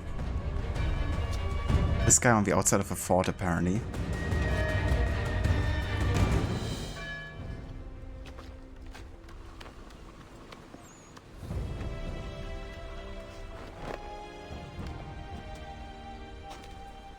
AC2 and Brotherhood are definitely favorites. The counterattacks are so much more different. Yeah, it definitely has changed a little bit. So basically, once the enemy tries to land a hit, you have to press the counter button. And then while you counter, you have basically the choice between multiple options. You could either try to disarm or kind of like stun attack. You could go ahead and try like an immediate counter kill. Or you could try to use like a tool to counter. For example, like the bow or the rope dart, a pistol, that kind of like thing. So definitely gave you a bit more opportunities for choosing what to do when countering.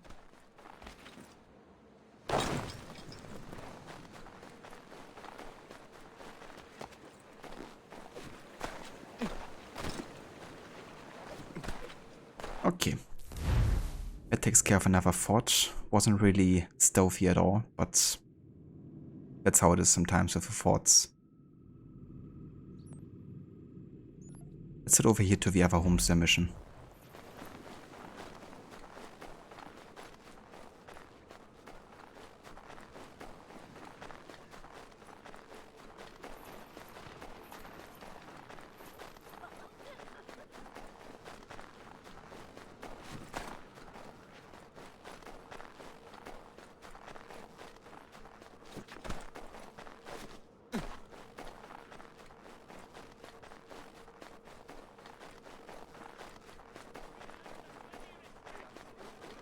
Yeah, this part of New York looks lovely, doesn't it? There's been like a huge fire, which destroyed like almost all of the neighborhood here. Did you rub them proper? Yeah, never fear. They're coated in the disease. Good. Let's hurry. These corpses are ripening quick.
Where is your mother?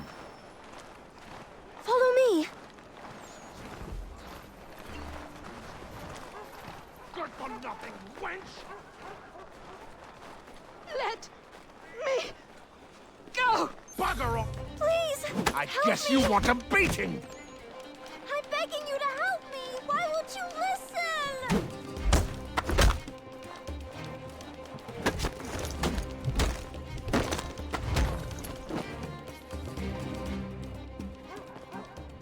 Leave. That wasn't necessary. I can handle myself. When he returns, he'll try and give me twice the thrashing. Why would you stay with such a man? This is my house and business. It's my tailoring that paid for this place. I'll take his drunken buffoonery over leaving behind what I built. If I told you there was another place where you could live and work, free of him, would you consider it? The catch? No catch. Our village is growing and in need of all forms of trade. Just business and a new life. I'll come and see if what you say is true.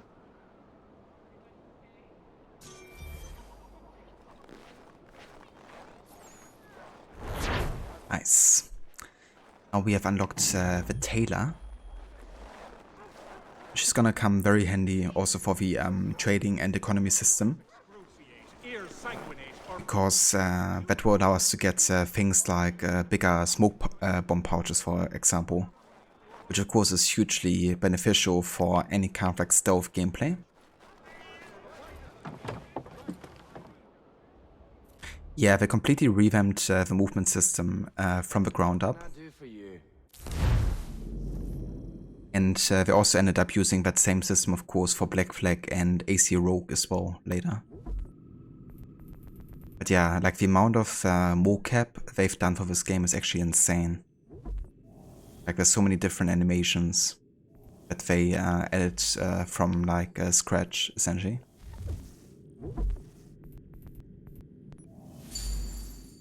No kidding, Aura. It's like, I just followed you and I'm currently battling this guy.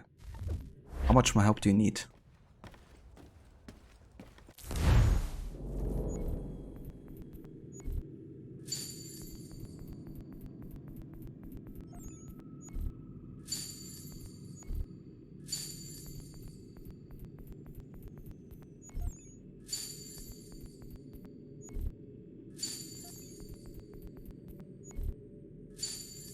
Hey, if you are welcome in. Good morning. I hope you're doing well.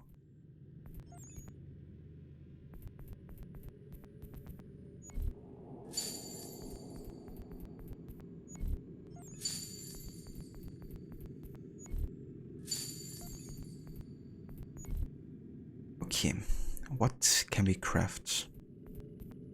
We can get the cartridge pouch now. So we can carry more ammunition for the pistol. Now that we have unlocked Ellen the Tailor.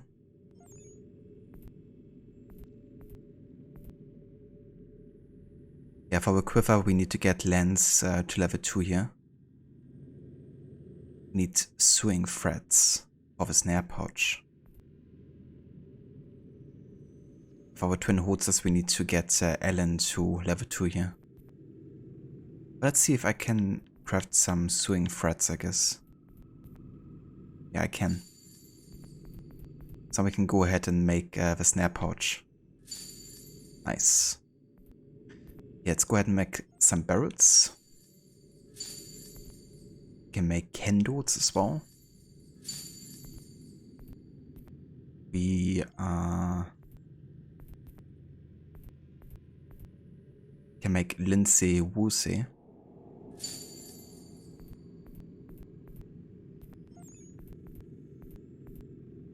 We're gonna make more spirits because they actually sell really well. And some ale.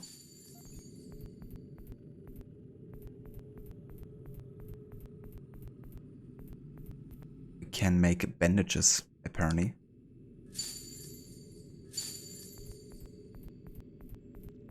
I reckon that will come in handy in the Revolutionary War.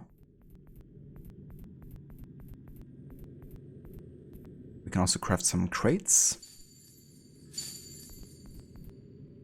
And that's it. Time to trade. Yeah, I want to have a look how much money we get for the bandages actually. Yeah, look at that. That actually sells for more money than beaver pelts, for instance. You could get 800 here.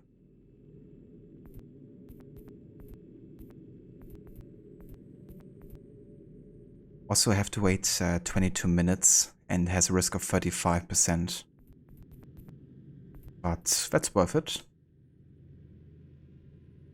Yeah, that's a decent profit here. Okay, let's also go ahead and sell some beaver pelts here.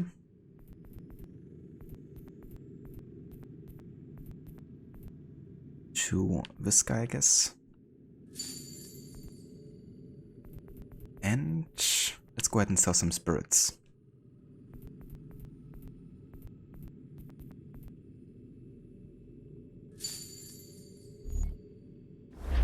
Excellent. There's a good chance I have to defend at least one of the convoys, but just gonna keep my eyes open for the notifications. Okay then. So, I think that's all what I wanna be doing for now in New York. I could technically take care of another fort up here, but I will do that at a later point. I still wanna kind of like start on Sequence 9 main story, so we're gonna go back to Frontier and talk to Washington.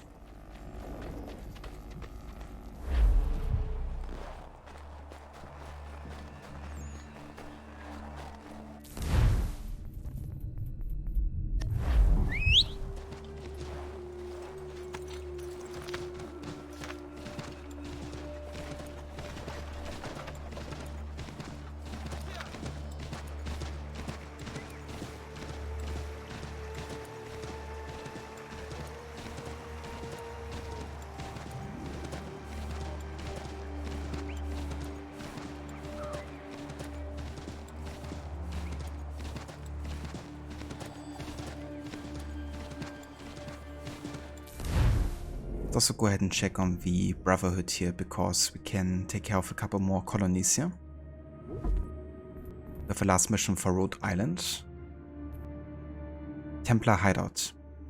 Templar Hideout has been discovered on the coast near Providence. Infiltrate the compound and eliminate anybody inside.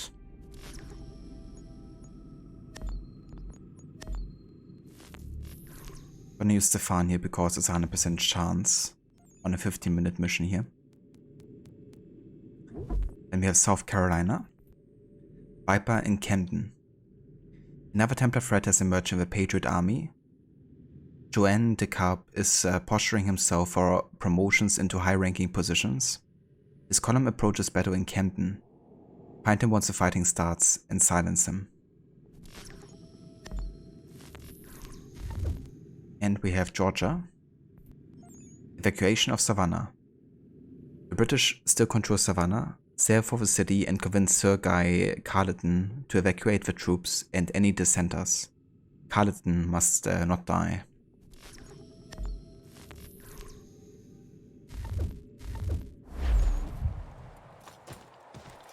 But it's funny that you get notoriety by default in the frontier, but not in the cities. Yeah, it is quite interesting, I guess. Like right now I am anonymous. Maybe it also depends on the region inside the frontier, where you get notoriety and where you don't.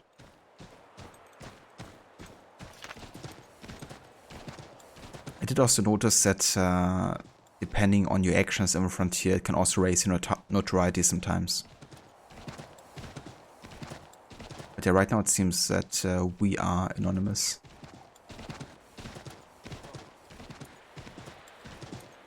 I'm not quite sure how it works exactly, you know, like when you gain notoriety by default or when you don't.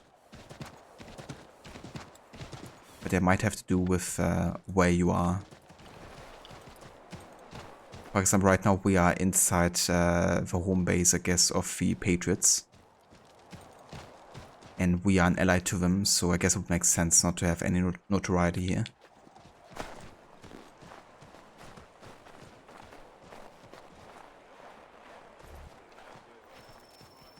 Missing supplies. Commander. Connor. Any word on Lee? Not yet. My apologies. I've been distracted. Supply caravans meant for the camp have gone missing. I suspect treachery. A traitor named Benjamin Church, recently released from prison, has vanished as well. The two events are surely related. What was his crime? He was caught sending letters to the Loyalists, detailing our troop strength. He claimed it was a scare tactic, that we might avoid war. A poor lie. I will find Church for you. Why?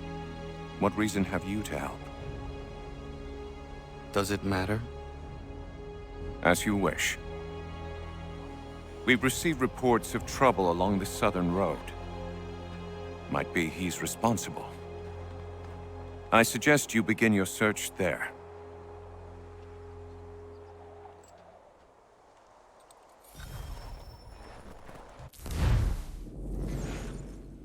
Benjamin Church. Got an update for him here. It turns out Church is either an excellent liar, or he changed his allegiances from the rebels back to the British sometime before 1775. That's when he was caught sending coded messages to the British forces in Boston. Rather than being hanged for treason, Church was simply jailed and later exiled. It took some fast talking on his part. His defense was that he was actually helping the Continental Army by exaggerating troop estimates and gunpowder stores. That's some quick thinking. Lucky for Church, the Continental Army only ever knew about the one coded letter. More modern research has showed that he had been ferrying papers to the British for some time, possibly to pay off some of his debts. Incidentally, his expensive mansion was seized by the newly formed American government and sold to pay off war debts. Not until after it was ransacked by angry rebels. That may seem like poetic justice, but it's somewhat unfair. At the time, Church wasn't even living there. He had left it to his wife, who he had abandoned for another woman. It seems he made a habit of betrayal. What a catch. Yeah, like he betrayed the Patriots. He betrayed the Templars and his wife.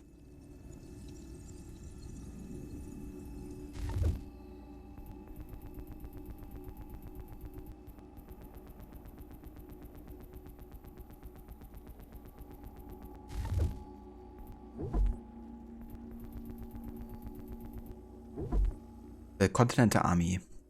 This was the army that George Washington led in the American Revolution, made up of various regiments supplied by the states. The army was officially established by the Continental Congress in June of 1775, shortly after the Siege of Boston began. In fact, it was formed specifically to deal with the Siege of Boston, which at the time was being carried out by various militia who had fought at the battles of Lexington and Concord. The Continental Army was disbanded in 1783 after the revolution was formally ended, possibly because people agreed the civilian militias were all the colonies needed to defend themselves, but possibly also because Congress couldn't afford to pay them. My money's on that last one.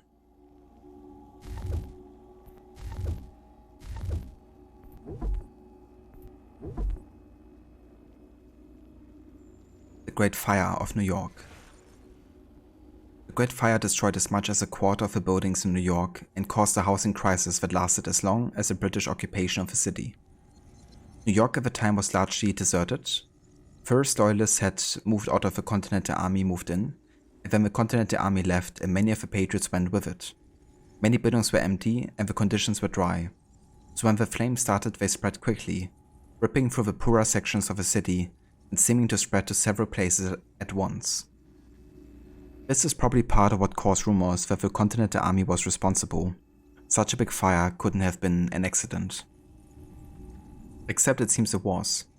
There's no proof that the rebels were involved at all.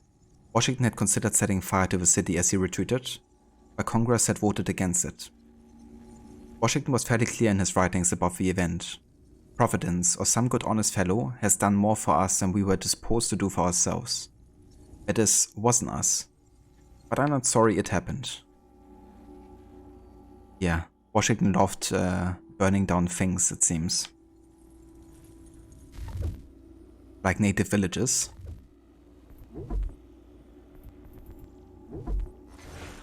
Valley Forge. This was the site of a winter encampment for the Continental Army in 1777 to 78. Valley Forge wasn't Washington's first choice of location. My first choice would have been the Bahamas, but apparently that's quite inconveniently located. The valley was mostly uninhabited, and he felt it would be easier to house and feed an army in a larger town. Congress, on the other hand, wanted the army nearby, keeping it between them in New York and the British Army in Philadelphia. Valley Forge was close enough to Philadelphia to harass British troops there, but far enough away to prevent a surprise attack from the British. A life without surprises. What a thing to wish for. Washington did have a point though. The army had trouble getting supplies, and Valley Forge had no housing for the troops. And even though that winter was mild, it was cold for an army where a third of soldiers didn't have any shoes. Mild temperatures also meant it was damp, so diseases ran rampant. Thousands died. All of which makes Valley Forge sounds like a complete disaster, but the astonishing thing is this, it wasn't. The better equipped soldiers took the patrols, the others built houses. Nathaniel Greene was named quartermaster and found supplies. They invented subsistence rations for themselves when food ran low. Baron von Steuben and others arrived and began to drill the troops in military tactics and in basic camp layout and sanitation, helping stop the spread of a disease problem. Far from being the catastrophe it seemed, Valley Forge is legendary today as a proving ground of the American army. I imagine it would be of little comfort to those who suffered there. Yes, you caught a terrible disease, but well done, you really proved yourself. The army emerged as a capable fighting force though, winning a victory almost immediately at the Battle of Monmouth. But yeah, that doesn't sound very ideal as a location. Imagine in wintertime not having any shoes for.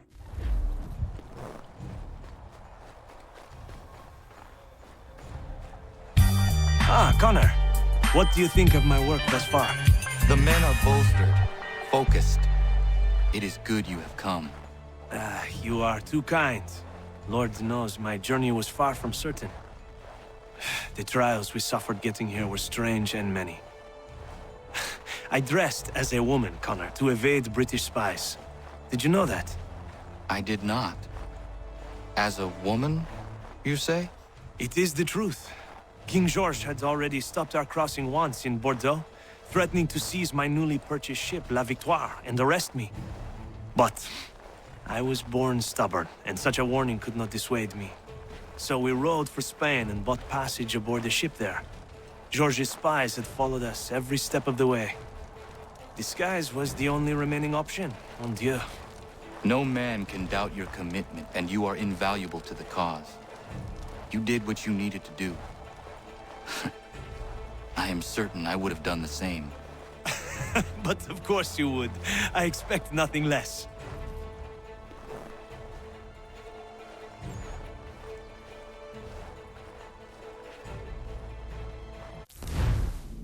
Marquis de Lafayette. Better known as Lafayette, and it's not surprising, his full name was Marie-Joseph Paul-Yves Roch Guibert du Motier, Marquis de Lafayette. That's a short one. His business cards must have been 3 feet long. Lafayette was a French aristocrat and soldier who decided to join the Revolutionary War and became one of George Washington's most loyal supporters. I'm sure his friends just called him MJ. Lafayette came to the colonies in 1777, intent on joining the war effort, so intent in fact that he abandoned his post in the French army. When the French army found out his plans, the ship he intended to sail on was seized, and according to one story, Lafayette dressed in woman's clothing to better stow away on another ship heading for the New World. We've all done it. Lafayette had been promised a place in the army before he left France, but once he arrived, Congress became worried that he was just a glory seeker. To smooth things over, Lafayette offered to work for free, and the ever-thrifty Congress awarded him a commission as a Major General. That may seem a hefty rank for someone who wasn't quite 20 years old, but Lafayette was both rich and a French noble, and at the time Congress was hoping to secure more aid from the French government. It would have made me suspicious. There's no such thing as a free French. Lafayette was placed as an aide-de-camp to George Washington, probably because that's a French word and it seemed to fit.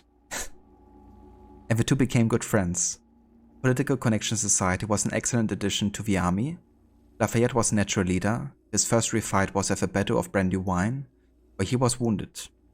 Despite that, Lafayette organized and led an orderly retreat, which saved hundreds of lives. In 1779, Lafayette returned to France, where he negotiated for more troops to be sent to fight in the Revolution, exactly what Congress had hoped for when they hired him. After Lafayette returned to the colonies, he was placed in charge of the French troops, and was responsible for chasing General Cornwallis into Yorktown. There were other people there too. It wasn't just one man chasing another into town. That would have looked undignified. After the war, Lafayette returned to France, where he was a leader during the initial part of the French Revolution. Unfortunately for him, he advocated a constitutional monarchy and had to flee when that wasn't enough to satisfy the general populace. He returned to the United States in 1825 to commemorate the 50th anniversary of the Revolution, and was greeted by adoring crowds. In 2002, Lafayette was declared an honorary citizen of the United States, one of 7 people to ever receive the tribute.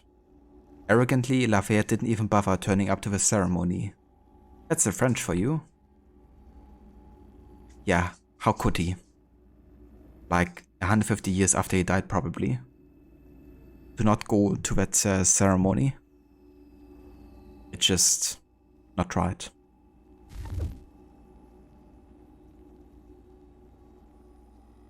Or the way Connor said as a woman, sounds like he was thinking, wait, you can do that? It definitely seems like something that was like out of his imagination, I guess.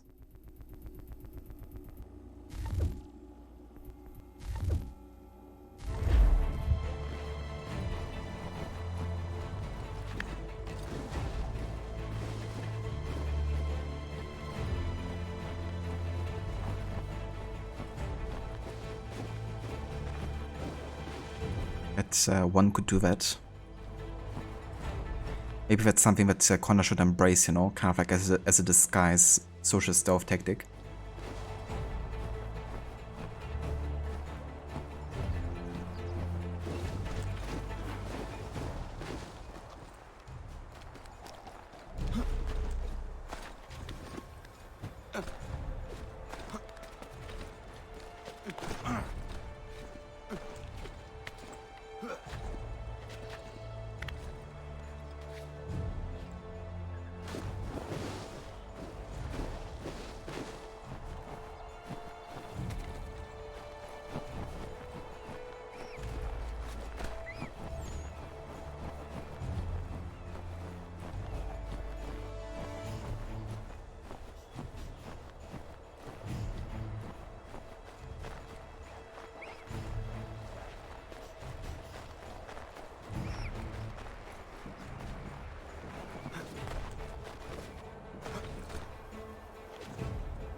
Father. Connor, any last words? Wait. A poor choice. Come to check up on Church? Make sure he'd stolen enough for your British brothers? Benjamin Church is no brother of mine. No more than the Redcoats or their idiot king. Oh, I expected naivete, but this... The Templars do not fight for the crown. We seek the same as you, boy. Freedom, justice, independence. But... But what? Johnson, Pitcairn, Hickey. They sought to steal land, to sack towns, to murder George Washington. Johnson sought to own the land, that we might keep it safe. Pitcairn aimed to encourage diplomacy, which you cocked up thoroughly enough to start a goddamn war. And Hickey? George Washington is a wretched leader. He's lost nearly every battle in which he's taken part. The man's racked with uncertainty and insecurity.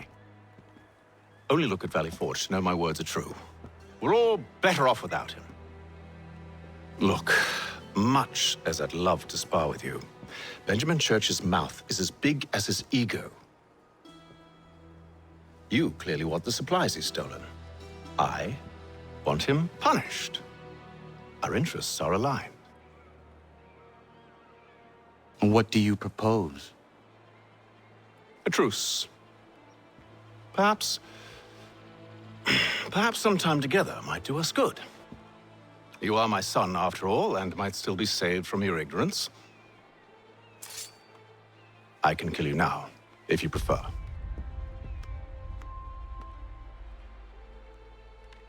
Excellent. Shall we be off? Do you even know where Benjamin Church has gone? I'm afraid not. I'd hoped to ambush him when he or one of his men returned here. It seems I'm too late. They've come and cleared the place out. I may be able to track him.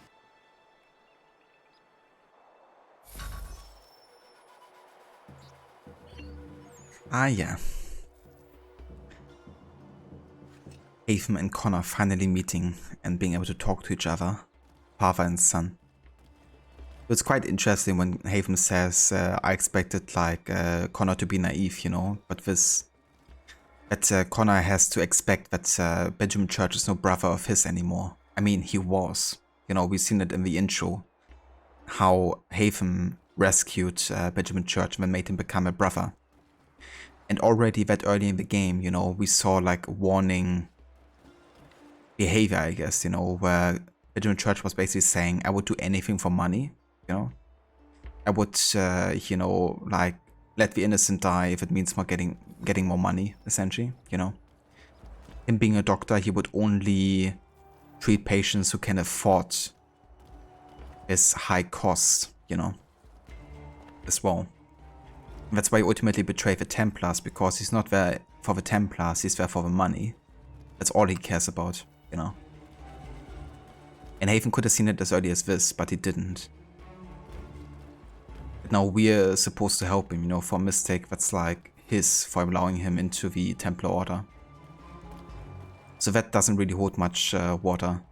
Another thing he says is that Johnson seeked to own the land so he could keep it safe. Did he though?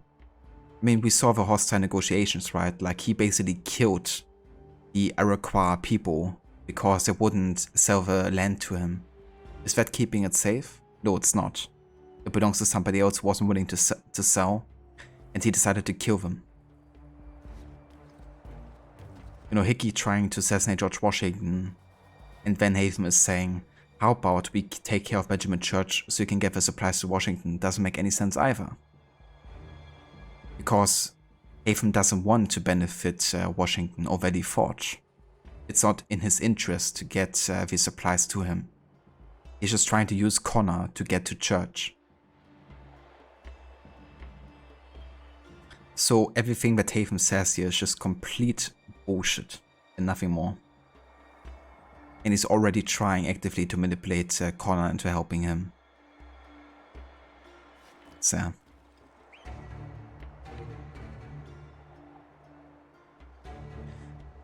But having seen what the Haven outfit in Black Flag looks like, the ribbon at the back he's wearing, the way they modded it for Edward in Black Flag, the ribbon sticks out at the loops out the sides. Yeah, it's a bit weird looking, I guess, on Edward in some ways. Especially if that's kind of like happening as well. I mean, I guess it's nice I wanted to include it, but yeah, I guess I could have done more with it. A real bonding moment, Aura. Yeah. Hey Father, you almost killed me, but let's have some bonding time, shall we?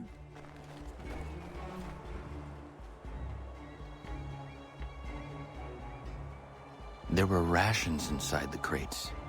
Medical supplies and clothing as well.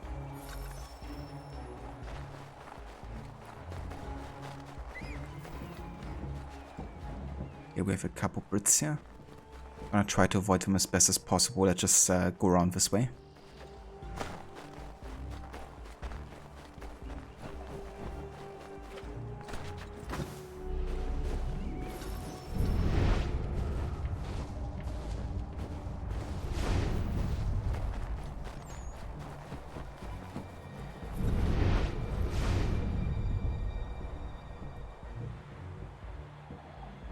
Snow has obscured the tracks, but enough remains that we can still follow.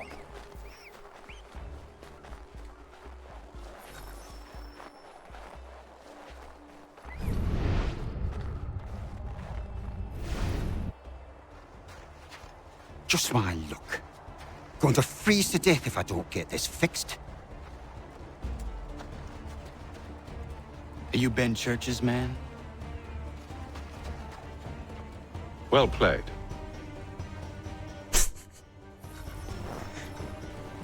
Yeah, it wasn't too smart.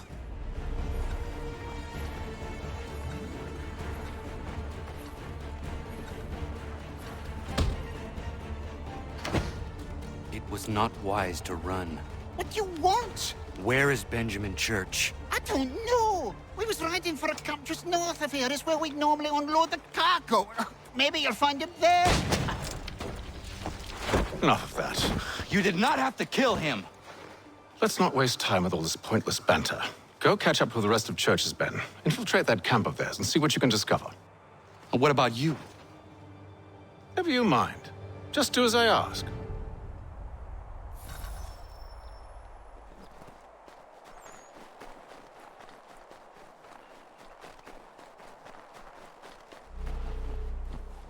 But good job at being a father, Verhaven, shooting a guy with your son's head close enough to burst his eardrums. Yeah. And also just shooting a guy who wasn't guilty of any kind of like major crime either, you know. Essentially somebody who's innocent.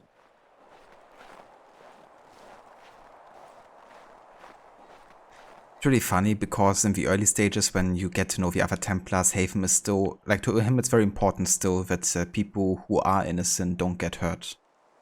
And he even judges Edward Braddock for killing innocents. But he also talks about even though Edward Braddock did kill innocents, he still continued to do missions with him. So I guess it can't be that important to him after all. And it's definitely further revealed here and also in the later stages of Sequence 9 that he literally has no problem with killing people if it serves his purpose, you know. As long as he can achieve what he wants to. Was a good haul today. Saw a bit of gunpowder in those crates. We'll get extra for that. Aye, Church will be pleased and we'll be rich. Okay, so I can't hide inside the cart here. Shivering and starving out there. It's a hard way to go. All they need to do is raise the white flag. They should have done that a long time ago. All this fight serves no purpose. The Crown's sure to win in the end. To waste all those lives chasing a fool notion breaks my heart.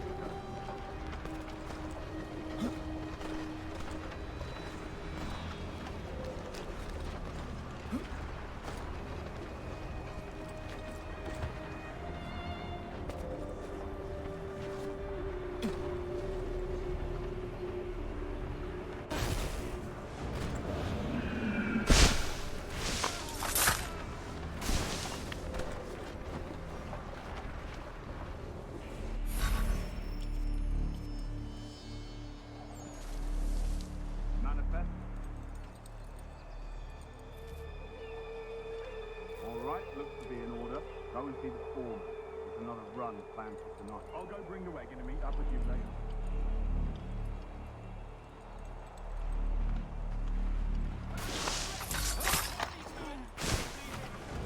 Oi, where's the foreman?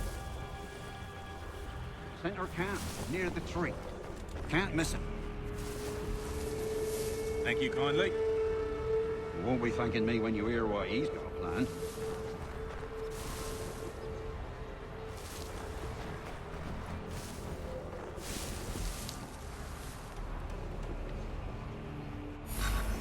About time you showed up. Listen here. Boss wants us to try something new tonight. A raid. No more convoys. We're to steal from the Yank camp itself. Valley Forge. That's right. You sure about this? It's not my business to be sure or not sure. I just do as Church asks. If you're so concerned, take it up with him. What the fuck? Did you see that? It was the tree behind a cart or something. Like a crate. And he didn't have like eyesight on me, like in theory, logically speaking. Yet he still saw me as if he was like standing or something.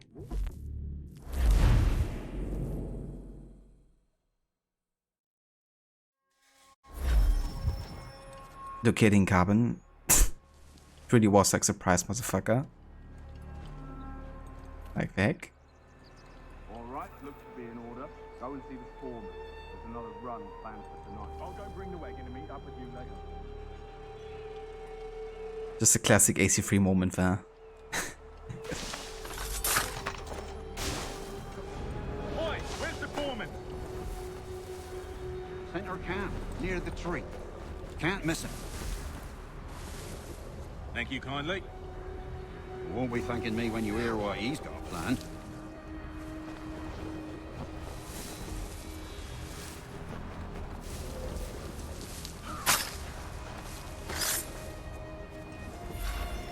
About time you showed up. Listen here. Boss wants us to try something new tonight. A raid. No more convoys. We're to steal from the Yank camp itself. Valley Forge. That's right. You sure about this? It's not my business to be sure or not sure. I just do as Church asks. If you're so concerned, take it up with him. Is he here? Of course not. Hiding in New York, the last I heard. Trying to keep a low profile. What, on account of him not wanting to go back to jail? It's kind of weird that the game didn't show me that I finished the optional objective. It didn't also update me on the progress either. But yeah, that finishes this one too. It really was Carbon, like there was no way he should have seen me there. The way he stood up all of a sudden too, you know. But yeah, that's just AC3 being AC3 sometimes. Alright, I'm in.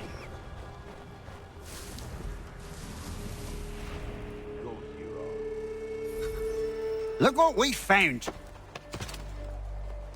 He was creeping around the camp all suspicious-like. Must be a Yank spy. Nah, he's something else. Something special. Isn't that right, Hatham? Church told me all about you. Then you should know better than this.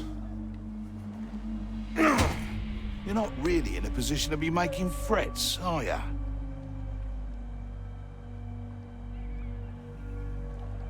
Not yet.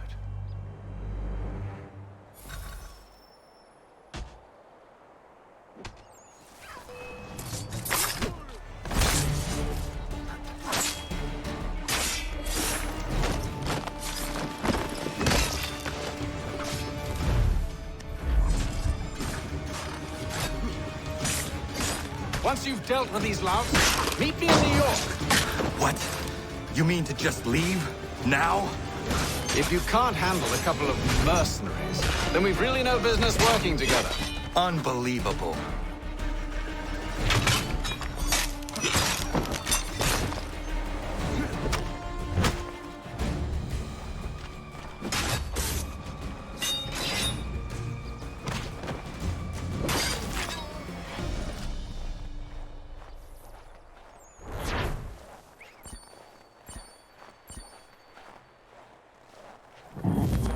Classic Haven move. It's like, how about you rescue me, and then once you do, I'm just gonna leave.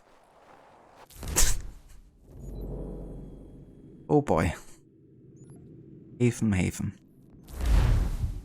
What has happened to you? Yeah, I wanna go ahead and actually save my convoy here because it's getting attacked again.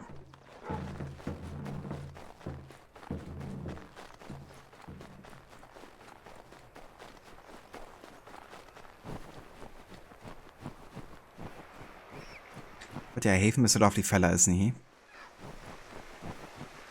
In this stage of the story, at least.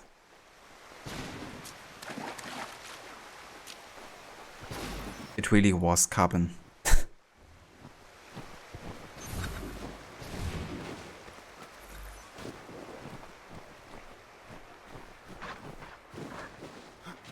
Yeah, the best role model, Rod. Definitely what Connor wants to aspire to become one day himself, you know.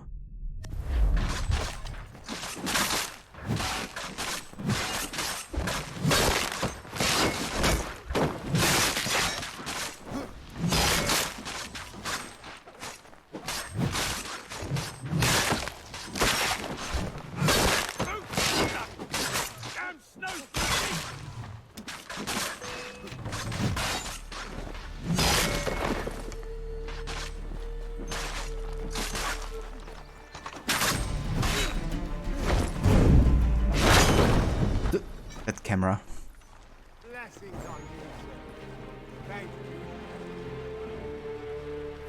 The Deputy Award of the Year goes to Haven Kenway. Yeah, I'm afraid it does. But yeah, at the same time, it also makes me sad, you know, that that's what happened to Haven and how he turned out to be. Considering what he could have become if, you know, Edward hadn't been betrayed. Because I think underneath all the bad stuff that Haven does, you know, still lies a person that's capable of good things at heart, you know.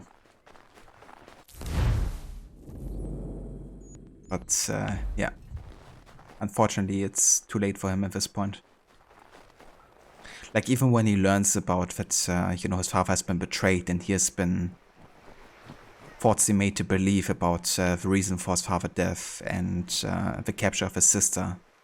Even at that point, you know, he doesn't go back away from the Templars. He still sticks with them. because it's just too far gone, I guess. There was also something inside him that made him... like, that made him decide to get himself killed by Connor, you know. At least according to Forsaken, I think he, like, willingly took the death through Connor's hands, I guess. Maybe also as a way for, like, self-punishment or something? I'm not sure. Wouldn't surprise me. If he just couldn't live anymore with everything he's done, or was believed to be the case.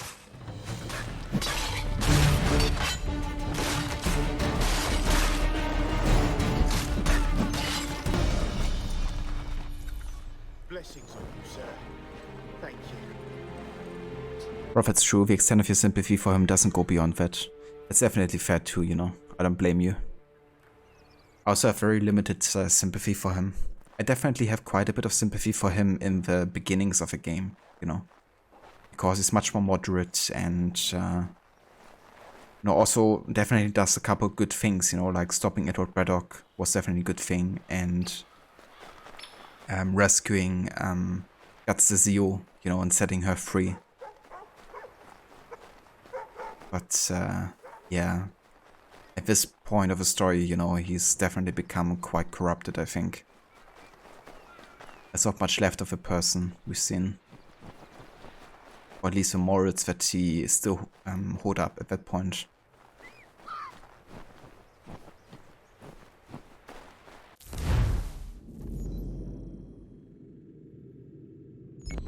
Okay. Let's have a look at the DNA tracker here. So we're currently at 54% total sync, with sequence 1 to 8 fully synced, and 3 more missions left in sequence 9. So there's actually not too much of a main story left, but we still have quite a bit of a side stuff left to do though. Mostly, of course, finishing the rest of the naval stuff, getting the assassins unlocked to the Brotherhood, and getting the rest of the Homestead stuff done too. I think the next stream is definitely gonna focus a bit more on getting the rest of the side stuff done, because once we finish with sequence 9 and 10, we basically have reached like the ending of a game, right? And all of this is gonna like happen back to back pretty much. So yeah, that's the plan for next time, getting the rest of the side stuff done, or at least everything we can do. And yeah, then just to play as much of the main story until we unlock more of the Homestead, and we can finish off that too. But yeah, for today though, this is gonna be what I would call it for AC3. I want to thank you all so much for coming by and for joining me for this extra stream here of AC3. The next one is gonna be on Wednesday, because tomorrow we're gonna be heading back to GTA 4, the Ballad of Gay Tony DLC, and continue with our first replay of that game. And yeah, then on Wednesday we're gonna head back to AC3 to then take on the rest of the side content of the game. But for now though, let's go ahead and quit the game. And yeah, this is gonna be what we will call it for today. Right, and that's everything to how much time has passed since those events. Time can change people. Absolutely. And I think also the fact that he was still looking for the vote, and once he found it and it was revealed that he wasn't the one to open it, I think that also had quite the influence on his mental well-being, I guess, in a way, you know? Because when, just before the Charles Lee initiation into the Templar Rite, you know, he's like definitely quite depressed, I think, about not getting access to the vote, you know? And that's also when he starts to focus on other means, like strengthening the control of the Templars, you know? Because at that point of the story, his only aim was to use the Templar contacts to get access to the vote, which didn't work out, you know? So I think that also frustrated him in lots of ways. Not being the chosen one to get entrance, I guess.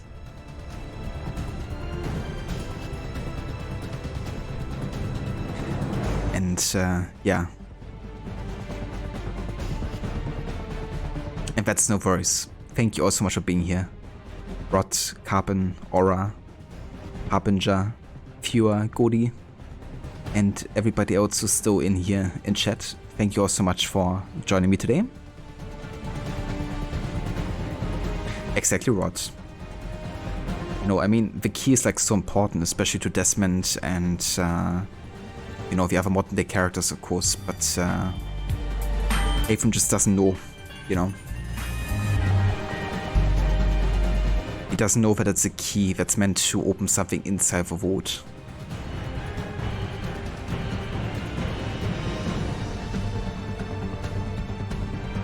Thanks for Mission Pass, Godi.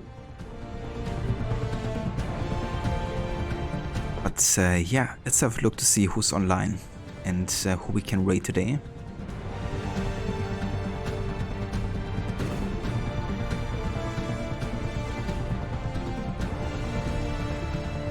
They will lead me to Lee.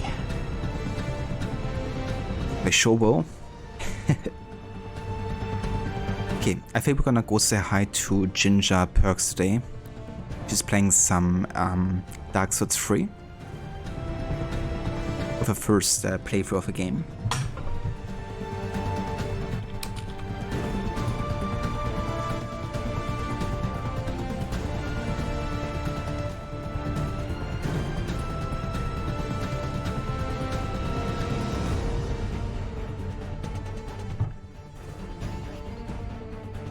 If you would like to join me for the raid there to Ginger Perks, feel free to also copy and paste these raid emotes. And yeah, then I will be back tomorrow with more of GTA 4. So until then, I hope everyone is having a great rest of the day. And yeah, catch you all on the next one.